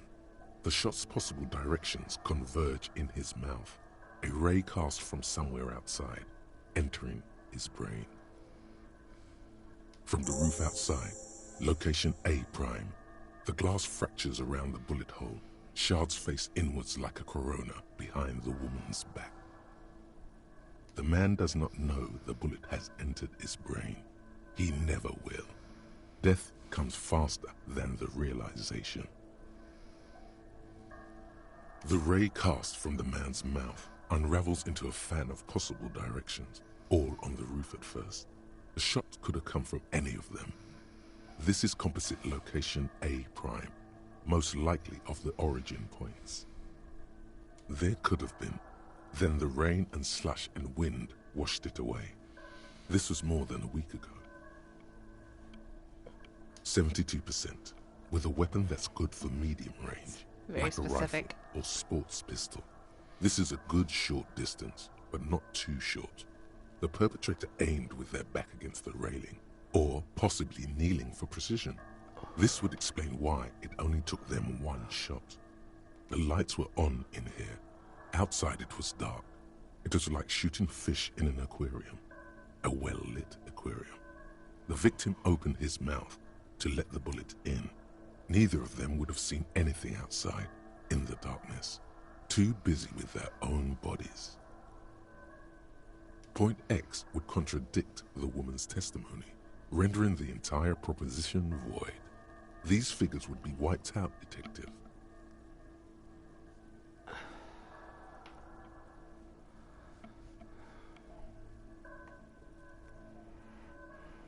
None that you've found thus far, but that doesn't mean there aren't any. That's a 28%, yes. In this model, the shot could have come from a greater distance. Nothing excludes the possibility. Should we extrapolate to include every possible point of origin in Martinez? According to your map of the district, this shot could have come from a wide angle of locations, starting with the northern edge of the abandoned boardwalk, ending with an islet in the bay. Let's call them B prime. B prime for boardwalk, B double prime for Land's End, and B triple prime for the islet, Detective. There may be smaller points in between, but those are too fine to zoom in on. 700 meters away, the likeliest of these B positions, 20% chance. A skilled sniper could have made the shot, provided he had a safe sniper's nest. Even with the light on inside, we're talking military training. At that distance, the perpetrator would have had to take wind direction into account. 1.2 kilometers away, the least likely of these positions, let's say 3%. A truly skilled sniper could have done it, possibly from a tent. No, too far-fetched. 1 kilometer away, a point beyond the docks, on an islet in the bay. The fort is ruined, but the perpetrator may have found a stable spot on the beaches surrounding it, where the concrete crumbles into the sea, as you saw in the coin-operated viewer. The shot would have been a small miracle, 5% likelihood. There is an extremely narrow field of view from the bay to the window, between Rue de Saint-Ghislain 10 and 33A. The angle would have been extreme, and access to the islets is questionable. From where, precisely? I see you have given this a lot of thought. Are those the locations you've singled out in addition to the roof? And what is the likelihood, in your opinion, that it came from a further distance? Okay, well, we should see if there is gunshot residue or sniper nests if we go down the coast. Rule these spots out one by one. It would be the diligent thing to do. Until then, personally, I'm going with the roof version. A simple hypothesis can be wrong, but it's something to build on.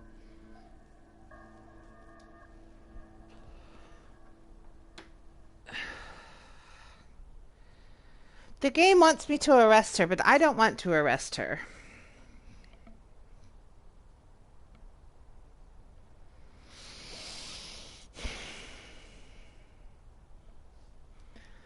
Maybe I'll go sing some karaoke about it.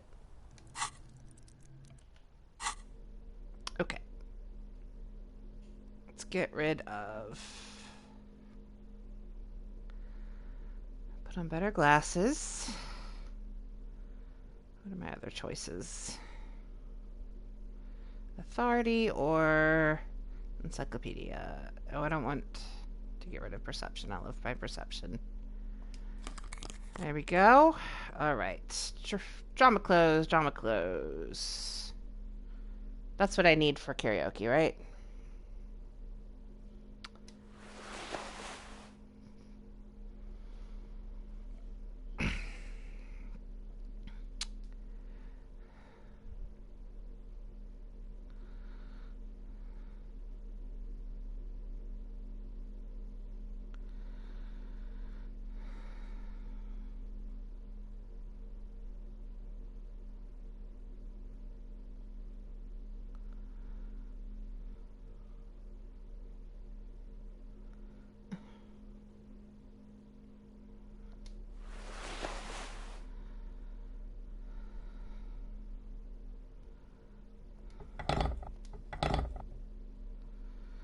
What are my other gloves?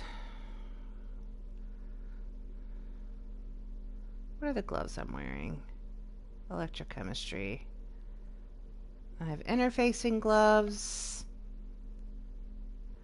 What do my phone gloves do? Half-light.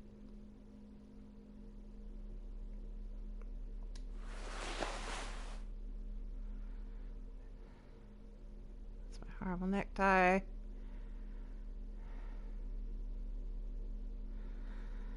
All right.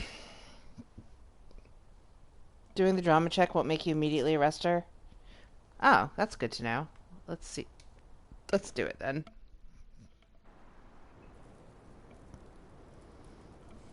I don't have a kimono now.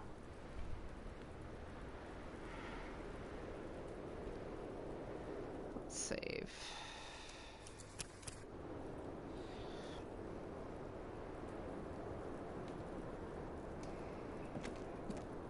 I was just thinking, what a nice evening it is for taking part in a murder investigation. Who? What? Dear God, you've been lied to. She could have killed her lover and lied to everyone. She's not candid at all.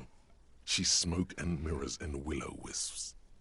She probably didn't give you her real name either. Why would she? Arrest her immediately, before she further entangles you in her web of lies. Take it easy. Don't overcompensate with this course correction. Ask questions first. See?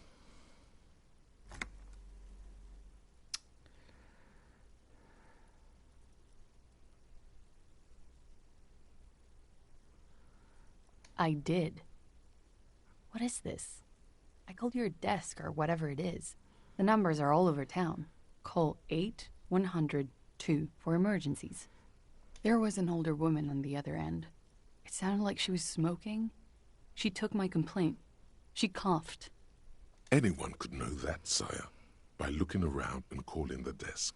I don't believe a single word she says. I do, but I think she did call. What time did you make the call? Thursday night. It was late, sometime after 12. It checks out. Yeah, I believe this is not her actual name. I agree. You wouldn't give us your real name, not when people are after you. Okay.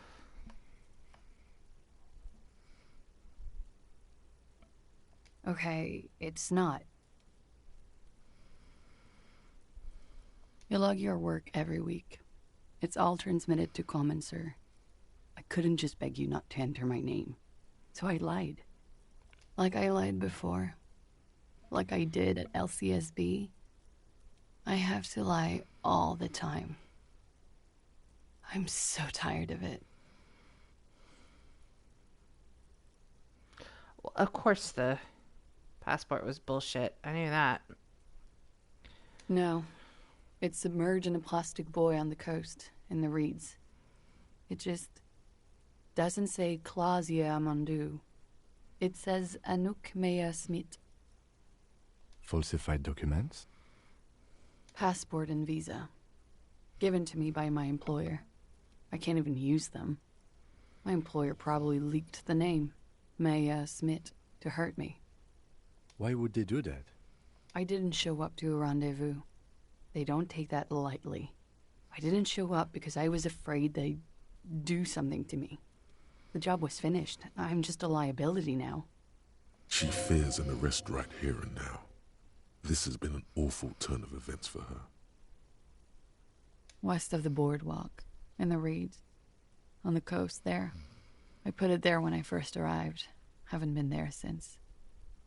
I'm not sure I could even find it now. Oh, it's the buoy by the cryptid traps. That was like, here's a weird thing you have weird feelings about, but you can't look now. It's useless. The lieutenant makes a note of it. You're welcome to it. It's in the reeds northwest of here, past the Bergen sewage pipe, right near the waterline. It's Katarzyna Alazie. Katarzyna. Could it mean Clausia is an alacronym for Katarzyna Alazier?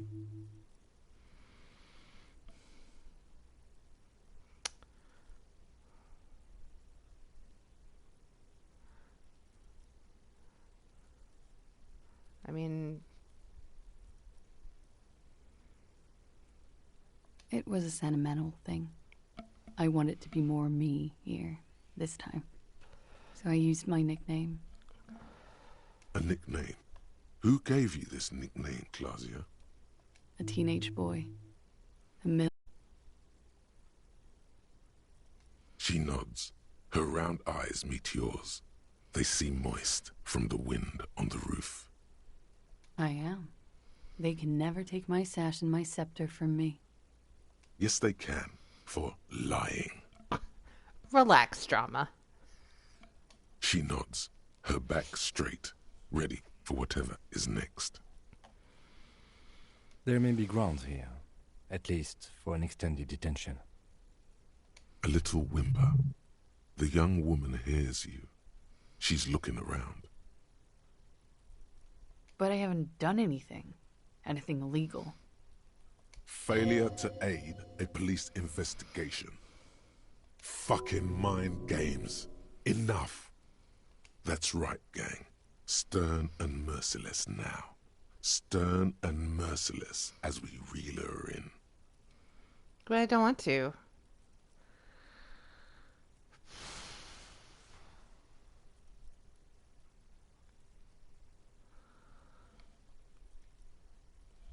The lieutenant produces a Oh pair no. of handcuffs. I went too far. I went too far just for dialogue. Please, no.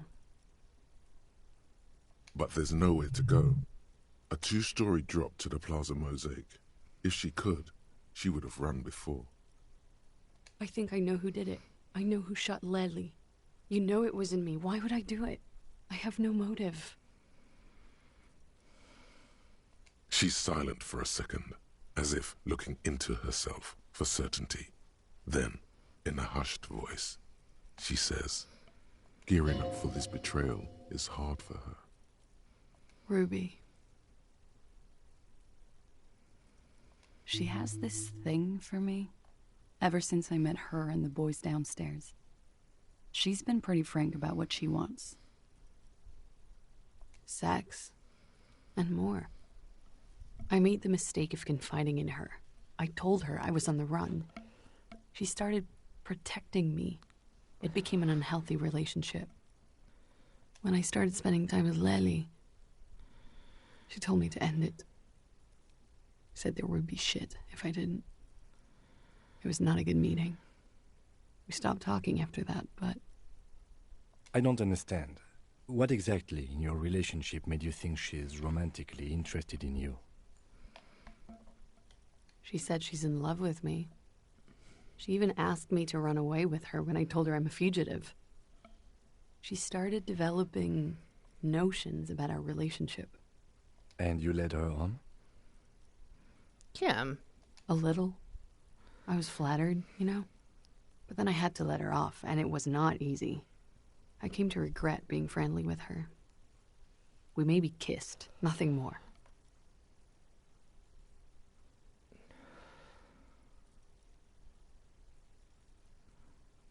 This is just an assumption. I know what it sounds like. That's why I didn't want to tell you before. But she knew what had happened when I came downstairs. Somehow, she knew Lely was dead. She wasn't surprised at all. When we came up here, she was calm as a stone, too. She cleaned it all up like she had a plan. This is a familiar theory. You had it too, remember? Could it be that Ruby was covering up after herself? Ow. The lynching? Yet again, you're coming up with this. The worst thing is, it may be true.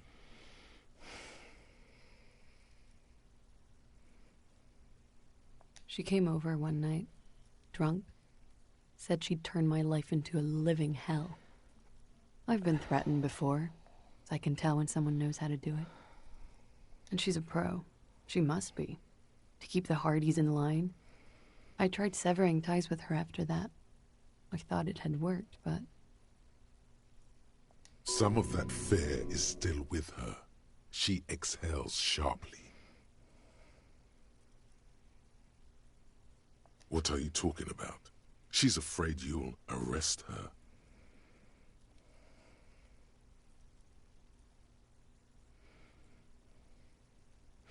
I think this is true. I think this is the truth. And I feel terrible for this woman. I think she really is on the run. I think she did terrible things. And she came to Martinez to get away from the people hunting her. And then this woman got fixated on her and killed her lover, and then covered up the murder that they did, and that she didn't ask for it. It wasn't her fault. Now she's caught in this shit. Where does she go from here? If she tells us the truth like she's doing now, they'll probably kill her. If we arrest her, the people after her will find her.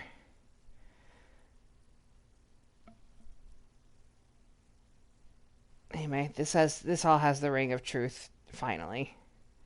You've been trying to kick that door down, right? I might be wrong. Maybe it leads but... downstairs. She could have come to the roof through that, then taken the shot right here, where I stand. It was dark outside. I wouldn't have seen her. Then slipped back downstairs without anyone noticing. That is possible. Interesting theory. Did she know that door exists? Had you been out there with her? Yes, of course. She's been up here many times, jacking private stations off the ring antenna. She used to come here to drink on the roof with me, before it got weird. Okay, and what? And nothing. Arrest the liar. Everybody relax. Don't arrest her. Push her a bit more, but then let her off. That Ruby theory was solid. And she's beautiful. She's stuck here. She's already in prison. Look around. She's only trying to help you.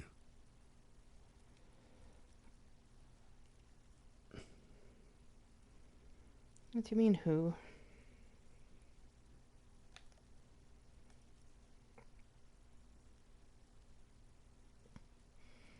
Her. Stop letting her distract you.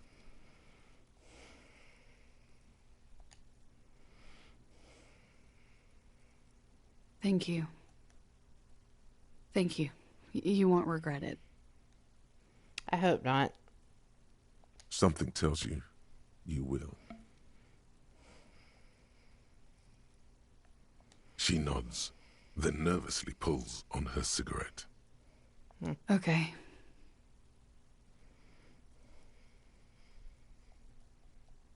She slowly lights another cigarette and steadies her breath, as if in the presence of some tiger. You are. This is not the end of this.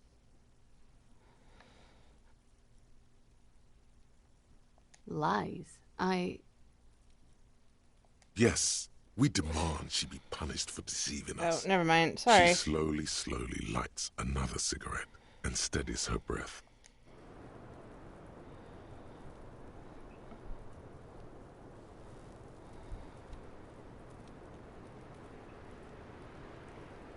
Huh.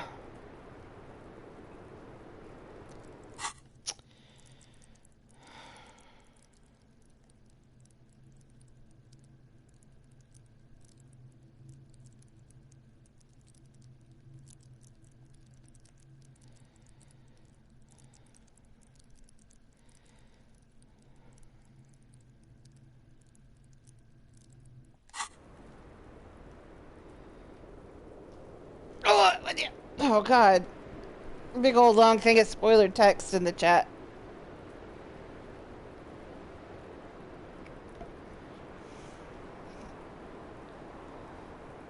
It's okay. Everybody knows all the answers but me. Are you all laughing at me? Am I being a big fool?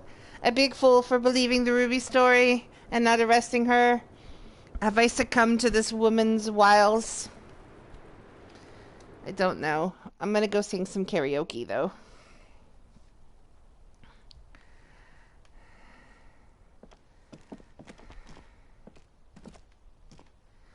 I feel like I'm a terrible detective.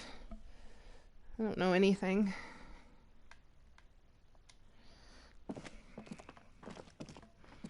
Let's go sing. Let's go sing about it.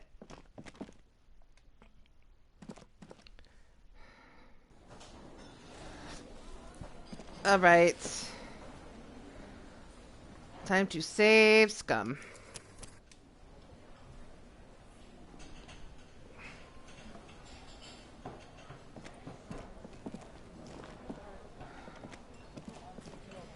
The stage is all set. You feel a little... So, are you ready for your thing now? Yep. Let me know when I should turn on the karaoke carousel. The air is...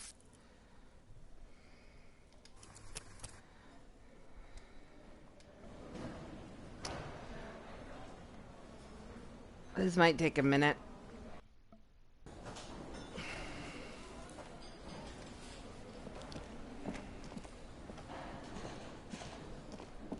The stage is all... You feel a little... So, are you ready for your thing now?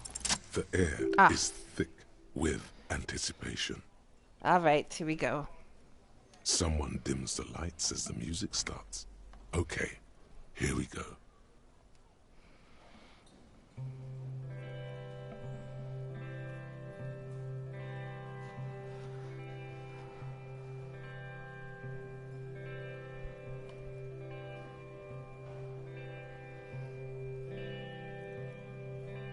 I would often go there, to the tiny church there, the smallest church in San, though it once was larger.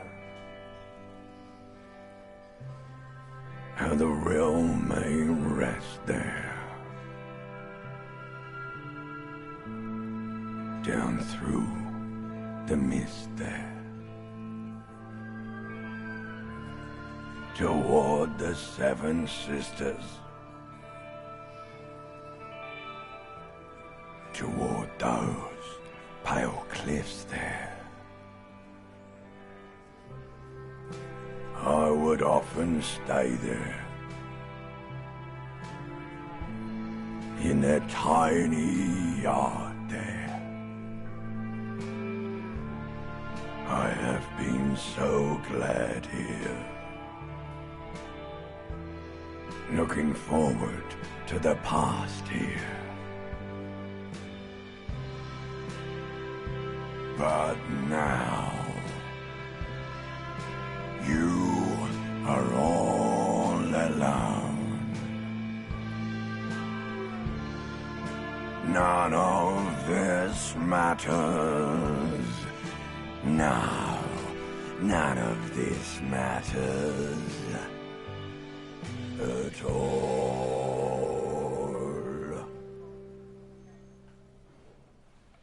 Oh, I did good.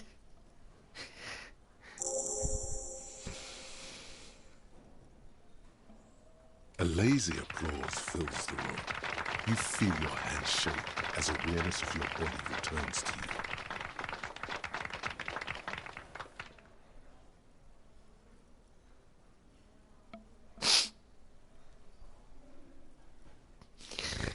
I don't know why I'm crying.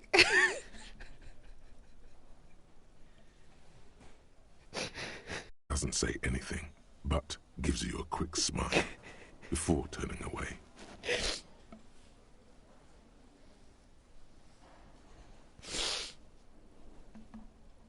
Good, good.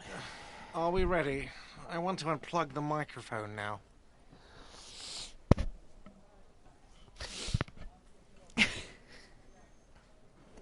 I almost dedicated this to Gart just to see what he would say.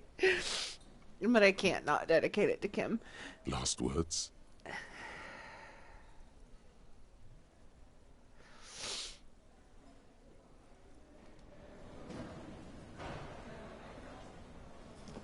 Did you like it, Kim? Did you like it? Yes? Nothing. Okay.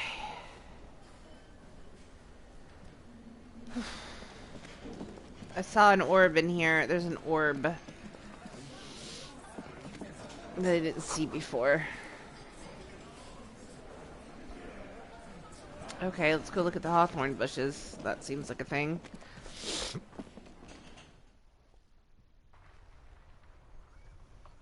Talk to my precinct buddies. Okay.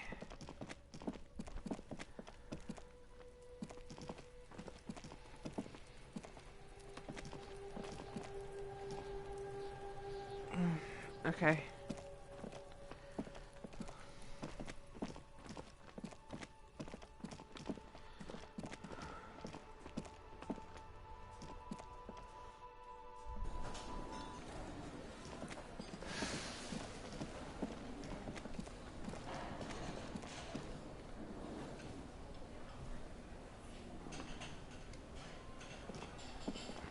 Again? I can't believe this shit. He might be wearing a disguise. Yes, it's a hobby of mine.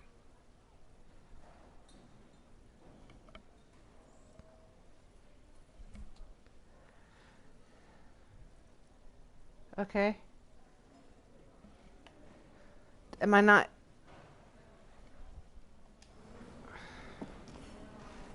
Yes? What is it? That was pretty good, Harry. Wasn't it, Jean? Whoa, how does she know your name? She probably heard it from somewhere. You have to be more careful, Karaoke Star. Names are dangerous. Huh, that was absolute shit, if you want my opinion. Drunken shit. Haven't wanted anything to end this badly since I had cluster headaches. I'm not even drunk. Why are you so mean? Horrible. Truly horrible. I beg of you, don't ever subject anyone to this torture again. I mean, seriously, you need to... Jean, it's not right. Don't make it worse. And I really liked it. That's so mean. She actually did. Fuck you, Jean.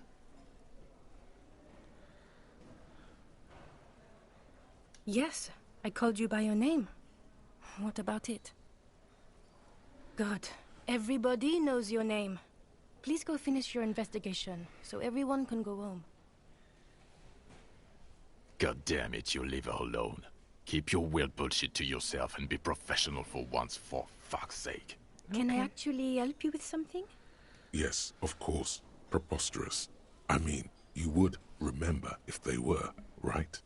Who forgets their squad mates? That's not possible.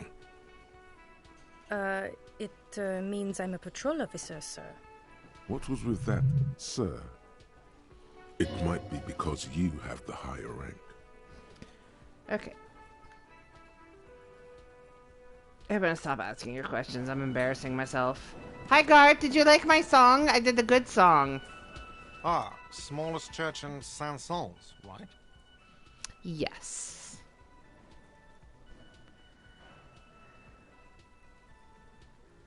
Told you I'd rock it. It was all right. Subdued. I might start letting people up there again. Now, what can I do for you?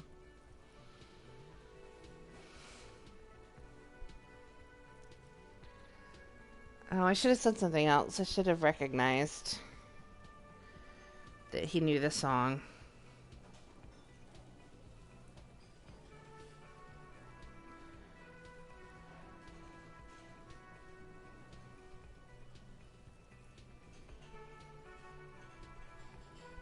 Yeah. Alright, bye.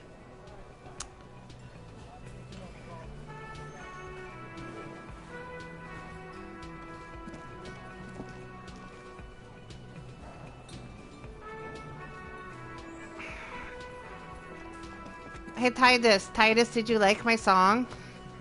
It's you again. What is it? Did you like my song? I did a good song.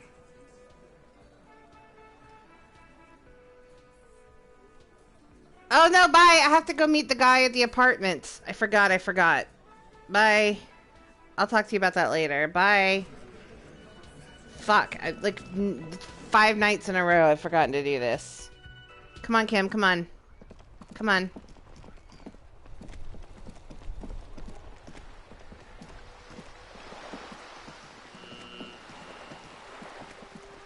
What was that?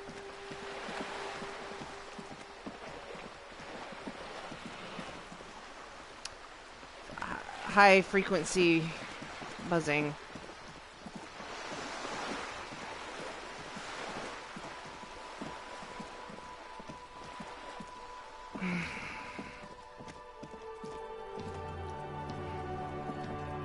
Just an ordinary wall.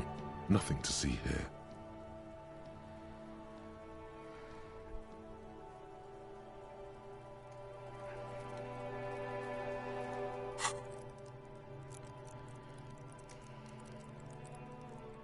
Oh, I can't level that up anymore.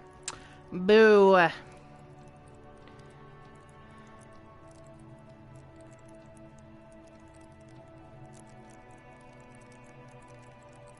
I need to change all my clothes.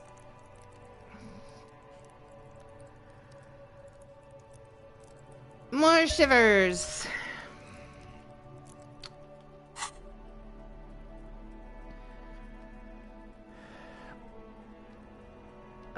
Let's see.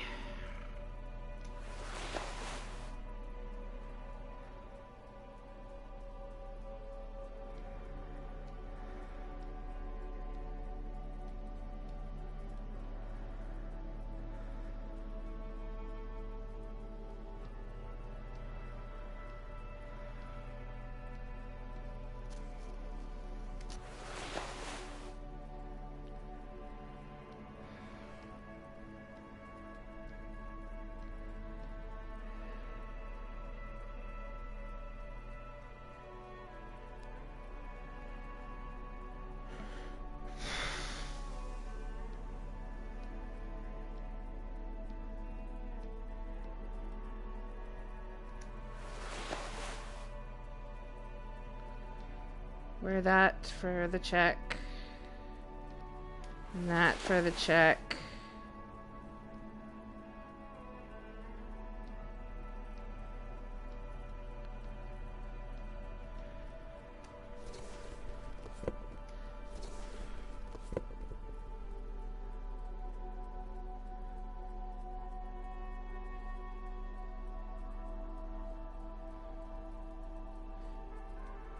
Wearing that always.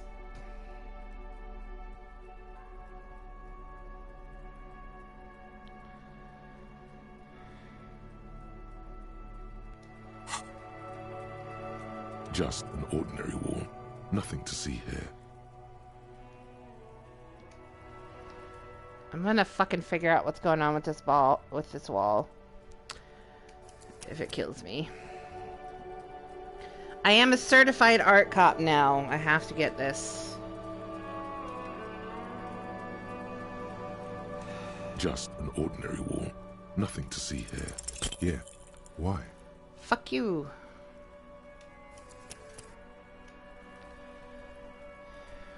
Let me have this. I became an art cop for this wall.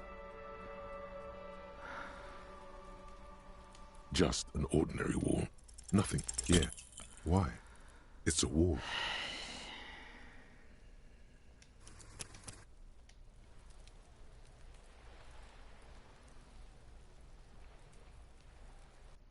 God, my stomach's been fucked up for like a week. I've gone through 2 bottles of Pepto-Bismol. I'm working on a third. Wall. Nothing to see here. Because you see it. Thank you. Finally. This wall is sublime. Look at it. The shadows, the colors. All the other walls on all the other houses must make a pilgrimage in adoration of this, the uncontested pinnacle of wallcraft, color peeled from the very face of God. O Wall Father.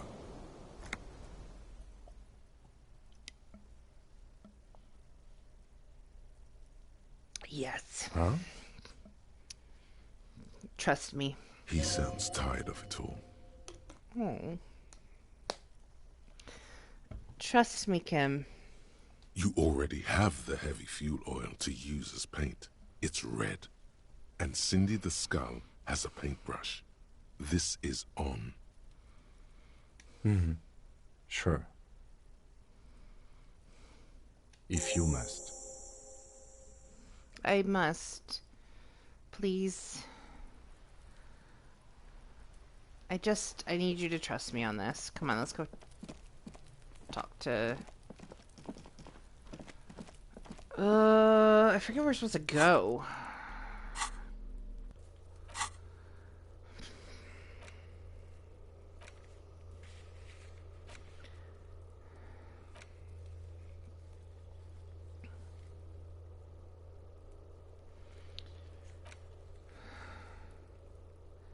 Apartment number 28, sometime after 2100.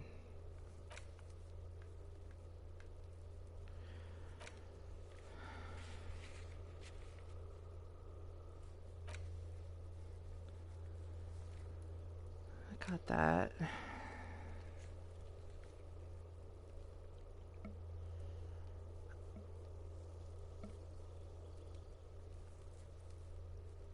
Didn't we already send the body away?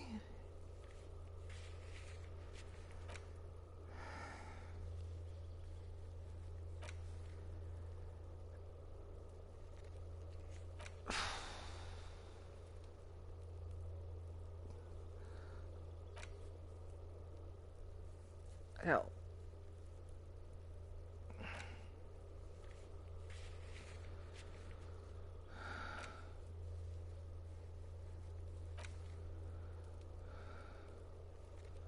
Oh yeah, I have to go do that too.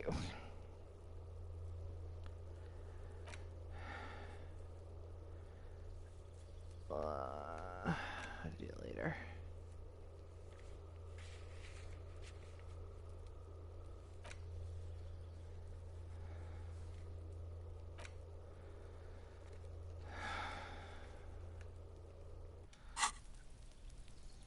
It's not time yet.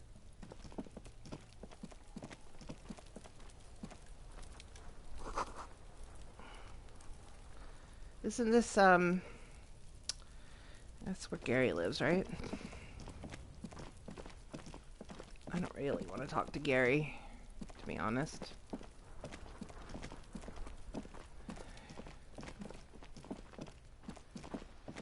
Cindy.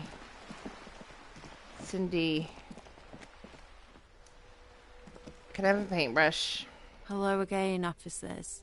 Have you come to admire my mural? Ooh.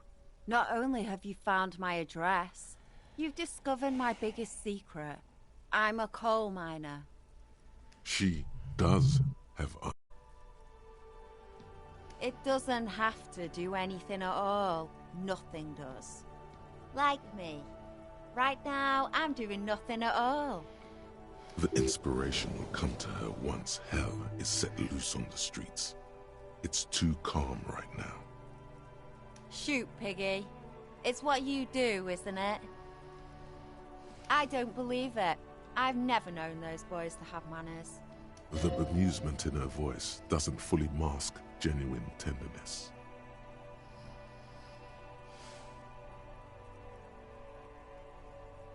There'll never be skulls, but their hearts are in the right place.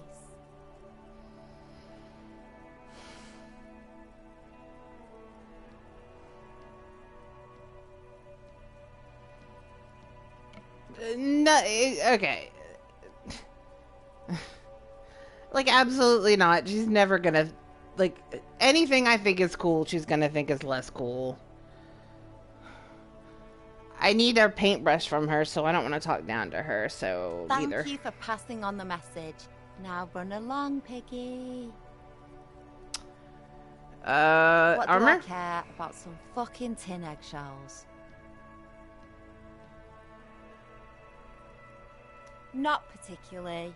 I want to keep this as brief as possible, you see. I want to return to painting the world red. I think you didn't hear me. Why would I care? Oh, all right, Piggy. I'll give you this one. I saw a little girl in the fishing village running around with military-grade handwear. Looked cute as hell. Could that girl have been little Lily? It's not a bad place to start. Could have been her. Small kid with giant white armored hands. What for?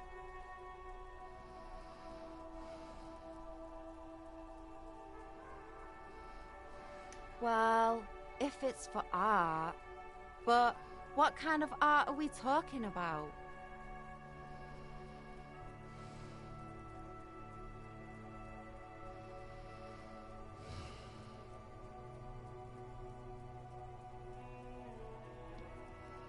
This feels like a hairy thing to say. Let me stop you right there, Piggy.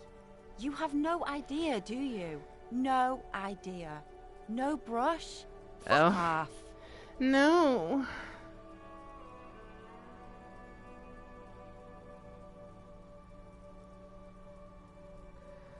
That was the wrong thing to say.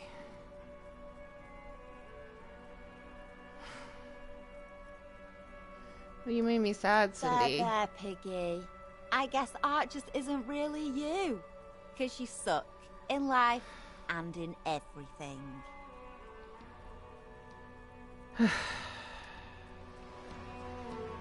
I need the brush. Give me the brush.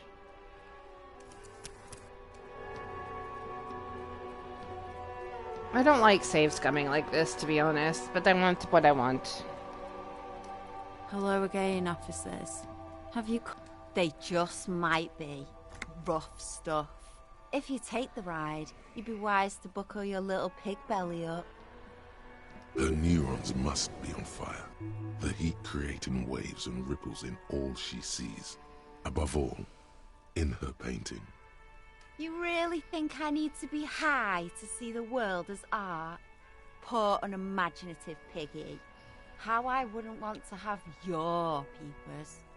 To hell with the art part, man. It's all about the high, anyway.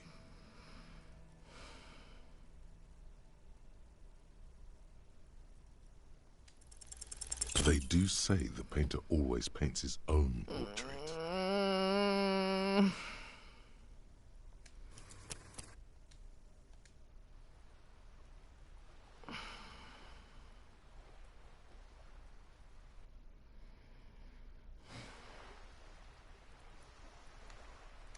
Hello again, officers. They just might be. Roughs. Her neurons must be on fire. The heat creating... We apologize. If you're really interested, then I'm sorry.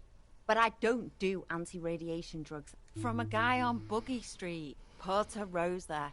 Go there after midnight, and you can get all kinds of funny things. Veterans of the People's Pile selling their stash. She immediately regrets telling you, but it's too late. Damn me and my affinity to farm animals, she's probably thinking. She hopes the information is useless. They do say the painter always paints his own. That's pretty fucked up. Even for you, Piggo. You're a real sad sack. You know that? Go ahead then. Art it up. Just try not to hurt yourself. And no self-portraits. Sure, anytime. Us shit artists have to help one another. Besides, I was out of fuel oil anyway.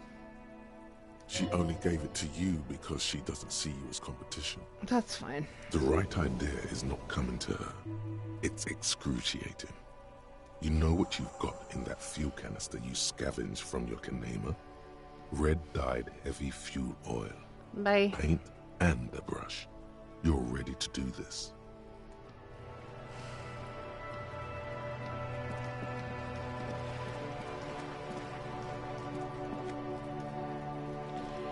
The paintbrush in your hand is like a loaded revolver. What will it be, Desperado? Quite a few things come to mind.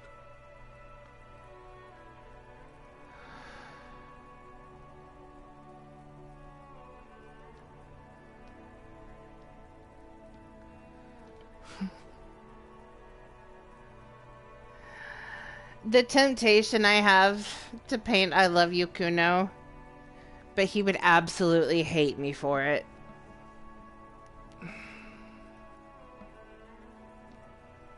I want this one.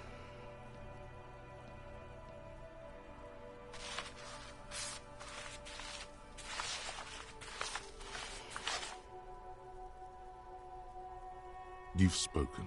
The wall will now silently repeat the message for a decade or so, until the sea air degrades the paint, adding another layer of detritus to the city.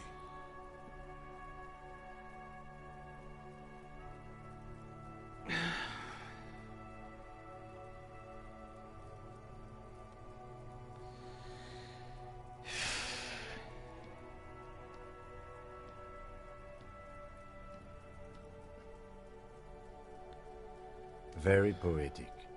Real poetry. Should we return to our murder investigation? Why I are you hear there's a impressed? really bad one we are supposed to solve. Kim.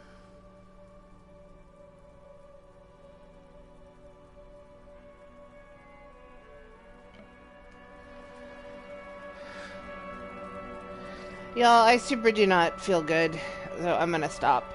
I need to lay down.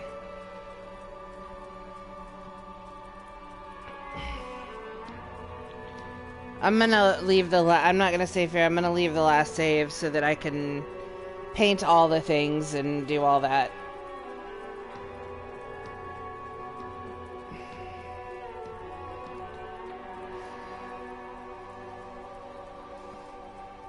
I'll see y'all on Discord, but I gotta lay down. I'm getting like hot flashes.